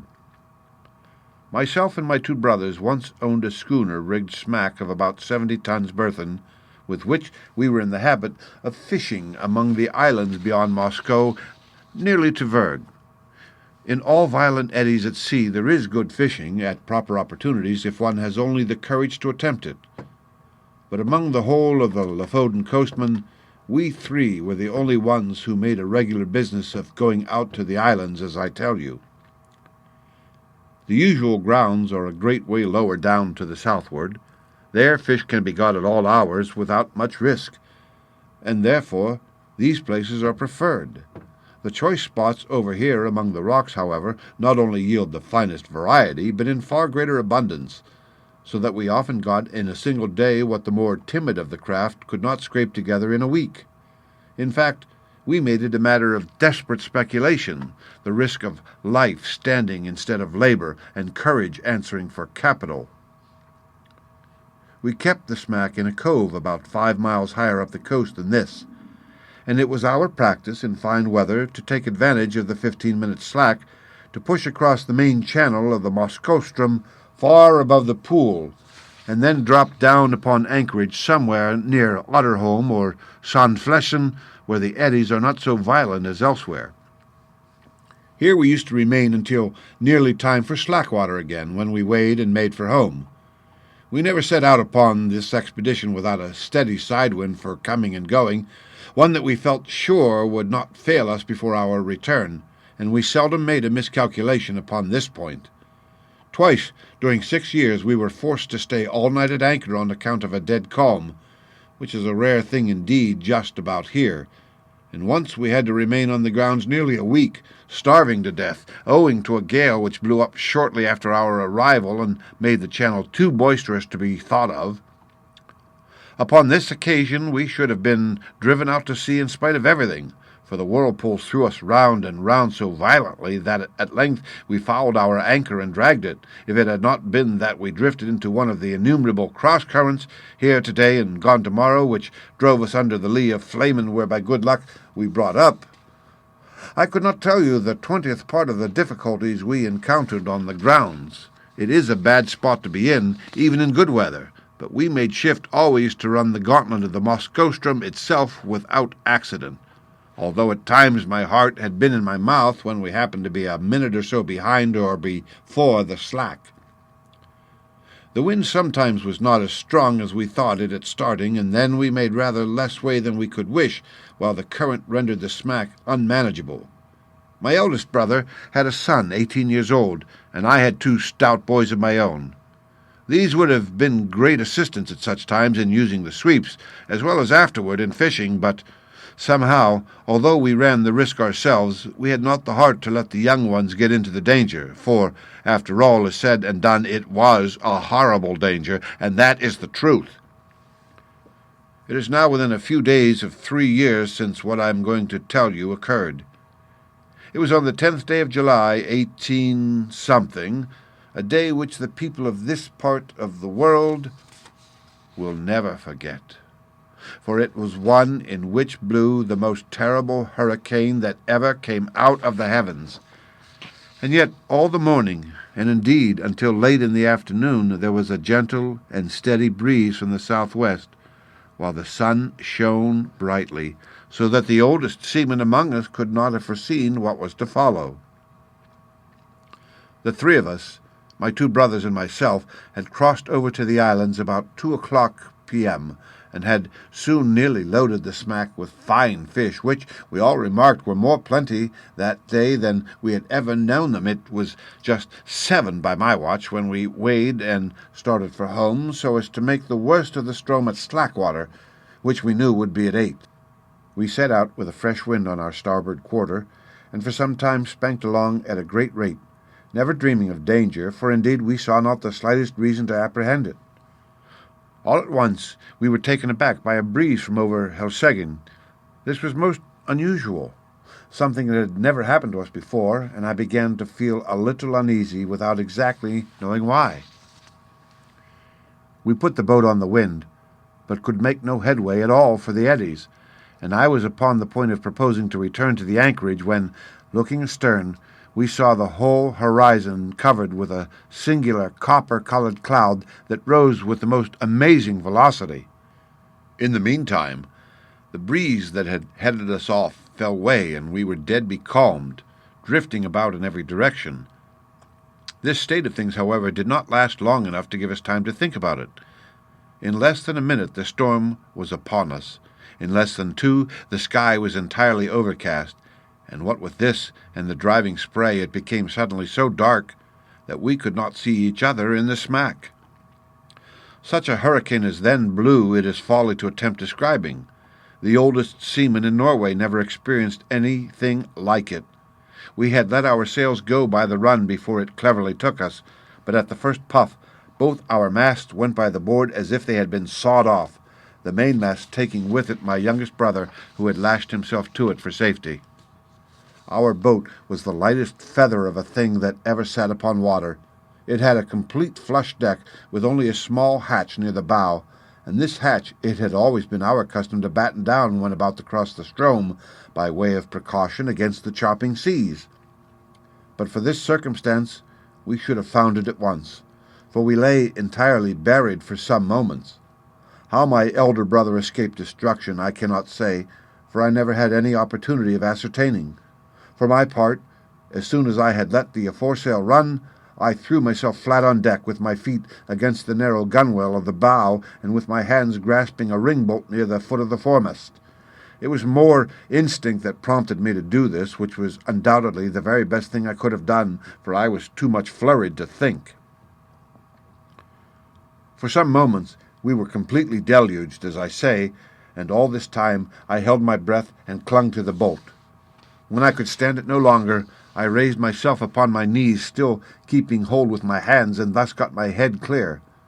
Presently our little boat gave herself a shake, just as a dog does in coming out of the water, and thus rid itself in some measure of the seas. I was now trying to get the better of the stupor that had come over me, and to collect my senses so as to see what was to be done, when I felt somebody grasp my arm. It was my elder brother, and my heart leaped for joy, for I had made sure that he was overboard. But the next moment all this joy was turned into horror, for he put his mouth close to my ear and screamed out the word, "┬Ż┬Ż!" No one ever will know what my feelings were at that moment. I shook from head to foot as if I had had the most violent fit of the ague. I knew what he meant by that one word well enough. I knew what he wished to make me understand. With the wind that now drove us on, we were bound for the whirl of the ┬Ż┬Ż, and nothing could save us. You perceive that in crossing the ┬Ż┬Ż channel we always went a long way up above the whirl, even in the calmest weather, and then had to wait and watch carefully for the slack. But now we were driving right upon the pool itself, and in such a hurricane as this. To be sure, I thought, we shall get there just about the slack. There is some little hope in that, but in the next moment I cursed myself for being so great a fool as to dream of hope at all. I knew very well that we were doomed, had we been in 10 times a 90-gun ship. By this time the first fury of the tempest had spent itself, or perhaps we did not feel it so much as we scudded before it. But at all events the seas, which at first had been kept down by the wind and lay flat and frothing, now got up into absolute mountains. A singular change, too, had come over the heavens. Around in every direction it was still as black as pitch, but nearly overhead there burst out all at once a circular rift of clear sky, as clear as I ever saw, and of a deep, bright blue, and through it there blazed forth the full moon with a lustre that I never before knew her to wear. She lit up everything about us with the greatest distinctness, but, oh God, what a scene it was to light up! I now made 1 or 2 attempts to speak to my brother, but in some manner which I could not understand, the din had so increased that I could not make him hear a single word, although I screamed at the top of my voice in his ear. Presently he shook his head, looking as pale as death, and held up one of his fingers as if to say, "Listen." At first I could not make out what he meant, but soon a hideous thought flashed upon me. I dragged my watch from its fob. It was not going. I glanced at its face by the moonlight, and then burst into tears as I had flung it far away into the ocean. It had run down at 7 o'clock. We were behind the time of the slack, and the swirl of the ┬Ż┬Ż was in full fury. When a boat is well built, properly trimmed, and not deep laden, the waves in a strong gale, when she is going large, seem always to slip from beneath her, which appears very strange to a landsman, and this is what we call riding in sea phrase. Well, so far we had ridden the swells very cleverly, but presently a gigantic sea happened to take us right under the counter and bore us with it as it rose up, as if into the sky. I would not have believed that any wave could ride so high. And then down we came with a sweep, a slide, and a plunge that made me feel sick and dizzy, as if I was falling from some lofty mountain-top in a dream. But while we were up, I had thrown a quick glance around, and that one glance was all sufficient. I saw our exact position in an instant. The ┬Ż┬Ż whirlpool was about 1/4 of a mile dead ahead, but no more like the everyday ┬Ż┬Ż than the whirl as you now see. It is like a mill race. If I had not known where we were and what we had to expect, I should not have recognized the place at all.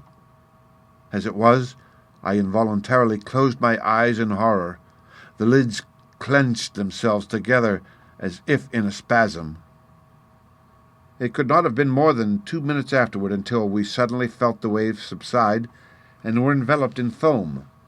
The boat made a sharp half-turn to larboard and then shot off in its new direction like a thunderbolt.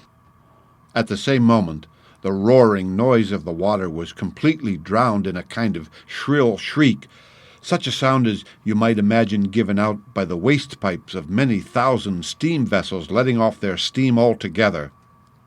We were now in the belt of surf that always surrounds the whirl, and I thought, of course, that another moment would plunge us into the abyss, down which we could only see indistinctly on account of the amazing velocity with which we were borne along. The boat did not seem to sink into the water at all, but to skim like an air bubble upon the surface of the surge. Her starboard side was next the whirl, and on the larboard arose the world of ocean we had left. It stood like a huge, writhing wall between us and the horizon. It may appear strange, but now, when we were in the very jaws of the gulf, I felt more composed than when we were only approaching it. Having made up my mind to hope no more, I got rid of a great deal of that terror which unmanned me at first. I suppose it was despair that strung my nerves. It may look like boasting, but what I tell you is truth. I began to reflect how magnificent a thing it was to die in such a manner, and how foolish it was in me to think of so paltry a consideration as my own individual life in view of so wonderful a manifestation of God's power. I do believe that I blushed with shame when this idea crossed my mind. After a little while I became possessed with the keenest curiosity about the world itself. I positively felt a wish to explore its depths, even at the sacrifice I was going to make, and my principal grief was that I should never be able to tell my old companions on shore about the mysteries I should see. These, no doubt, were singular fancies to occupy a man's mind in such extremity, and I have often thought since that the revolutions of the boat around the pool might have rendered me a little light-headed. There was another circumstance which tended to restore my self-possession, and this was the cessation of the wind, which could not reach us in our present situation.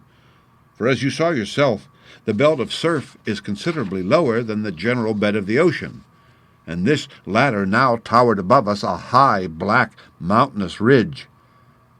If you have never been at sea in a heavy gale, you can form no idea of the confusion of mind occasioned by the wind and spray together. They blind, deafen, and strangle you, and take away all power of action or reflection. But we were now, in a great measure, rid of these annoyances, just as death-condemned felons in prison are allowed petty indulgences forbidden them while their doom is yet uncertain. How often we made the circuit of the belt it is impossible to say. We careened around and round for perhaps an hour, flying rather than floating, getting gradually more and more into the middle of the surge, and then nearer and nearer to its horrible inner edge. All this time I had never let go of the ring-bolt. My brother was at the stern, holding on to a small, empty water cask which had been securely lashed under the coop of the counter, and was the only thing on deck that had not been swept overboard when the gale first took us. As we approached the brink of the pit, he let go his hold upon this, and made for the ring, from which, in the agony of his terror, he endeavoured to force my hands, as it was not large enough to afford us both a secure grasp. I never felt deeper grief than when I saw him attempt this act, although I knew he was a madman when he did it, a raving maniac through sheer fright. I did not care, however, to contest the point with him. I knew it could make no difference whether either of us held on at all, so I let him have the bolt, and went astern to the cask. This there was no great difficulty in doing, for the smack flew around steadily enough, and upon an even keel, only swaying to and fro with the immense sweeps and swelters of the wind. Scarcely had I secured myself in my new position when we gave a wild lurch to starboard, and rushed headlong into the abyss. I muttered a hurried prayer to God, and thought all was over. As I felt the sickening sweep of the descent, I had instinctively tightened my hold upon the barrel, and closed my eyes. For some seconds I dared not open them, while I expected instant destruction, and wondered that I was not already in my death struggles with the water. But moment after moment elapsed. I still lived. The sense of falling had ceased, and the motion of the vessel seemed much as it had been before while in the belt of foam, with the exception that she now lay more along. I took courage, and looked once again upon the scene. Never shall I forget the sensations of awe, horror, and admiration with which I gazed about me. The boat appeared to be hanging, as if by magic, midway down upon the interior surface of a funnel vast in circumference, prodigious in depth, and whose perfectly smooth sides might have been mistaken for ebony but for the bewildering rapidity with which they spun around, and for the gleaming and ghastly radiance they shot forth as the rays of the full moon from that circular rift amid the clouds, which I had already described, streamed in a flood of golden glory along the black walls and far away down into the inmost recesses of the abyss. At first I was too much confused to observe anything accurately. The general burst of terrific grandeur was all that I beheld. When I recovered myself a little, however, my gaze fell instinctively downward. In this direction I was able to obtain an unobstructed view from the manner in which the smack hung on the inclined surface of the pool. She was quite upon an even keel, that is to say, her deck lay in a plane parallel with that of the water, but this latter sloped at an angle of more than 45 degrees, so that we seemed to be lying upon our beam ends. I could not help observing, nevertheless, that I had scarcely more difficulty in maintaining my hold and footing in this situation than if we had been upon a dead level, and this, I suppose, was owing to the speed at which we revolved. The rays of the moon seemed to search the very bottom of the profound gulf, but still I could make out nothing distinctly, on account of a thick mist in which everything there was enveloped, and over which there hung a magnificent rainbow, like that narrow and tottering bridge which Mussulmen say is the only pathway between time and eternity. This mist, or spray, was no doubt occasioned by the clashing of the great walls of the funnel as they all met together at the bottom. But the yell that went up to the heavens from out of that mist I dare not attempt to describe. Our first slide into the abyss itself from the belt of foam above had carried us a great distance down the slope, but our farther descent was by no means proportionate. Round and round we swept, not with any uniform movement, but in dizzying swings and jerks that sent us sometimes only a few hundred yards, sometimes nearly the complete circuit of the whirl.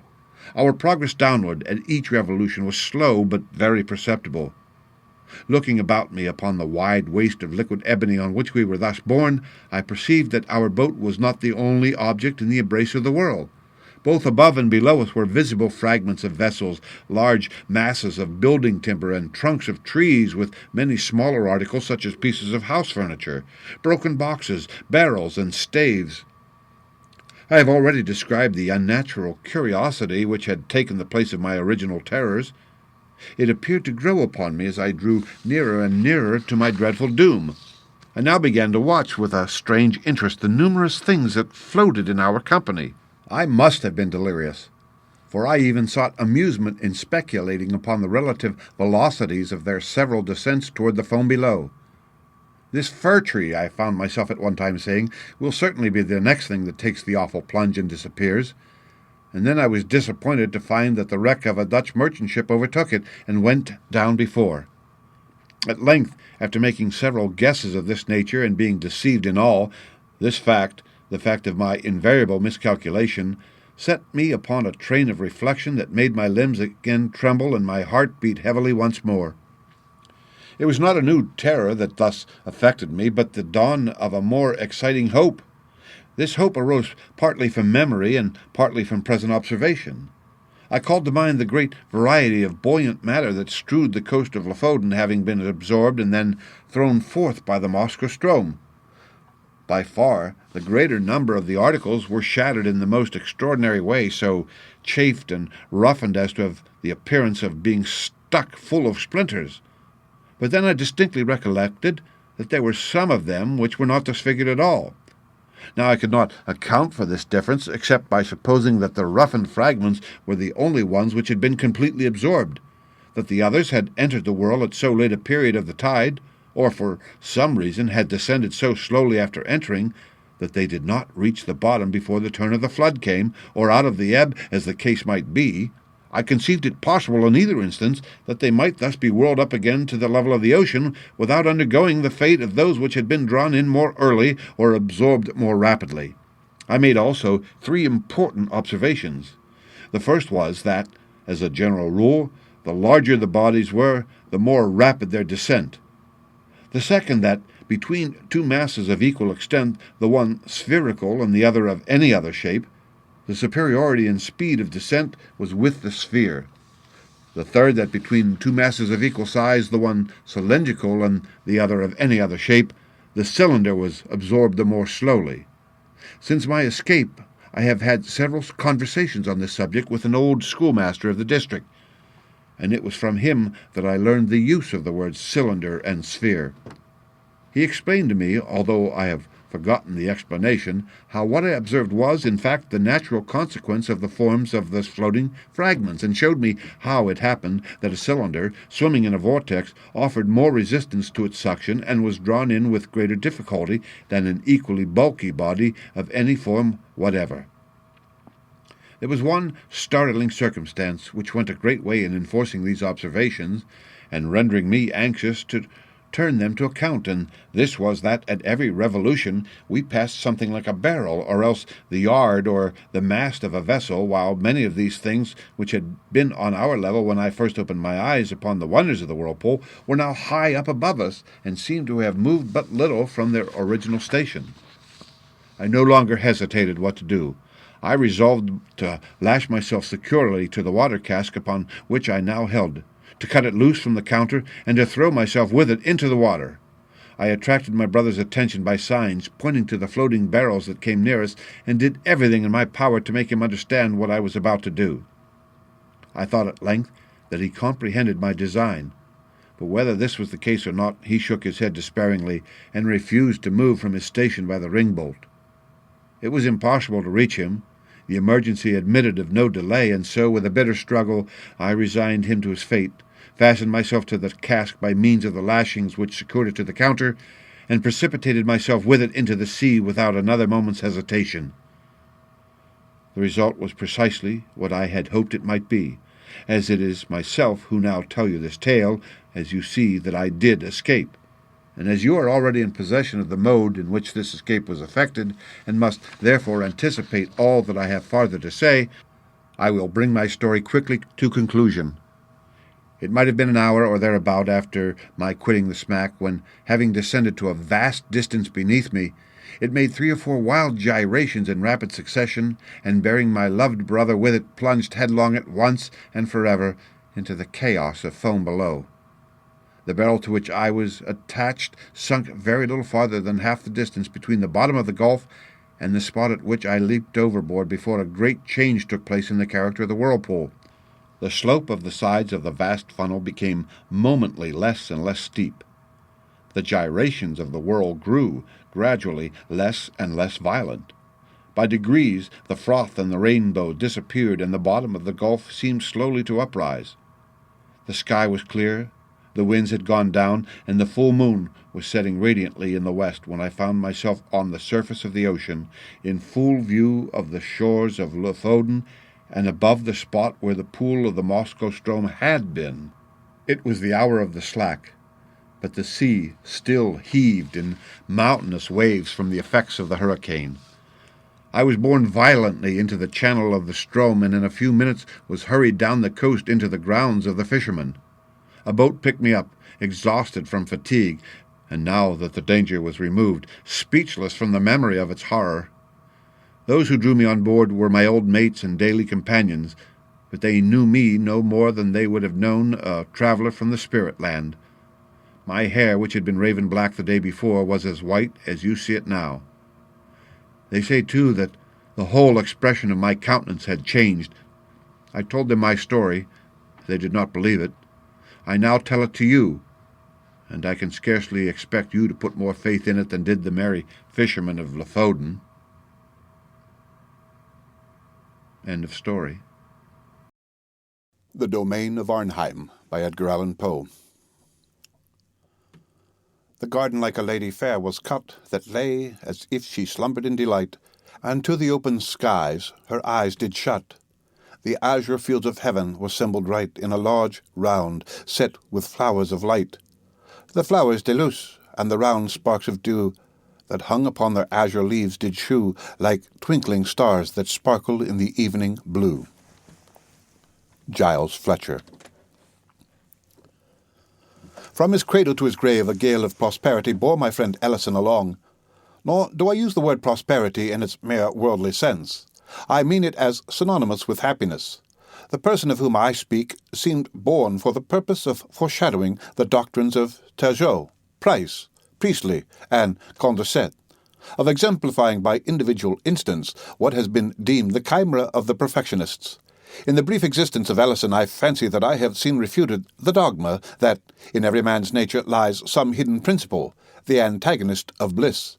An anxious examination of his career has given me to understand that in general, from the violation of a few simple laws of humanity arises the wretchedness of mankind, that as a species we have in our possession the as yet unwrought elements of content, and that even now, in the present darkness and madness of all thought on the great question of the social condition, it is not impossible that man, the individual, under certain unusual and highly fortuitous conditions, may be happy. With opinions such as these, my young friend, too, was fully imbued, and thus it is worthy of observation that the uninterrupted enjoyment which distinguished his life was, in great measure, the result of preconcert. It is indeed evident that with less of the instinctive philosophy which now and then stands so well in the stead of experience, Mr. Ellison would have found himself precipitated by the very extraordinary success of his life into the common vortex of unhappiness which yawns for those of preeminent endowments. But it is by no means my object to pen an essay on happiness. The ideas of my friend may be summed up in a few words. He admitted but 4 elementary principles, or more strictly, conditions of bliss. That which he considered chief was, strange to say, the simple and purely physical one of free exercise in the open air. The health, he said, attainable by other means is scarcely worth the name. He instanced the ecstasies of the fox-hunter and pointed to the tillers of the earth, the only people who, as a class, can be fairly considered happier than others. His second condition was the love of woman. His third and most difficult of realization was the contempt of ambition. His fourth was an object of unceasing pursuit, and he held that, other things being equal, the extent of attainable happiness was in proportion to the spirituality of this object. Ellison was remarkable in the continuous profusion of good gifts lavished upon him by fortune. In personal grace and beauty he exceeded all men. His intellect was of that order to which the acquisition of knowledge is less a labor than an intuition and a necessity. His family was one of the most illustrious of the empire. His bride was the loveliest and most devoted of women. His possessions had been always ample, but on the attainment of his majority it was discovered that one of those extraordinary freaks of fate had been played in his behalf which startle the whole social world amid which they occur, and seldom fail radically to alter the moral constitution of those who are their objects. It appears that about 100 years before Mr. Ellison's coming of age, there had died, in a remote province, one Mr. Seabright Ellison. This gentleman had amassed a princely fortune, and, having no immediate connections, conceived the whim of suffering his wealth to accumulate for a century after his decease.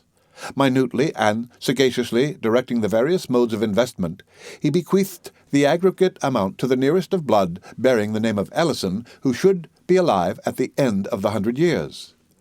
Many attempts had been made to set aside this singular bequest, their ex post facto character rendered them abortive. But the attention of a jealous government was aroused, and a legislative act finally obtained forbidding all similar accumulations. This act, however, did not prevent young Ellison from entering into possession on his 21st birthday as the heir of his ancestor Seabright of a fortune of $450 millions. When it had become known that such was the enormous wealth inherited, there were, of course, many speculations as to the mode of its disposal.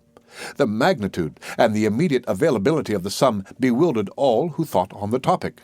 The possessor of any appreciable amount of money might have been imagined to perform any one of 1,000 things.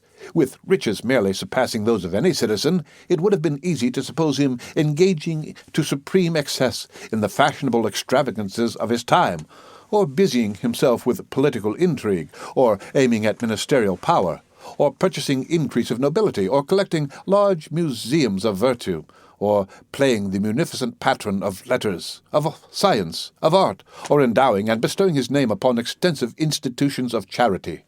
But for the inconceivable wealth in the actual possession of the heir, these objects and all ordinary objects were felt to afford too limited a field. Recourse was had to figures, and these but sufficed to confound. It was seen that, even at 3%, the annual income of the inheritance amounted to no less than $13,500,000, which was $1,125,000 per month, or 36,986 per day, or 1,541 per hour, or $620 for every minute that flew. Thus the usual track of supposition was thoroughly broken up. Men knew not what to imagine. There were some who even conceived that Mr. Ellison would divest himself of at least one half of his fortune, as of utterly superfluous opulence, enriching whole troops of his relatives by division of his superabundance. To the nearest of these he did, in fact, abandon the very unusual wealth which was his own before the inheritance. I was not surprised, however, to perceive that he had long made up his mind on a point which had occasioned so much discussion to his friends. Nor was I greatly astonished at the nature of his decision. In regard to individual charities, he had satisfied his conscience. In the possibility of any improvement, properly so called, being effected by man himself in the general condition of man, he had, I am sorry to confess it, little faith. Upon the whole, whether happily or unhappily, he was thrown back in very great measure upon self. In the widest and noblest sense he was a poet. He comprehended, moreover, the true character, the august aims, the supreme majesty and dignity of the poetic sentiment. The fullest, if not the sole proper satisfaction of this sentiment, he instinctively felt to lie in the creation of novel forms of beauty. Some peculiarities, either in his early education or in the nature of his intellect, had tinged with what is termed materialism all his ethical speculations, and it was this bias, perhaps, which led him to believe that the most advantageous, at least if not the sole legitimate field for the poetic exercise, lies in the creation of novel moods of purely physical loveliness. Thus it happened he became neither musician nor poet, if we use this latter term in its everyday acceptation. Or it might have been that he neglected to become either, merely in pursuance of his idea that in contempt of ambition is to be found one of the essential principles of happiness on earth. Is it not indeed possible that, while a high order of genius is necessarily ambitious, the highest is above that which is termed ambition? And may it not thus happen that many far greater than Milton have contentedly remained mute and inglorious? I believe that the world has never seen, and that, unless through some series of accidents goading the noblest order of mind into distasteful exertion, the world will never see, that full extent of triumphant execution in the richer domains of art, of which the human nature is absolutely capable. Ellison became neither musician nor poet, although no man lived more profoundly enamoured of music and poetry. Under other circumstances than those which invested him, it is not impossible that he would have become a painter. Sculpture, although in its nature rigorously poetical, was too limited in its extent and consequences to have occupied at any time much of his attention. And I have now mentioned all the provinces in which the common understanding of the poetic sentiment has declared it capable of expatiating. But Ellison maintained that the richest, the truest, and most natural, if not altogether the most extensive province, had been unaccountably neglected. No definition had spoken of the landscape gardener as of the poet. Yet it seemed to my friend that the creation of the landscape garden offered to the proper muse the most magnificent of opportunities. Here, indeed, was the fairest field for the display of imagination in the endless combining of forms of novel beauty, the elements to enter into combination being, by a vast superiority, the most glorious which the earth could afford. In the multiform and multicolour of the flowers and the trees, he recognized the most direct and energetic efforts of nature at physical loveliness, and in the direction or concentration of this effort, or more properly in its adaptation to the eyes which were to behold it on earth, he perceived that he should be employing the best means, labouring to the greatest advantage, in the fulfilment, not only of his own destiny as poet, but of the august purposes for which the deity had implanted the poetic sentiment in man. Its adaptation to the eyes which were to behold it on earth. In his explanations of this phraseology, Mr. Ellison did much towards solving what has always seemed to me an enigma. I mean the fact, which none but the ignorant dispute, that no such combination of scenery exists in nature as the painter of genius may produce. No such paradises ought to be found in reality as have glowed on the canvas of Claude. In the most enchanting of natural landscapes there will always be found a defect, or an excess, many excesses and defects. While the component parts may defy individually the highest skill of the artist, the arrangement of these parts will always be susceptible of improvement. In short, no position can be attained on the wide surface of the natural earth from which an artistical eye, looking steadily, will not find matter of offence in what is termed the composition of the landscape. And yet how unintelligible is this? In all other matters we are justly instructed to regard nature as supreme. With her details we shrink from competition. Who shall presume to imitate the colours of the tulip, or to improve the proportions of the lily of the valley? The criticism which says of sculpture or portraiture that here nature is to be exalted or idealized rather than imitated is an error. No pictorial or sculptural combinations of points of human liveliness do more than approach the living and breathing beauty. In landscape alone is the principle of the critic true, and having felt its truths here, it is but the headlong spirit of generalization which has led him to pronounce it true throughout all the domains of art. Having, I say, felt its truth here, for the feeling is no affectation or chimera, the mathematics afford no more absolute demonstrations than the sentiments of his art yields the artist. He not only believes, but positively knows that such and such apparently arbitrary arrangements of matter constitute, and alone constitute, the true beauty. His reasons, however, have not yet been matured into expression. It remains for a more profound analysis than the world has yet seen fully to investigate and express them. Nevertheless, he is confirmed in his instinctive opinions by the voice of all his brethren. Let a composition be defective. Let an emendation be wrought in its mere arrangement of form. Let this emendation be submitted to every artist in the world. By each will its necessity be admitted. And even far more than this, in remedy of the defective composition, each insulated member of the fraternity would have suggested the identical emendation. I repeat that in landscape arrangements alone is the physical nature susceptible of exaltation, and that, therefore, her susceptibility of improvement at this one point was a mystery I had been unable to solve. My own thoughts on the subject had rested in the idea that the primitive intention of nature would have so arranged the earth's surface as to have fulfilled at all points man's sense of perfection in the beautiful, the sublime, or the picturesque, but that this primitive intention had been frustrated by the known geological disturbances of form and colour, grouping, in the correction or allaying of which lies the soul of art. The force of this idea was much weakened, however, by the necessity which it involved of considering the disturbances abnormal and unadapted to any purpose. It was Ellison who suggested that they were prognostic of death. He thus explained: admit the earthly immortality of man to have been the first intention. We have then the primitive arrangement of the earth's surface adapted to his blissful estate as not existent but designed. The disturbances were the preparations for his subsequently conceived deathful condition. Now, said my friend, what we regard as exaltation of the landscape may be really such as respects only the moral or human point of view. Each alteration of the natural scenery may possibly effect a blemish in the picture, if we can suppose this picture viewed at large in mass from some point distant from the earth's surface, although not beyond the limits of its atmosphere. It is easily understood that what might improve a closely scrutinized detail may at the same time injure a general or more distantly observed effect. There may be a class of beings, human once, but now invisible to humanity, to whom from afar our disorder may seem order, our unpicturesqueness picturesque. In a word, the earth angels, for whose scrutiny more especially than our own, and for whose death refined appreciation of the beautiful, may have been set in array by God, the wide landscape gardens of the hemispheres. In the course of discussion, my friend quoted some passages from a writer on landscape gardening, who has been supposed to have well treated his theme. There are properly but two styles of landscape gardening, the natural and the artificial.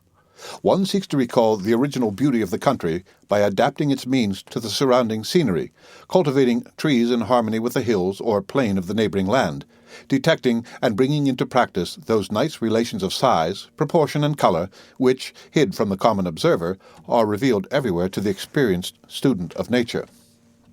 The result of the natural style of gardening is seen rather in the absence of all defects and incongruities, in the prevalence of a healthy harmony and order, than in the creation of any special wonders or miracles. The artificial style has as many varieties as there are different tastes to gratify. It has a certain general relation to the various styles of building. There are the stately avenues and retirements of Versailles, Italian terraces, and a various mixed Old English style which bears some relation to the domestic Gothic or English Elizabethan architecture. Whatever may be said against the abuses of the artificial landscape gardening, A picture of pure art in a garden scene adds to it a great beauty. This is partly pleasing to the eye by the show of order and design, and partly moral. A terrace with an old moss-covered balustrade calls up at once to the eye the fair forms that have passed there in other days. The slightest exhibition of art is an evidence of care and human interest.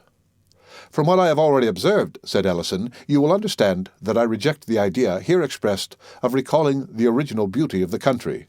The original beauty is never so great as that which may be introduced. Of course, everything depends on the selection of a spot with capabilities. What is said about detecting and bringing into practice nice relations of size, proportion, and color is one of those mere vaguenesses of speech which serve to veil inaccuracy of thought. The phrase quoted may mean anything or nothing, and guides in no degree. That the true result of the natural style of gardening is seen rather in the absence of all defects and incongruities than in the creation of any special wonders or miracles is a proposition better suited to the grovelling apprehension of the herd than to the fervid dreams of the man of genius. The negative merit suggested appertains to that hobbling criticism which, in letters, would elevate Addison into apotheosis. In truth, while that virtue which consists in the mere avoidance of vice appeals directly to the understanding, and can thus be circumscribed in rule, the loftier virtue which flames in creation can be apprehended in its results alone. Rule applies but to the merits of denial, to the excellencies which refrain. Beyond these, the critical art can but suggest. We may be instructed to build a Cato, but we are in vain told how to conceive a Parthenon, or an Inferno. The thing done, however, the wonder accomplished, and the capacity for apprehension becomes universal. The sophists of the negative school, who, through ability to create, have scoffed at creation, are now found the loudest in applause. What, in its chrysalis condition of principle, affronted their demure reason never fails, in its maturity of accomplishment, to extort admiration from their instinct of beauty. The author's observations on the artificial style, continued Ellison, are less objectionable. A mixture of pure art in a garden scene adds to it a great beauty. This is just, as also is the reference to the sense of human interest. The principle expressed is incontrovertible, but there may be something beyond it. There may be an object in keeping with the principle, an object unattainable by the means ordinarily possessed by individuals, yet which, if attained, would lend a charm to the landscape garden far surpassing that which a sense of merely human interest could bestow. A poet, having very unusual pecuniary resources, might, while retaining the necessary idea of art or culture, or, as our author expresses it, of interest, so imbue his designs at once with extent and novelty of beauty as to convey the sentiment of spiritual interference. It will be seen that in bringing about such result, he secures all the advantages of interest or design, while relieving his work of the harshness or technicality of the worldly art. In the most rugged of wildernesses, in the most savage of the scenes of pure nature, there is apparent the art of a creator, yet this art is apparent to reflection only. In no respect has it the obvious force of a feeling. Now let us suppose this sense of the almighty design to be one step depressed, to be brought into something like harmony or consistency with the sense of human art, to form an intermedium between the two. Let us imagine, for example, a landscape whose combined vastness and definitiveness, whose united beauty, magnificence, and strangeness shall convey the idea of care, or culture, or superintendence on the part of beings superior, yet akin to humanity. Then the sentiment of interest is preserved, while the art intervolved is made to assume the air of intermediate or secondary nature, a nature which is not God, nor an emanation from God, but which still is nature in the sense of the handiwork of the angels that hover between man and God. It was in devoting his enormous wealth to the embodiment of such a vision as this, in the free exercise in the open air ensured by the personal superintendence of his plans, in the unceasing object which these plans afforded, in the high spirituality of the object, in the contempt of ambition which it enabled him truly to feel, in the perennial springs with which it gratified, without possibility of satiating, that one master passion of his soul, the thirst for beauty, above all, it was in the sympathy of a woman not unwomanly, whose loveliness and love enveloped his existence in the purple atmosphere of paradise, that Ellison thought to find, and found, exemption from the ordinary cares of humanity with a far greater amount of positive happiness than ever glowed in the rapt daydreams of de Staël. I despair of conveying to the reader any distinct conception of the marvels which my friend did actually accomplish. I wish to describe, but am disheartened by the difficulty of description, and hesitate between detail and generality. Perhaps the better course will be to unite the two in their extremes. Mr. Ellison's first step regarded, of course, the choice of a locality, and scarcely had he commenced thinking on this point when the luxuriant nature of the Pacific Islands arrested his attention. In fact, he had made up his mind for a voyage to the South Seas when a night's reflection induced him to abandon the idea. "Were I misanthropic," he said, "such a locale would suit me. The thoroughness of its insulation and seclusion, and the difficulty of ingress and egress, would in such case be the charm of charms. But as yet I am not ℚ𝔬𝔤. I wish the composure, but not the depression of solitude. There must remain with me a certain control over the extent and duration of my repose. There will be frequent hours in which I shall need, too, the sympathy of the poetic in what I have done. Let me seek then a spot not far from a populous city, whose vicinity also will best enable me to execute my plans." In search of a suitable place so situated, Ellison travelled for several years, and I was permitted to accompany him. 1,000 spots, with which I was enraptured, he rejected without hesitation, for reasons which satisfied me, in the end, that he was right. We came at length to an elevated tableland of wonderful fertility and beauty, affording a panoramic prospect very little less in extent than that of Etna, and in Ellison's opinion as well as my own, surpassing the far-famed view from that mountain in all the true elements of the picturesque. "I am aware," said the traveller, as he drew a sigh of deep delight after gazing on this scene, entranced for nearly an hour, "I know that here in my circumstances 9/10 of the most fastidious of men would rest content. This panorama is indeed glorious, and I should rejoice in it but for the excess of its glory. The taste of all the architects I have ever known leads them, for the sake of prospect, to put up buildings on hilltops. The error is obvious. Grandeur in any of its moods, but especially in that of extent, startles, excites, and then fatigues, depresses. For the occasional scene nothing can be better, for the constant view nothing worse, and in the constant view the most objectionable phase of grandeur is that of extent, the worst phases of extent that of distance. It is at war with the sentiment and with the sense of seclusion, the sentiment and sense which we seek to humour in retiring to the country. In looking from the summit of a mountain, we cannot help feeling abroad in the world. The heartsick avoid distant prospects as a pestilence. It was not until toward the close of the 4th year of our search that we found a locality with which Ellison professed himself satisfied. It is, of course, needless to say where was the locality. The late death of my friend, in causing his domain to be thrown open to certain classes of visitors, has given to Arnheim a species of secret and subdued, if not solemn celebrity, similar in kind, although infinitely superior in degree to that which so long distinguished the Fonthill. The usual approach to Arnheim was by the river. The visitor left the city in the early morning. During the forenoon he passed between shores of a tranquil and domestic beauty on which grazed innumerable sheep, their white fleeces spotting the vivid green of rolling meadows. By degrees the idea of cultivation subsided into that of merely pastoral care. This slowly became merged in a sense of retirement, this again in a consciousness of solitude. As the evening approached, the channel grew more narrow, the banks more and more precipitous, and these latter were clothed in rich, more profuse, and more sombre foliage. The water increased in transparency. The stream took 1,000 turns, so that at no moment could its gleaming surface be seen for a greater distance than a furlong. At every instant the vessel seemed imprisoned within an enchanted circle, having insuperable and impenetrable walls of foliage, a roof of ultramarine satin, and no floor, the keel balancing itself with admirable nicety on that of a phantom bark which, by some accident having been turned upside down, floated in constant company with the substantial one for the purpose of sustaining it.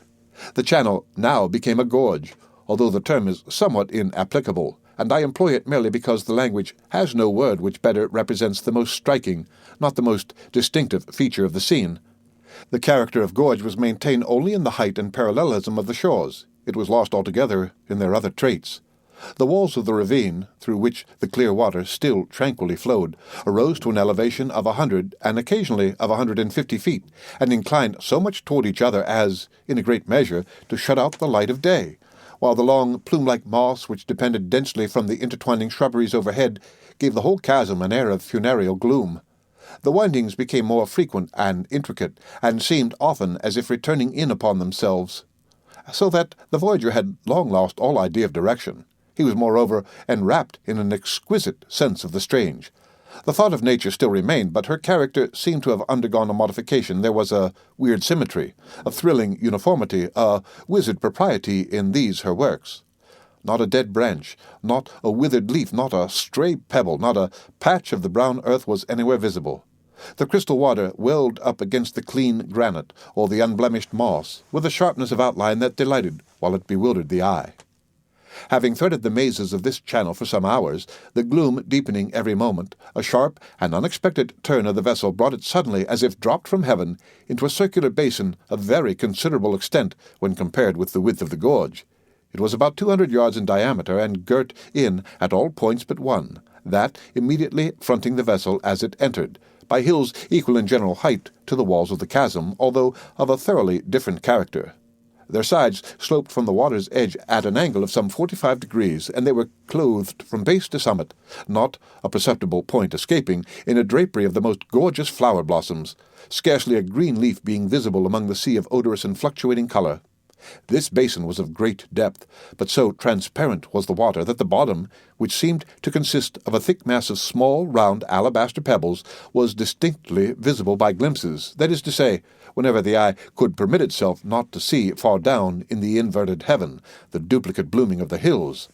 On these latter there were no trees, nor even shrubs of any size.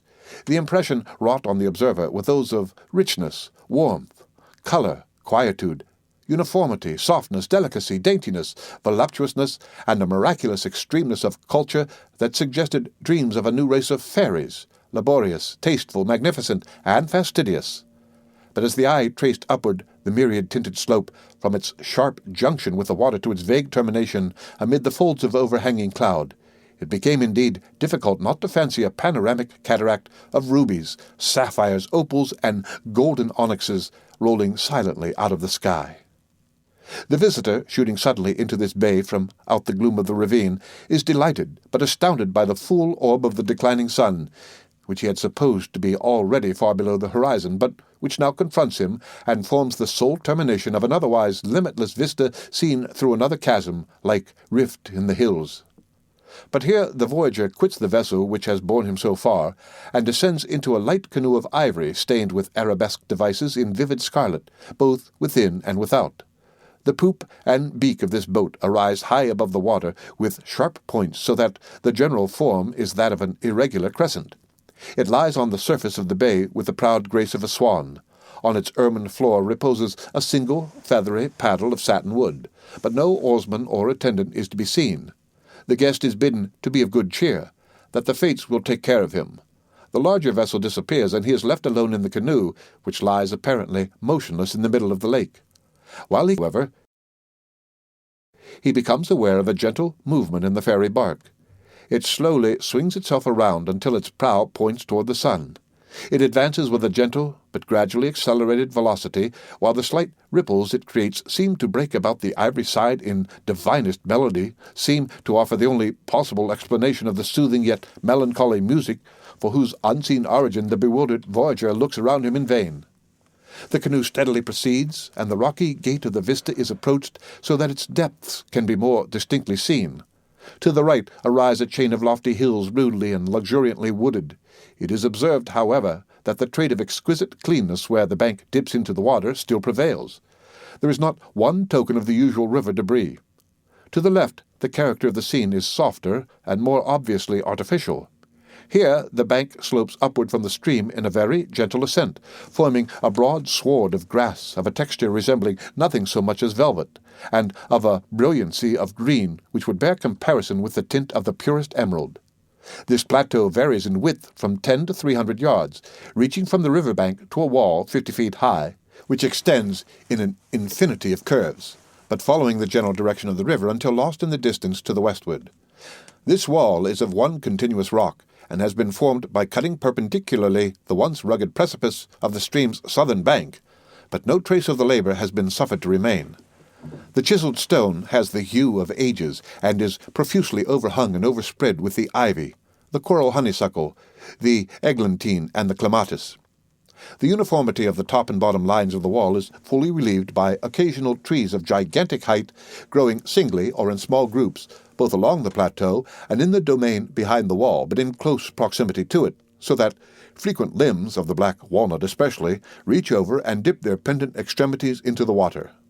Farther back within the domain, the vision is impeded by an impenetrable screen of foliage.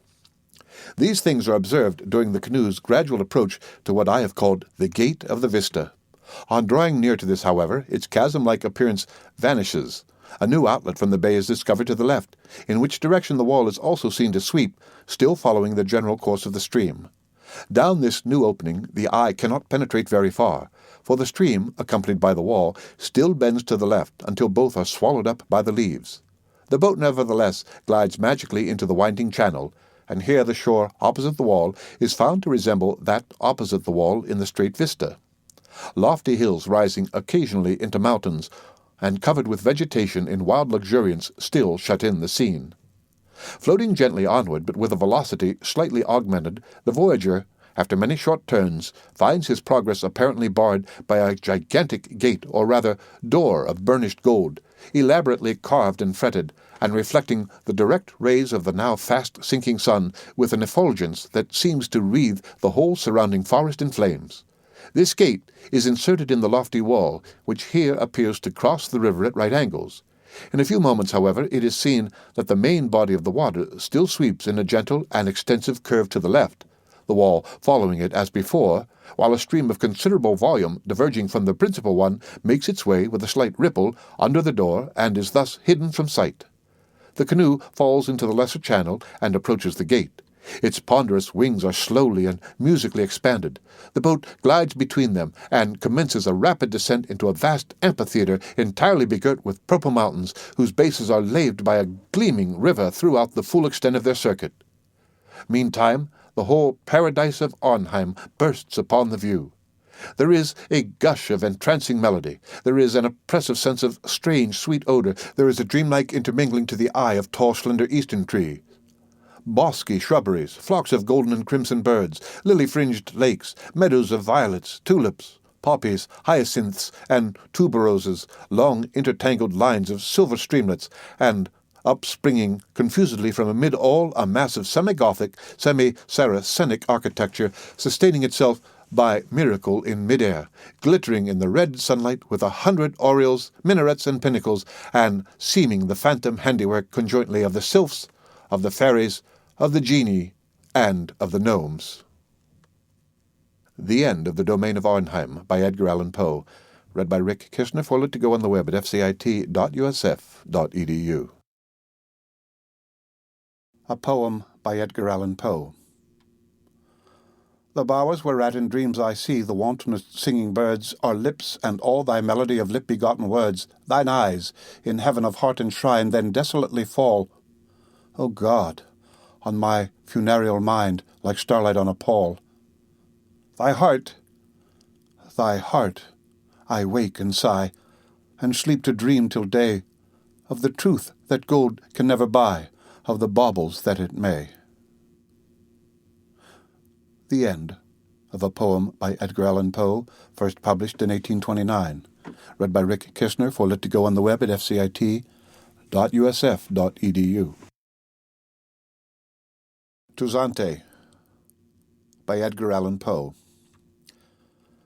Fair isle, that from the fairest of all flowers thy gentlest of all gentle names dost take, how many memories of what radiant hours at sight of thee and thine at once awake, how many scenes of what departed bliss, how many thoughts of what entombed hopes, how many visions of a maiden that is no more upon thy verdant slopes, no more, alas, that magical sad sound, transforming all, thy charms shall please no more, thy memory no more. Accursed ground, henceforward I hold thy flower-enamelled shore, O hyacinth isle, O purple Zante, e sole de oro fior de Levante. The End of ℚ by Edgar Allan Poe, published in 1887, read by Rick Kishner for Let It Go on the web at fcit.usf.edu. To the River by Edgar Allan Poe. Fair river, in thy bright, clear flow of crystal wandering water, thou art an emblem of the glow of beauty, the unhidden heart, the playful maziness of art in old Alberto's daughter. But when within thy waves she looks, which glistens then and trembles, why, then the prettiest of brooks her worshipper resembles. For in his heart as in thy stream her image deeply lies, his heart which trembles at the beam of her soul-searching eyes. The End of To the River by Edgar Allan Poe. First published in 1829. Read by Rick Kishner for Let It Go on the web at fcit.usf.edu. A Dream Within a Dream by Edgar Allan Poe.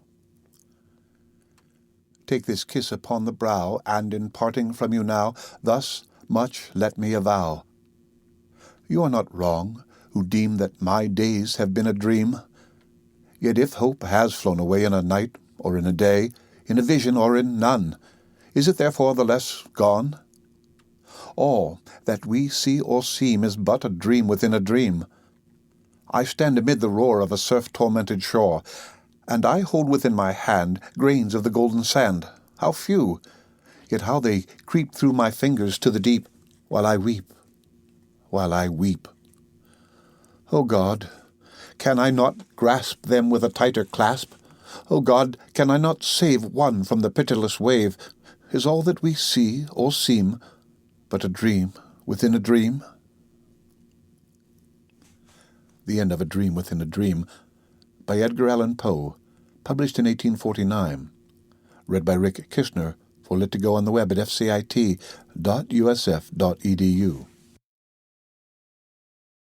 Dreamland by Edgar Allan Poe. By a route obscure and lonely, haunted by ill angels only, where an eidolon named Night on a black throne reigns upright, I have reached these lands but newly from an ultimate dim Thule, from a wild weird clime that lieth sublime out of space, out of time.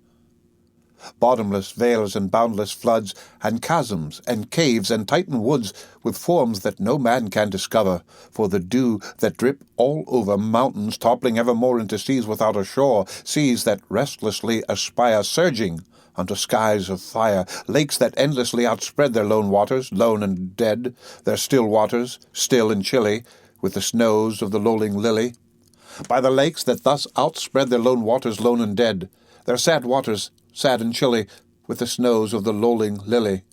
By the mountains near the river, murmuring lowly, murmuring ever, by the grey woods, by the swamp, where the toad and the newt encamp, by the dismal tarns and pools where dwell the ghouls, by each spot the most unholy, and each nook most melancholy. There the traveller meet aghast, sheeted memories of the past, shrouded forms that start and sigh, as they pass the wanderer by, white-robed forms of friends long given in agony to the earth and heaven. For the heart whose woes are legion, 'tis a peaceful, soothing region. For the spirit that walks in shadow, 'tis an Eldorado. But the traveller, travelling through it, may not, dare not, openly view it. Never its mysteries are exposed to the weak human eye unclosed. So wills its king, who hath forbid the uplifting of the fringed lid, and thus the sad soul that here passes beholds it but through darkened glasses, by a route obscure and lonely, haunted by ill angels only, where an eidolon named Night on a black throne reigns upright. I have wandered home but newly from this ultimate dim Thule. The End of Dreamland by Edgar Allan Poe, published in 1844, read by Rick Kishner for Let It Go on the web at fcit.usf.edu. Sonnet to Science by Edgar Allan Poe. Science, true daughter of old time thou art, who alterest all things with thy peering eyes. Why preyest thou thus upon the poet's heart, vulture whose wings are dull realities? How should he love thee, or how deem thee wise, who wouldst not leave him in his wandering, to seek for treasure in the jeweled skies? Albeit he soared with an undaunted wing, hast thou not dragged Diana from her car, and driven the Hamadryad from the wood, to seek a shelter in some happier star? Hast thou not torn the naiad from her flood, the elfin from the green grass, and from me the summer dream beneath the tamarind tree? The End. Read by Amanda Bernstein for Lit to Go on the web at fcit.usf.edu. To One in Paradise by Edgar Allan Poe. Thou wast that all to me, love, for which my soul did pine, a green isle in the sea, love, a fountain and a shrine, all wreathed with fairy fruits and flowers, and all the flowers were mine. Ah, dream too bright to last! Ah, starry hope that didst arise but to be overcast! A voice from out the future cries, On, on! But o'er the past, dim gulf, my spirit hovering lies, mute, motionless, aghast. For, alas, alas, with me the light of life is o'er, no more, no more, no more.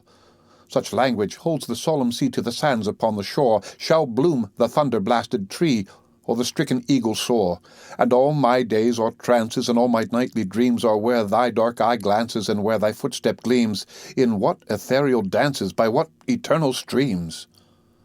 Alas, for that accursed time, they bore thee o'er the billow, from love to titled age and crime, and an unholy pillow, from me, and from our misty clime, where weeps the silver willow. The End of To One in Paradise by Edgar Allan Poe, published in 1835, read by Rick Kistner for Lit to Go on the web at fcit.usf.edu. To My Mother by Edgar Allan Poe. Because I feel that in the heavens above, the angels, whispering to one another, can find among their burning terms of love none so devotional as that of mother, therefore by that dear name I long have called you. You, who are more than mother unto me, and fill my heart of hearts where death installed you, in setting my Virginia's spirit free.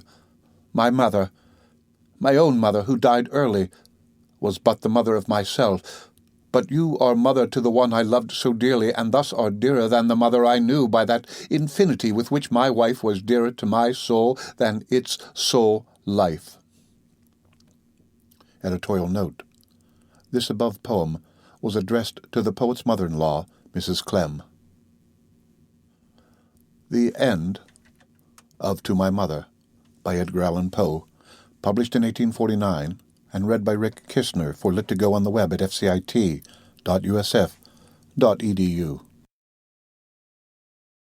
A Dream by Edgar Allan Poe. In visions of the dark night I have dreamed of joy departed, but a waking dream of life and light hath left me broken-hearted. Ah, what is not a dream by day to him whose eyes are cast on things around him with a ray turned back upon the past? That holy dream, while all the world were chiding, hath cheered me as a lovely beam, a lonely spirit guiding.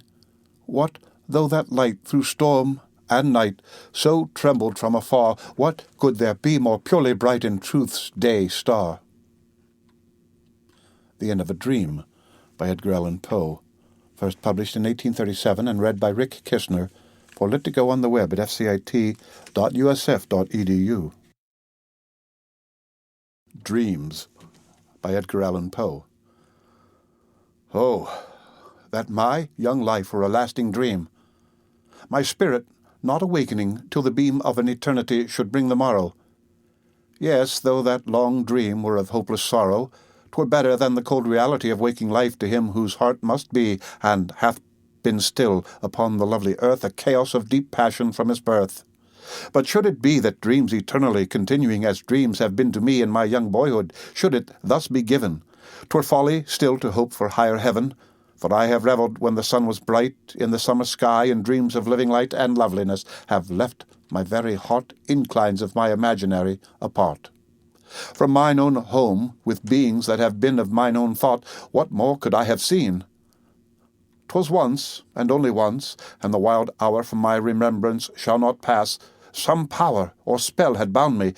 'Twas the chilly wind came o'er me in the night, and left behind its image on my spirit, or the moon shone on my slumbers in her lofty noon too coldly, or the stars, However it was, that dream was that night wind, let it pass. I have been happy, though in a dream. I have been happy, and I love the theme, dreams, in their vivid colouring of life, as in that fleeting, shadowy, misty strife of semblance with reality which brings to the delirious eye more lovely things of paradise and love, and all my own, than young Hope in his sunniest hour hath known. The End of Dreams, by Edgar Allan Poe. Read by Rick Kishner for lit2go on the web at fcit.usf.edu. El Dorado, by Edgar Allan Poe. Gaily bedight, a gallant knight in sunshine and in shadow had journeyed long, singing a song in search of El Dorado. But he grew old, this knight so bold, and o'er his heart a shadow fell as he found no spot of ground that looked like El Dorado. And as his strength failed him at length, he met a pilgrim shadow. Shadow, said he, where can it be, this land of El Dorado? Over the mountains of the moon, down the valley of the shadow. Ride, boldly ride, the shade replied, if you seek for El Dorado. The End of El Dorado, by Edgar Allan Poe. Published in 1849. Read by Rick Kishner for lit2go on the web at fcit.usf.edu. To Marie Louise Shoe, by Edgar Allan Poe. Not long ago, the writer of these lines, in the mad pride of intellectuality, maintained the power of words, denied that ever a thought arose within the human brain beyond the utterance of the human tongue. And now, as if in mockery of that boast, two words, two foreign, soft dissyllables, Italian tones made only to be murmured by angels dreaming in the moonlit dew that hangs like chains of pearl on Hermon Hill, half stirred from out the abysses of his heart, unthought like thoughts that are souls of thought, richer, far wilder, far diviner visions than even the seraph harper, Israfel, who has the sweetest voice of all God's creatures, could hope to utter. And I, my spells are broken.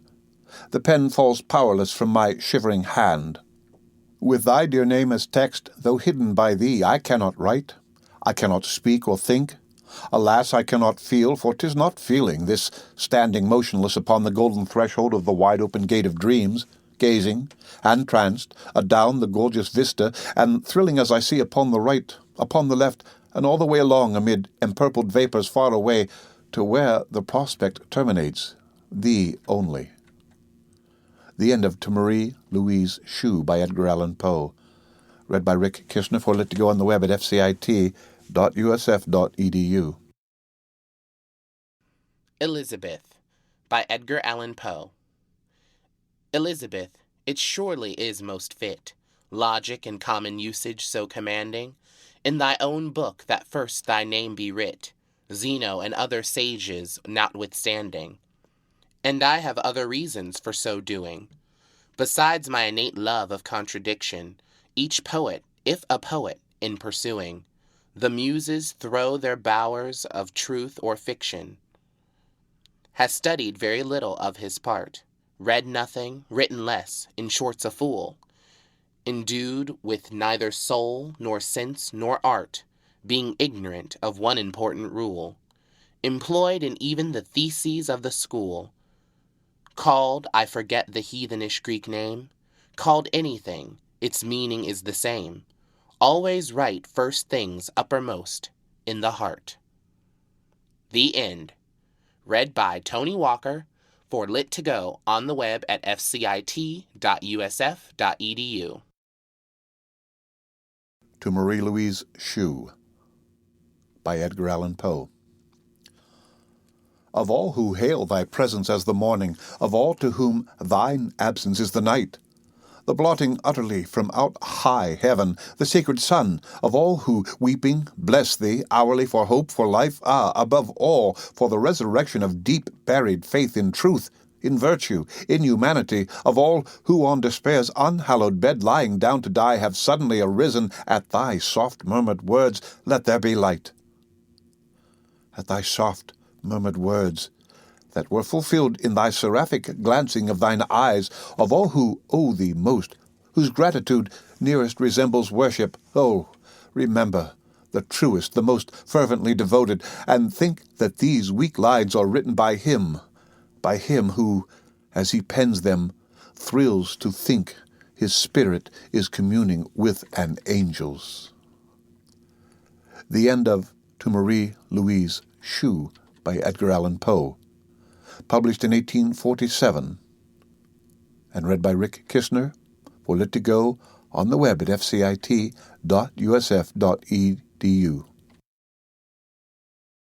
An Enigma by Edgar Allan Poe. Seldom we find, says Solomon Don Dunce, half an idea in the profoundest sonnet. Through all the flimsy things we see at once as easily as through a Naples bonnet. Trash of all trash, how can a lady don it? Yet heavier far than your Petrarchian stuff, owl downy nonsense, that the faintest puff twirls into trunk paper the while you con it, and veritably Saul is right enough. The general tuckermanities are arrant, bubbles, ephemeral, and so transparent. But this is now, you may depend upon it, stable, opaque, immortal, all by dint of the dear names that lie concealed within it. The end of An Enigma by Edgar Allan Poe, published in 1847, and read by Rick Kistner for Lit to Go on the web at fcit.usf.edu. To Isidore by Edgar Allan Poe. Beneath the vine-clad eaves whose shadows fall before thy lowly cottage door, under the lilac's tremulous leaves, within thy snowy clasped hand, the purple flowers it bore. Last eve in dreams I saw thee stand, like queenly nymph from fairyland, enchantress of the flowery wand, most beauteous Isidore. And when I bade the dream upon thy spirit flee, thy violet eyes to me upturned did overflowing seem with the deep, untold delight of love's serenity. Thy classic brow, like lilies white, and pale as the imperial night upon her throne with stars bedight, enthralled my soul to thee. Ah, ever I behold thy dreamy, passionate eyes, blue as the languid skies, hung with the sunset's fringe of gold. Now strangely clear thine image grows, and olden memories are startled from their long repose like shadows on the silent snows, when suddenly the night wind blows, where quiet moonlight lies. Like music heard in dreams, like strains of harps unknown, of birds forever flown, audible as the voice of streams that murmur in some leafy dell, I hear thy gentlest tone, and silence cometh with her spell, like that which on my tongue doth dwell, when tremulous in dreams I tell my love to thee alone. In every valley heard, floating from tree to tree, less beautiful to me the music of the radiant bird, than artless accents such as thine whose echoes never flee. Ah, how for thy sweet voice I pine, for uttered in thy tones benign, enchantress, this rude name of mine doth seem a melody.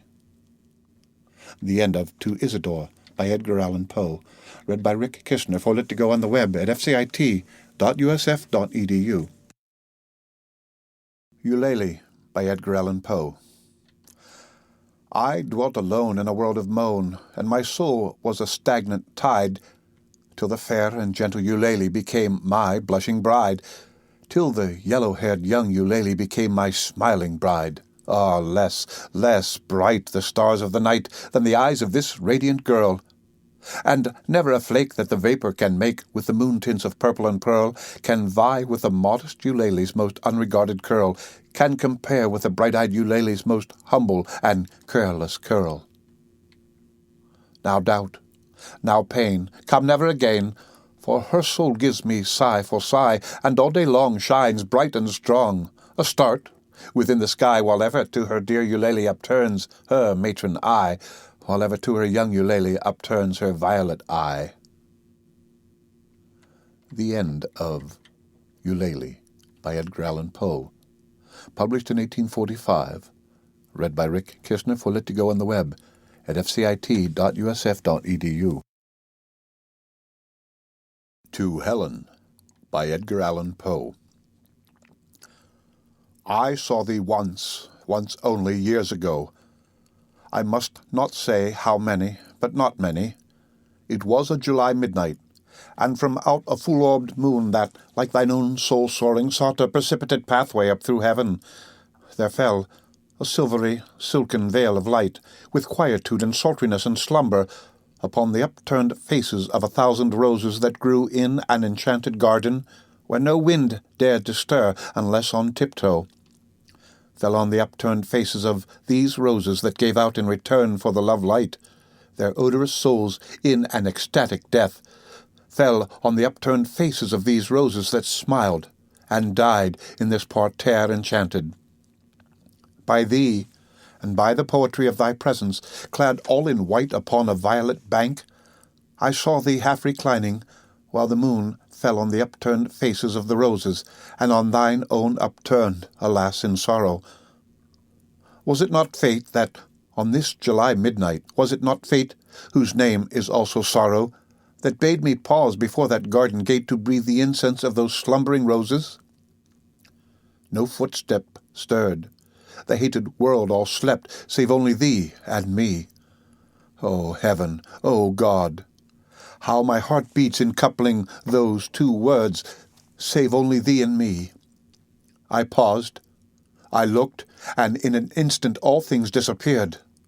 Ah, bear in mind, this garden was enchanted. The pearly lustre of the moon went out.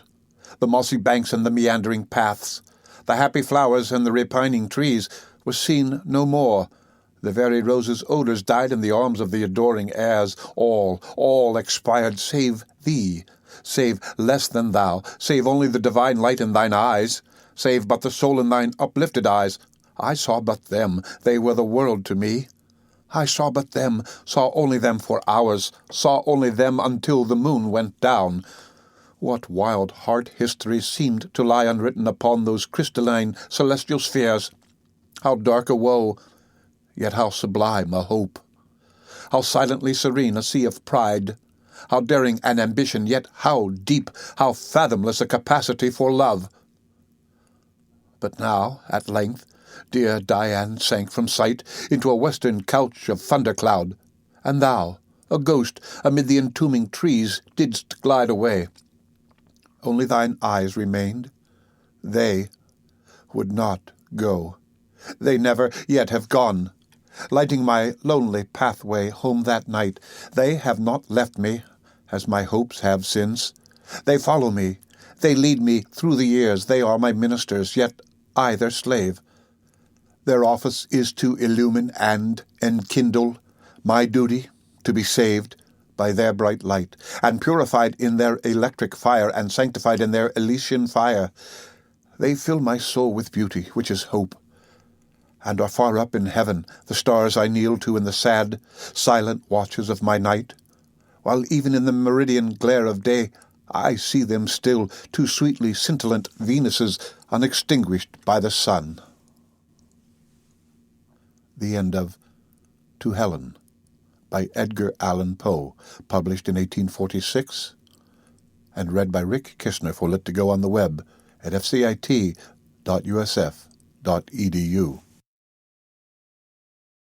Evening Star by Edgar Allan Poe. 'Twas noontide of summer and midtime of night, and stars in their orbits shone pale through the light of the brighter, cold moon. Mid-planets, her slaves, herself in the heavens, her beam on the waves, I gazed awhile on her cold smile, too cold for me. There passed as a shroud a fleecy cloud, and I turned away to thee, proud evening star. In thy glory afar and dear thy beam shall be, for joy to my heart is the proud part thou bearest in heaven at night, and more I admire thy distant fire than that colder lowly light. The End of Evening Star by Edgar Allan Poe, first published in 1827, read by Rick Kishner for Lit to Go on the web at fcit.usf.edu. To Helen by Edgar Allan Poe. Helen, thy beauty is to me like those Nicean barks of yore that gently o'er a perfumed sea the weary, wayworn wanderer bore to his own native shore. On desperate seas long wont to roam, thy hyacinth hair, thy classic face, thy Naiad airs have brought me home to the glory that was Greece, to the grandeur that was Rome. Lo, in yon brilliant window niche, how statue-like I see thee stand, the agate lamp within thy hand. Ah, Psyche, from the regions which are Holy Land. The end of To Helen by Edgar Allan Poe, published in 1831, and read by Rick Kishner for Lit to Go on the web at fcit.usf.edu. To Francis S. Osgood by Edgar Allan Poe. Thou wouldst be loved? Then let thy heart from its present pathway part not. Being everything which now thou art, be nothing which thou art not. So with the world thy gentle ways, thy grace, thy more than beauty, shall be an endless theme of praise, and love a simple duty. The end of To Francis S. Osgood by Edgar Allan Poe, published in 1845, read by Rick Kishner for Lit to Go on the web at fcit.usf.edu. The Facts in the Case of 𝔈𝔬𝔯 by Edgar Allan Poe. Of course I shall not pretend to consider it any matter for wonder that the extraordinary case of 𝔈𝔬𝔯 has excited discussion. It would have been a miracle had it not, especially under the circumstances. Go ahead. Through the desire of all parties concerned to keep the affair from the public, at least for the present, or until we had farther opportunities for investigation through our endeavors to effect this, a garbled or exaggerated account made its way into society and became the source of many unpleasant misrepresentations and, very naturally, of a great deal of disbelief. It is now rendered necessary that I give the facts, as far as I comprehend them myself. They are succinctly these. My attention for the last 3 years had been repeatedly drawn to the subject of mesmerism, and about 9 months ago it occurred to me, quite suddenly, that in the series of experiments made hitherto, there had been a very remarkable and most unaccountable omission. No person had as yet been mesmerized in articulo mortis. It remained to be seen, first, whether, in such condition, there existed in the patient any susceptibility to the magnetic influence. Secondly, whether, if any existed, it was impaired or increased by the condition. Thirdly, to what extent or for how long a period the encroachments of death might be arrested by the process. There were other points to be ascertained, but these most excited my curiosity, the last in especial from the immensely important character of its consequences. In looking around me for some subject by whose means I might test these particulars, I was brought to think of my friend, M.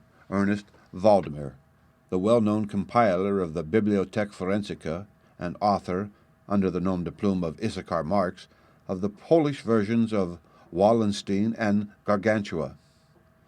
M. Valdemar, who has resided principally at Harlem, New York, since the year 1839, is, or was, particularly noticeable for the extreme spareness of his person, his lower limbs much resembling those of John Randolph, and also for the whiteness of his whiskers, in violent contrast to the blackness of his hair, the latter in consequence being very generally mistaken for a wig.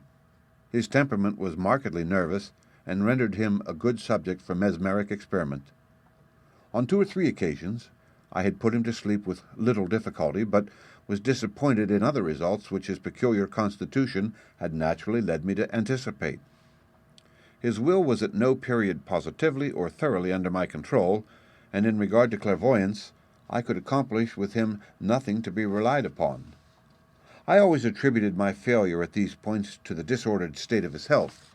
For some months previous to my becoming acquainted with him, his physicians had declared him in a confirmed phthisis. It was his custom, indeed, to speak calmly of his approaching dissolution, as of a matter neither to be avoided nor regretted. When the ideas to which I have alluded first occurred to me, it was, of course, very natural that I should think of M. Valdemar. I knew the steady philosophy of the man too well to apprehend any scruples from him, and he had no relatives in America who would be likely to interfere. I spoke to him frankly upon the subject, and to my surprise, his interest seemed vividly excited.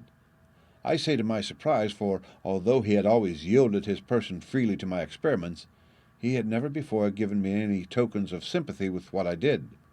His disease was of that character which would admit of exact calculation in respect to the epoch of its termination in death, and it was finally arranged between us that he would send for me about 24 hours before the period announced by his physicians as that of his decease. It is now rather more than 7 months since I received from M. Valdemar himself the subjoined note. My dear P., you may as well come now. D. and F. are agreed that I cannot hold out beyond tomorrow midnight, and I think they have hit the time very nearly. Valdemar. I received this note within half an hour before it was written, and in 15 minutes more I was in the dying man's chamber. I had not seen him for 10 days, and was appalled by the fearful alteration which the brief interval had wrought in him. His face wore a leaden hue, the eyes were utterly lustreless, and the emaciation was so extreme that the skin had been broken through by the cheekbones. His expectoration was excessive, the pulse was barely perceptible. He retained nevertheless in a very remarkable manner both his mental power and a certain degree of physical strength. He spoke with distinctness, took some palliative medicines without aid, and, when I entered the room, was occupied in penciling memoranda in a pocket-book. He was propped up in the bed by pillows. Doctors D. and F. were in attendance. After pressing Valdemar's hand, I took these gentlemen aside, and obtained from them a minute account of the patient's condition. The left lung had been for 18 months in a semi-osseous or cartilaginous state, and was of course entirely useless for all purposes of vitality. The right, in its upper portion, was also partially, if not thoroughly, ossified, while the lower region was merely a mass of purulent tubercles running one into another. Several extensive perforations existed, and at one point permanent adhesion to the ribs had taken place. These appearances in the right lobe were of comparatively recent date. The ossification had proceeded with very unusual rapidity. No sign of it had discovered a month before, and the adhesion had only been observed during the 3 previous days.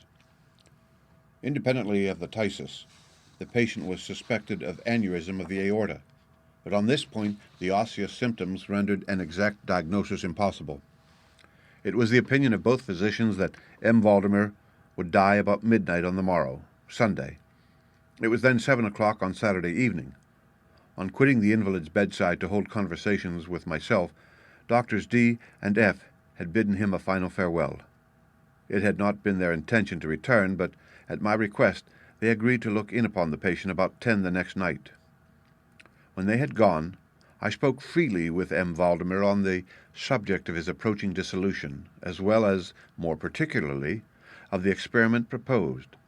He still professed himself quite willing, and even anxious to have it made, and urged me to commence it at once. A male and a female nurse were in attendance, but I did not feel myself altogether at liberty to engage in a task of this character with no more reliable witnesses than these people, in case of sudden accident might prove. I therefore postponed operations until about 8 the next night, when the arrival of a medical student with whom I had some acquaintance, Mr. Theodore L., relieved me from further embarrassment. It had been my design originally to wait for the physicians, but I was induced to proceed first by the urgent entreaties of M. Valdemar, and secondly by my conviction that I had not a moment to lose, as he was evidently sinking fast. Mr. L. was so kind as to accede to my desire, that he would take notes of all that occurred, and it is from his memoranda that what I now have to relate is, for the most part, either condensed or copied verbatim. It wanted about 5 minutes of 8 when, taking the patient's hand, I begged him to state as distinctly as he could to Mr. L. whether he, M. Valdemar, was entirely willing that I should make the experiment of mesmerizing him in his then condition. He replied feebly, yet quite audibly, "Yes, I wish to be. I fear you have mesmerized," adding immediately afterwards, "deferred it too long." While he spoke thus, I commenced the passes which I had already found most effectual in subduing him. He was evidently influenced with the first lateral stroke of my hand across his forehead, but although I exerted all my powers, no further perceptible effect was induced until some minutes after 10 o'clock, when Doctors D. and F. called according to appointment. I explained to them, in a few words, what I designed, and as they opposed no objection, saying that the patient was already in the death agony, I proceeded without hesitation, exchanging, however, the lateral passes for downward ones, and directing my gaze entirely into the right eye of the sufferer. By this time his pulse was imperceptible, and his breathing was stertorous, and at intervals of half a minute. This condition was nearly unaltered for a quarter of an hour. At the expiration of this period, however, a natural, although a very deep sigh escaped the bosom of the dying man, and the stertorous breathing ceased. That is to say, its stertorousness was no longer apparent. The intervals were undiminished. The patient's extremity were of an icy coldness. At 5 minutes before 11, I perceived unequivocal signs of the mesmeric influence.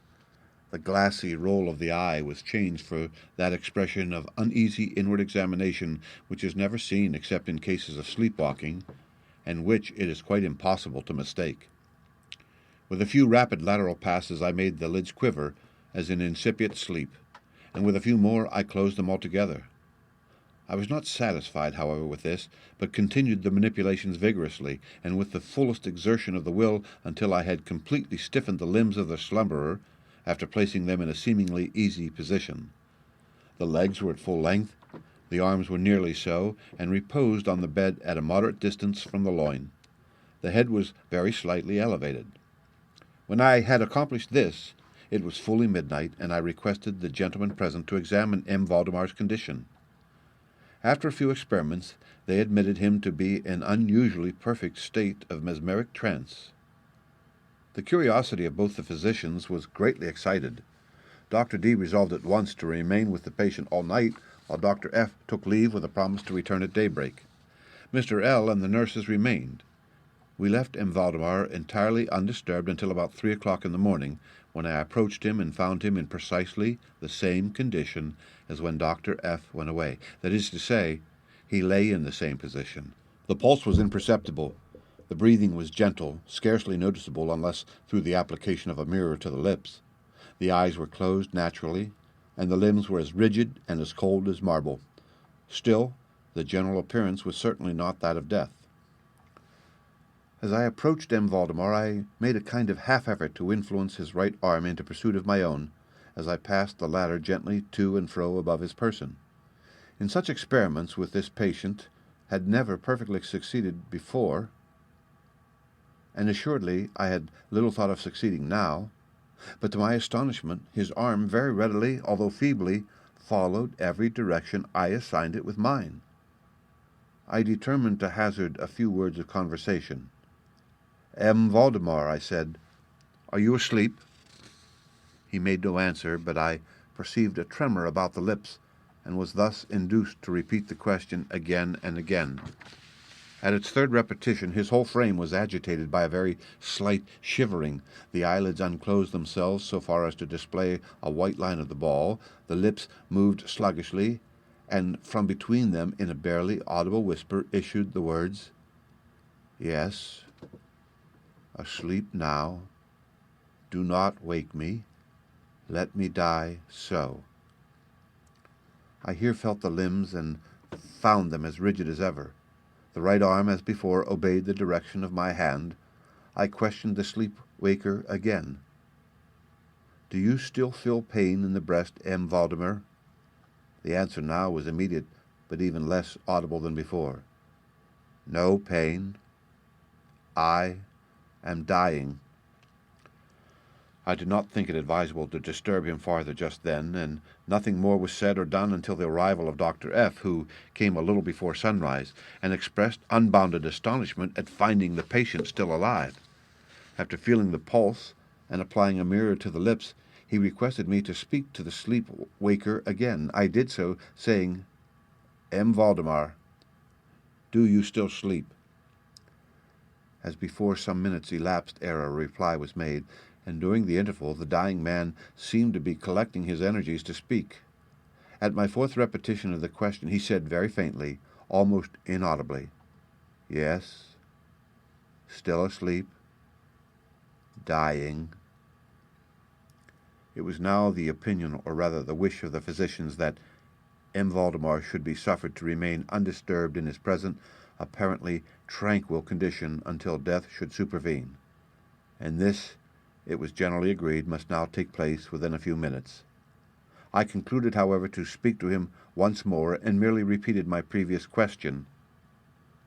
While I spoke, there came a marked change over the countenance of the sleep-waker. The eyes rolled themselves slowly open, the pupils disappearing upwardly, the skin generally assuming a cadaverous hue, resembling not so much parchment as white paper, and the circular, hectic spots which hitherto had been strongly defined in the center of each cheek went out at once. I use this expression because the suddenness of their departure put me in mind of nothing so much as the extinguishment of a candle by a puff of the breath. The upper lip at the same time writhed itself away from the teeth, which it had previously covered completely, while the lower jaw fell with an audible jerk, leaving the mouth widely extended and disclosing in full view the swollen and blackened tongue. I presume that no member of the party then present had been unaccustomed to deathbed horrors, but so hideous beyond conception was the appearance of 𝔈𝔬𝔯 at this moment that there was a general shrinking back from the region of the bed. I now feel that I have reached a point of this narrative at which every reader will be startled into positive disbelief. It is my business, however, simply to proceed. There was no longer the faintest sign of vitality in 𝔈𝔬𝔯, and concluding him to be dead, we were consigning him to the charge of the nurses when a strong vibratory notion was observable in the tongue. This continued for perhaps a minute. At the expiration of this period there issued from the distended and motionless jaws a voice, such as it would be madness in me to attempt describing.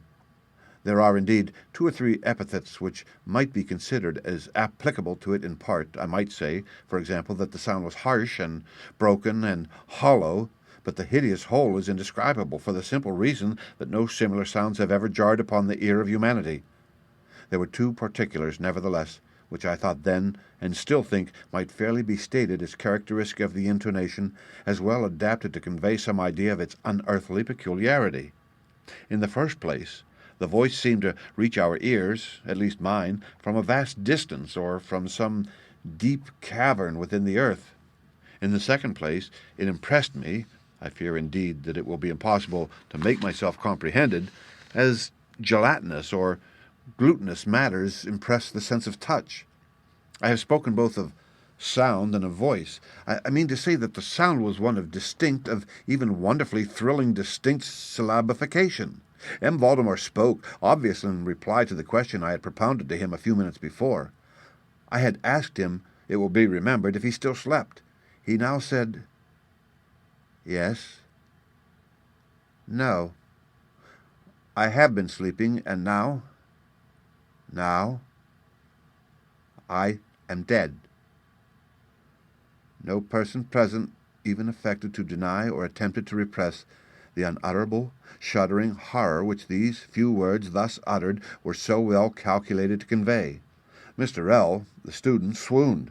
The nurses immediately left the chamber and could not be induced to return. My own impressions I would not pretend to render intelligible to the reader. For nearly an hour we busied ourselves silently, without the utterance of a word, in endeavors to revive Mr. L. When he came to himself, we addressed ourselves again to an investigation of 𝔈𝔬𝔯's condition. It remained in all respects as I have last described it, with the exception that the mirror no longer afforded evidence of respiration. An attempt to draw blood from the arm failed. I should mention, too, that this limb was no farther subject to my will. I endeavored in vain to make it follow the direction of my hand. The only real indication, indeed, of the mesmeric influence was now found in the vibratory movement of the tongue. Whenever I addressed 𝔈𝔬𝔯 a question, he seemed to be making an effort to reply, but had no longer sufficient volition. To queries put to him by any other person than myself, he seemed utterly insensible. Although I endeavored to place each member of the company in mesmeric rapport with him, I believe that I have now related all that is necessary to an understanding of the sleep-waker's state at this epoch. Other nurses were procured, and at 10 o'clock I left the house in company with the 2 physicians and Mr. L. In the afternoon we all called again to see the patient. His condition remained precisely the same. We had now some discussion as to the propriety and feasibility of awakening him. but we had little difficulty in agreeing that no good purpose would be served by so doing. It was evident that, so far, death, or what is usually termed death, had been arrested by the mesmeric process. It seemed clear to us all that to awaken in Voldemort would be merely to ensure his instant, or at least his speedy, dissolution. From this period until the close of last week, an interval of nearly 7 months, we continued to make daily calls at M. Voldemort's house, accompanied now and then by medical and other friends. All this time the sleeper-waker remained exactly as I have last described him. The nurse's attentions were continual. It was on Friday last that we finally resolved to make the experiment of wakening or attempting to awaken him, and it is the perhaps unfortunate result of this latter experiment which has given rise to so much discussion in private circles, to so much of what I cannot help thinking unwarranted popular feeling. For the purpose of relieving M. Voldemort from the mesmeric trance, I made use of the customary passes. These for a time were unsuccessful. The first indication of revival was afforded by a partial descent of the iris. It was observed, as especially remarkable, that this lowering of the pupil was accompanied by the profuse outflowing of a yellowish ichor from beneath the lids of a pungent and highly offensive odor. It was now suggested that I should attempt to influence the patient's arm as heretofore. I made the attempt and failed. Dr. F. then intimated a desire to have me put a question. I did so as follows. M. Voldemort, can you explain to us what are your feelings or wishes now? There was an instant return of the hectic circles on the cheeks. The tongue quivered, or rather rolled violently in the mouth, although the jaws and lips remained rigid as before, and at length the same hideous voice which I have already described broke forth, "For God's sake, quick, quick, put me to sleep, or quick, waken me, quick, I say to you that I am dead." I was thoroughly unnerved, and for an instant remained undecided what to do. At first I made an endeavor to recompose the patient, but failing in this, through total abeyance of the will, I retraced my steps and as earnestly struggled to awaken him. In this attempt I soon saw that I should be successful, or at least I soon fancied that my success would be complete, and I am sure that all in the room were prepared to see the patient awaken. For what really occurred, however, it is quite impossible that any human being could have been prepared. As I rapidly made the mesmeric passes amid ejaculations of "dead, dead," absolutely bursting from the tongue and not from the lips of the sufferer, his whole frame at once, within the space of a single minute, or even less, shrunk, crumbled, absolutely rotted away beneath my hands. Upon the bed before that whole company there lay a nearly liquid mass of loathsome, of detestable putridity. The end. Read by Rick Kistner for Lit2Go, on the web at fcit.usf.edu. To F. by Edgar Allan Poe. Beloved, amid the earnest woes that crowd around my earthly path, drear path, alas, where grows not even one lonely rose, my soul at least a solace hath in dreams of thee, and therein knows an Eden of bland repose. And thus my memory is to me like some enchanted far-off isle in some tumultuous sea, some ocean throbbing far and free with storm, but where meanwhile serenest skies continually just o'er that one bright inland smile.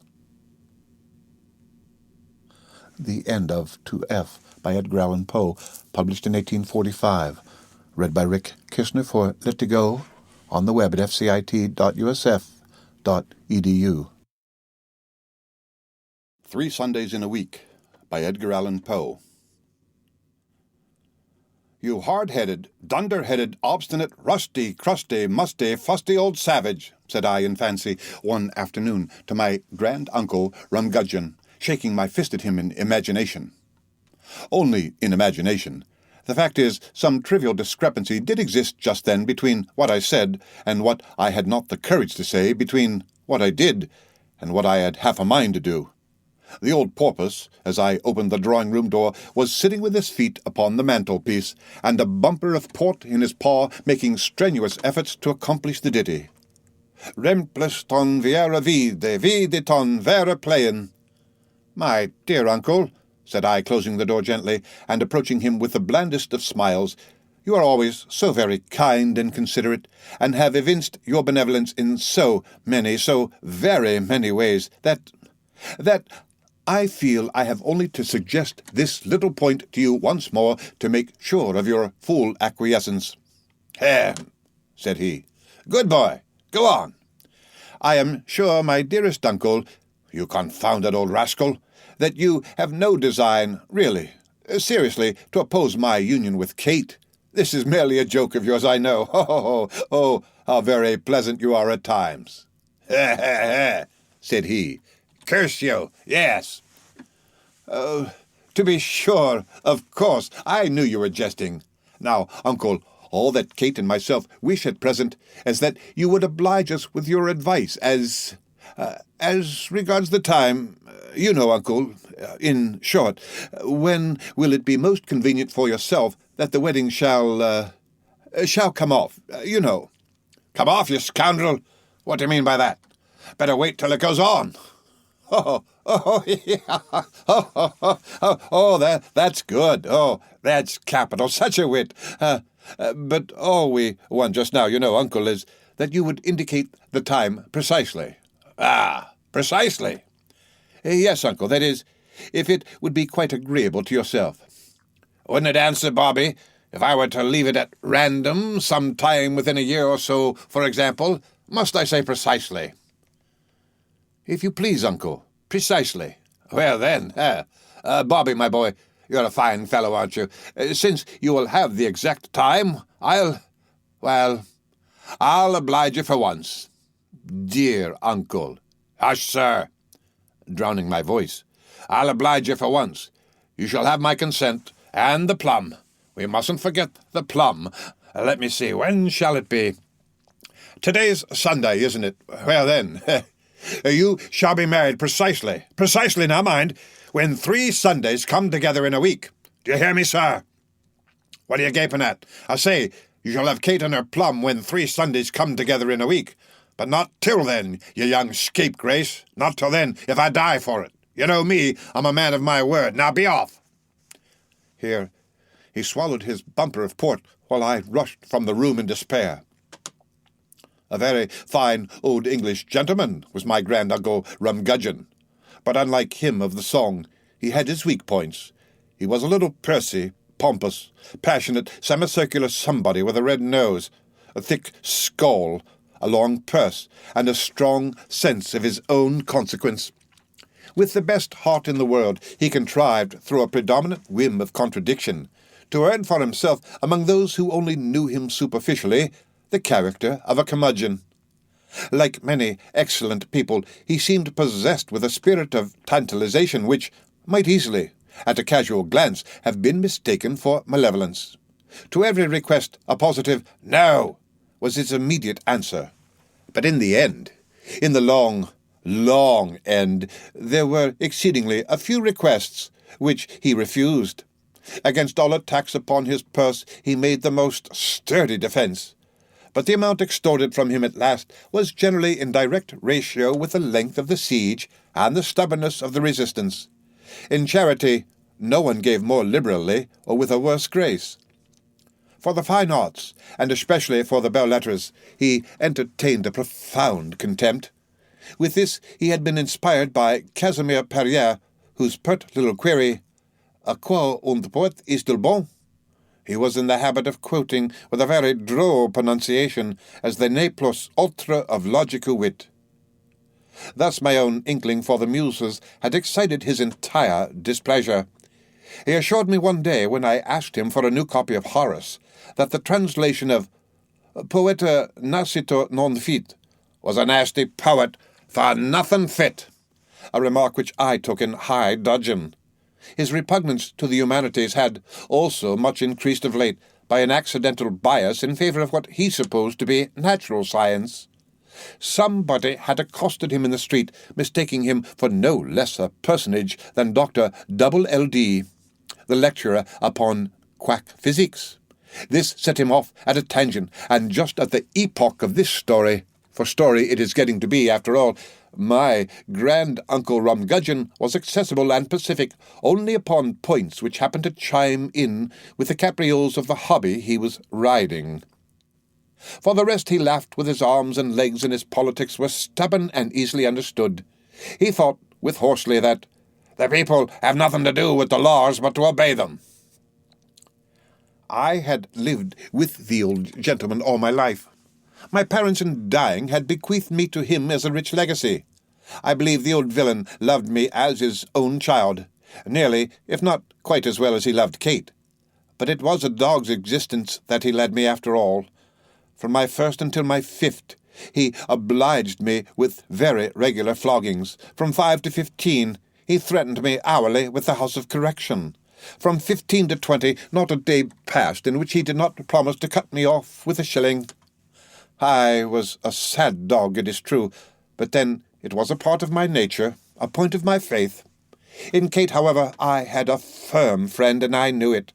She was a good girl, and told me very sweetly that I might have her, plum and all, whenever I could badger my granduncle Rumgudgeon into the necessary consent.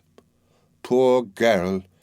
She was barely 15, and without this consent, her little amount in the funds was not come at-able until 5 immeasurable summers had dragged their slow length along.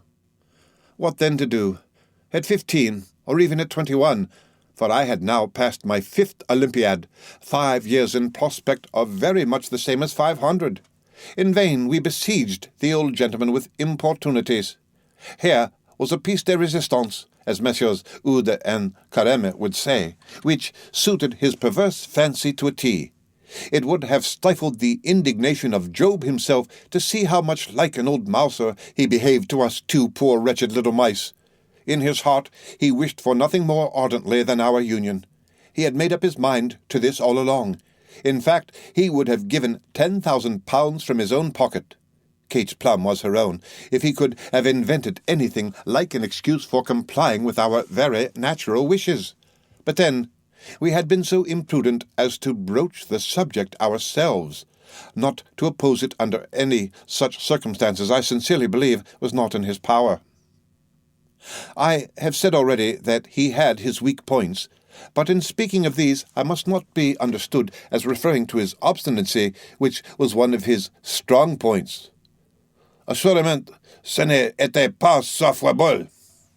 When I mention his weakness, I have allusion to a bizarre old womanish superstition which beset him. He was great in dreams, portents, et id genus omne of rigmarole. He was excessively punctilious, too, upon small points of honour, and after his own fashion was a man of his word beyond doubt. This was, in fact, one of his hobbies. The spirit of his vows he made no scruple of setting at naught, but the letter was a bond inviolable. Now, it was this latter peculiarity in his disposition of which Kate's ingenuity enabled us one fine day, not long after our interview in the dining-room, to take a very unexpected advantage, and having thus, in the fashion of all modern bards and orators, exhausted in prolegomena all the time at my command, and nearly all the room at my disposal, I will sum up in a few words what constitutes the whole pith of the story.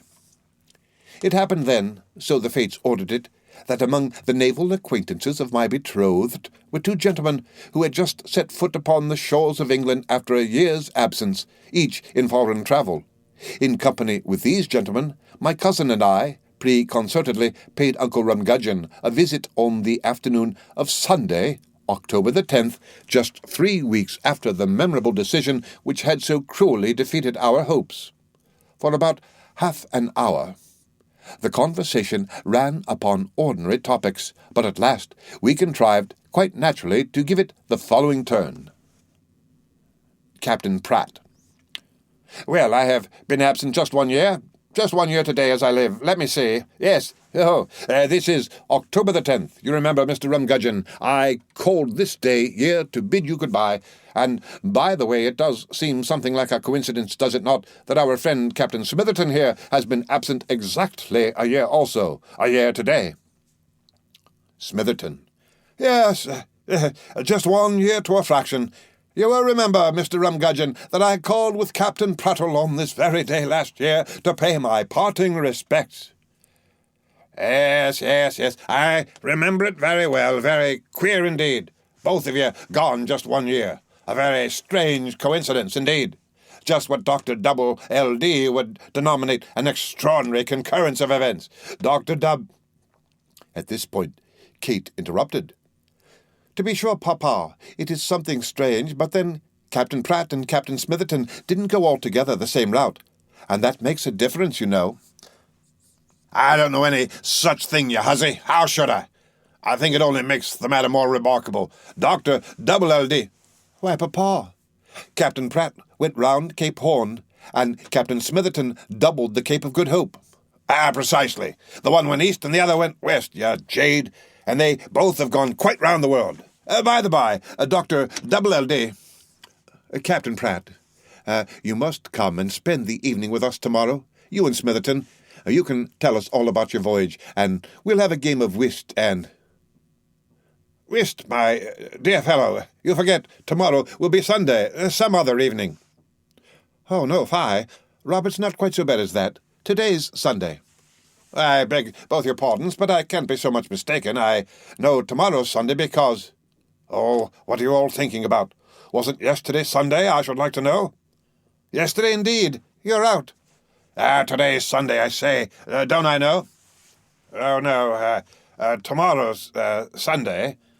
You're all mad, every one of you. I'm as positive that yesterday was Sunday as I am that I sit upon this chair. Kate jumped up eagerly. I see it all, Papa. This is a judgment upon you about you know what. Let me alone, and I'll explain it all in a minute. It's a very simple thing indeed. Captain Smitherton says that yesterday was Sunday. So it was. He's right. Cousin Bobby and Uncle and I say that today is Sunday. So it is. We are right. Captain Pratt maintains that tomorrow will be Sunday. So it will. He is right too. The fact is, we are all right, and thus 3 Sundays have come together in a week. After a pause, Captain Smitherton interrupted. By the by, Pratt, Kate has us completely. What fools we two are. Mr. Rumgudgeon, the matter stands thus. The earth, you know, is 24,000 miles in circumference now.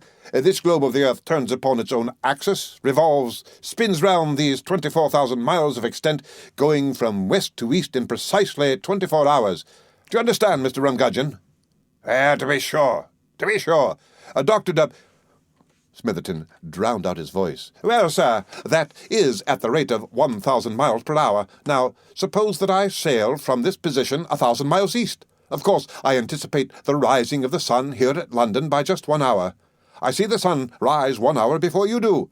Proceeding in the same direction yet another 1,000 miles, I anticipate the rising by 2 hours, another 1,000, and I anticipate it by 3 hours, and so on until I go entirely round the globe and back to this spot, when having gone 24,000 miles east, I anticipate the rising of the London sun by no less than 24 hours. That is to say, I am at a day in advance of your time. Understand, eh? But Double LD... Well, Captain Pratt, on the contrary, when he had sailed 1,000 miles west of this position was an hour, and when he had sailed 24,000 miles west was 24 hours, or 1 day behind the time at London. Thus with me, yesterday was Sunday. Thus with you, today is Sunday, and thus with Pratt, tomorrow will be Sunday. And what is more, Mr. Rumgudgeon, it is positively clear that we are all right, for there can be no philosophical reason assigned why the idea one of us should have preference over that of the other. My eyes. Well, Kate. Well, Bobby, this is a judgment upon me, as you say. But I am a man of my word, mark that. You shall have a boy, plum and all, when you please. Done up, by Jove, 3 Sundays all in a row. I'll go and take Double LD's opinion upon that. The End of 3 Sundays in a Week by Edgar Allan Poe. Read by Rick Kishner for Lit to Go on the web at fcit.usf.edu. Fairyland by Edgar Allan Poe. Dim vales, and shadowy floods, and cloudy-looking woods, whose forms we can't discover, for the tears that drip all over, huge moons there wax and wane, again, every moment of the night forever changing places, and they put out the starlight with the breath from their pale faces. About 12 by the moon dial, one more filmy than the rest, a kind which upon trial they have found to be the best, comes down, still down, and down, with its centre on the crown of a mountain's eminence, while its wide circumference in easy drapery falls over hamlets, over halls, wherever they may be, o'er the strange woods, o'er the sea, over spirits on the wing, over every drowsy thing, and buries them up quite in a labyrinth of light. And then, how deep, oh, deep is the passion of their sleep. In the morning they arise, and their moony covering is soaring in the skies, with the tempests as they toss like almost anything, or a yellow albatross. They use that moon no more for the same end as before, videlicet autent, which I think extravagant. Its atomies, however, into a shower dissever, of which those butterflies of earth who seek the skies, and so come down again, never contented thing, have brought a specimen upon their quivering wings. The end of Fairyland by Edgar Allan Poe. First published in 1831. Read by Rick Kistner for Lit2Go on the web at fcit.usf.edu.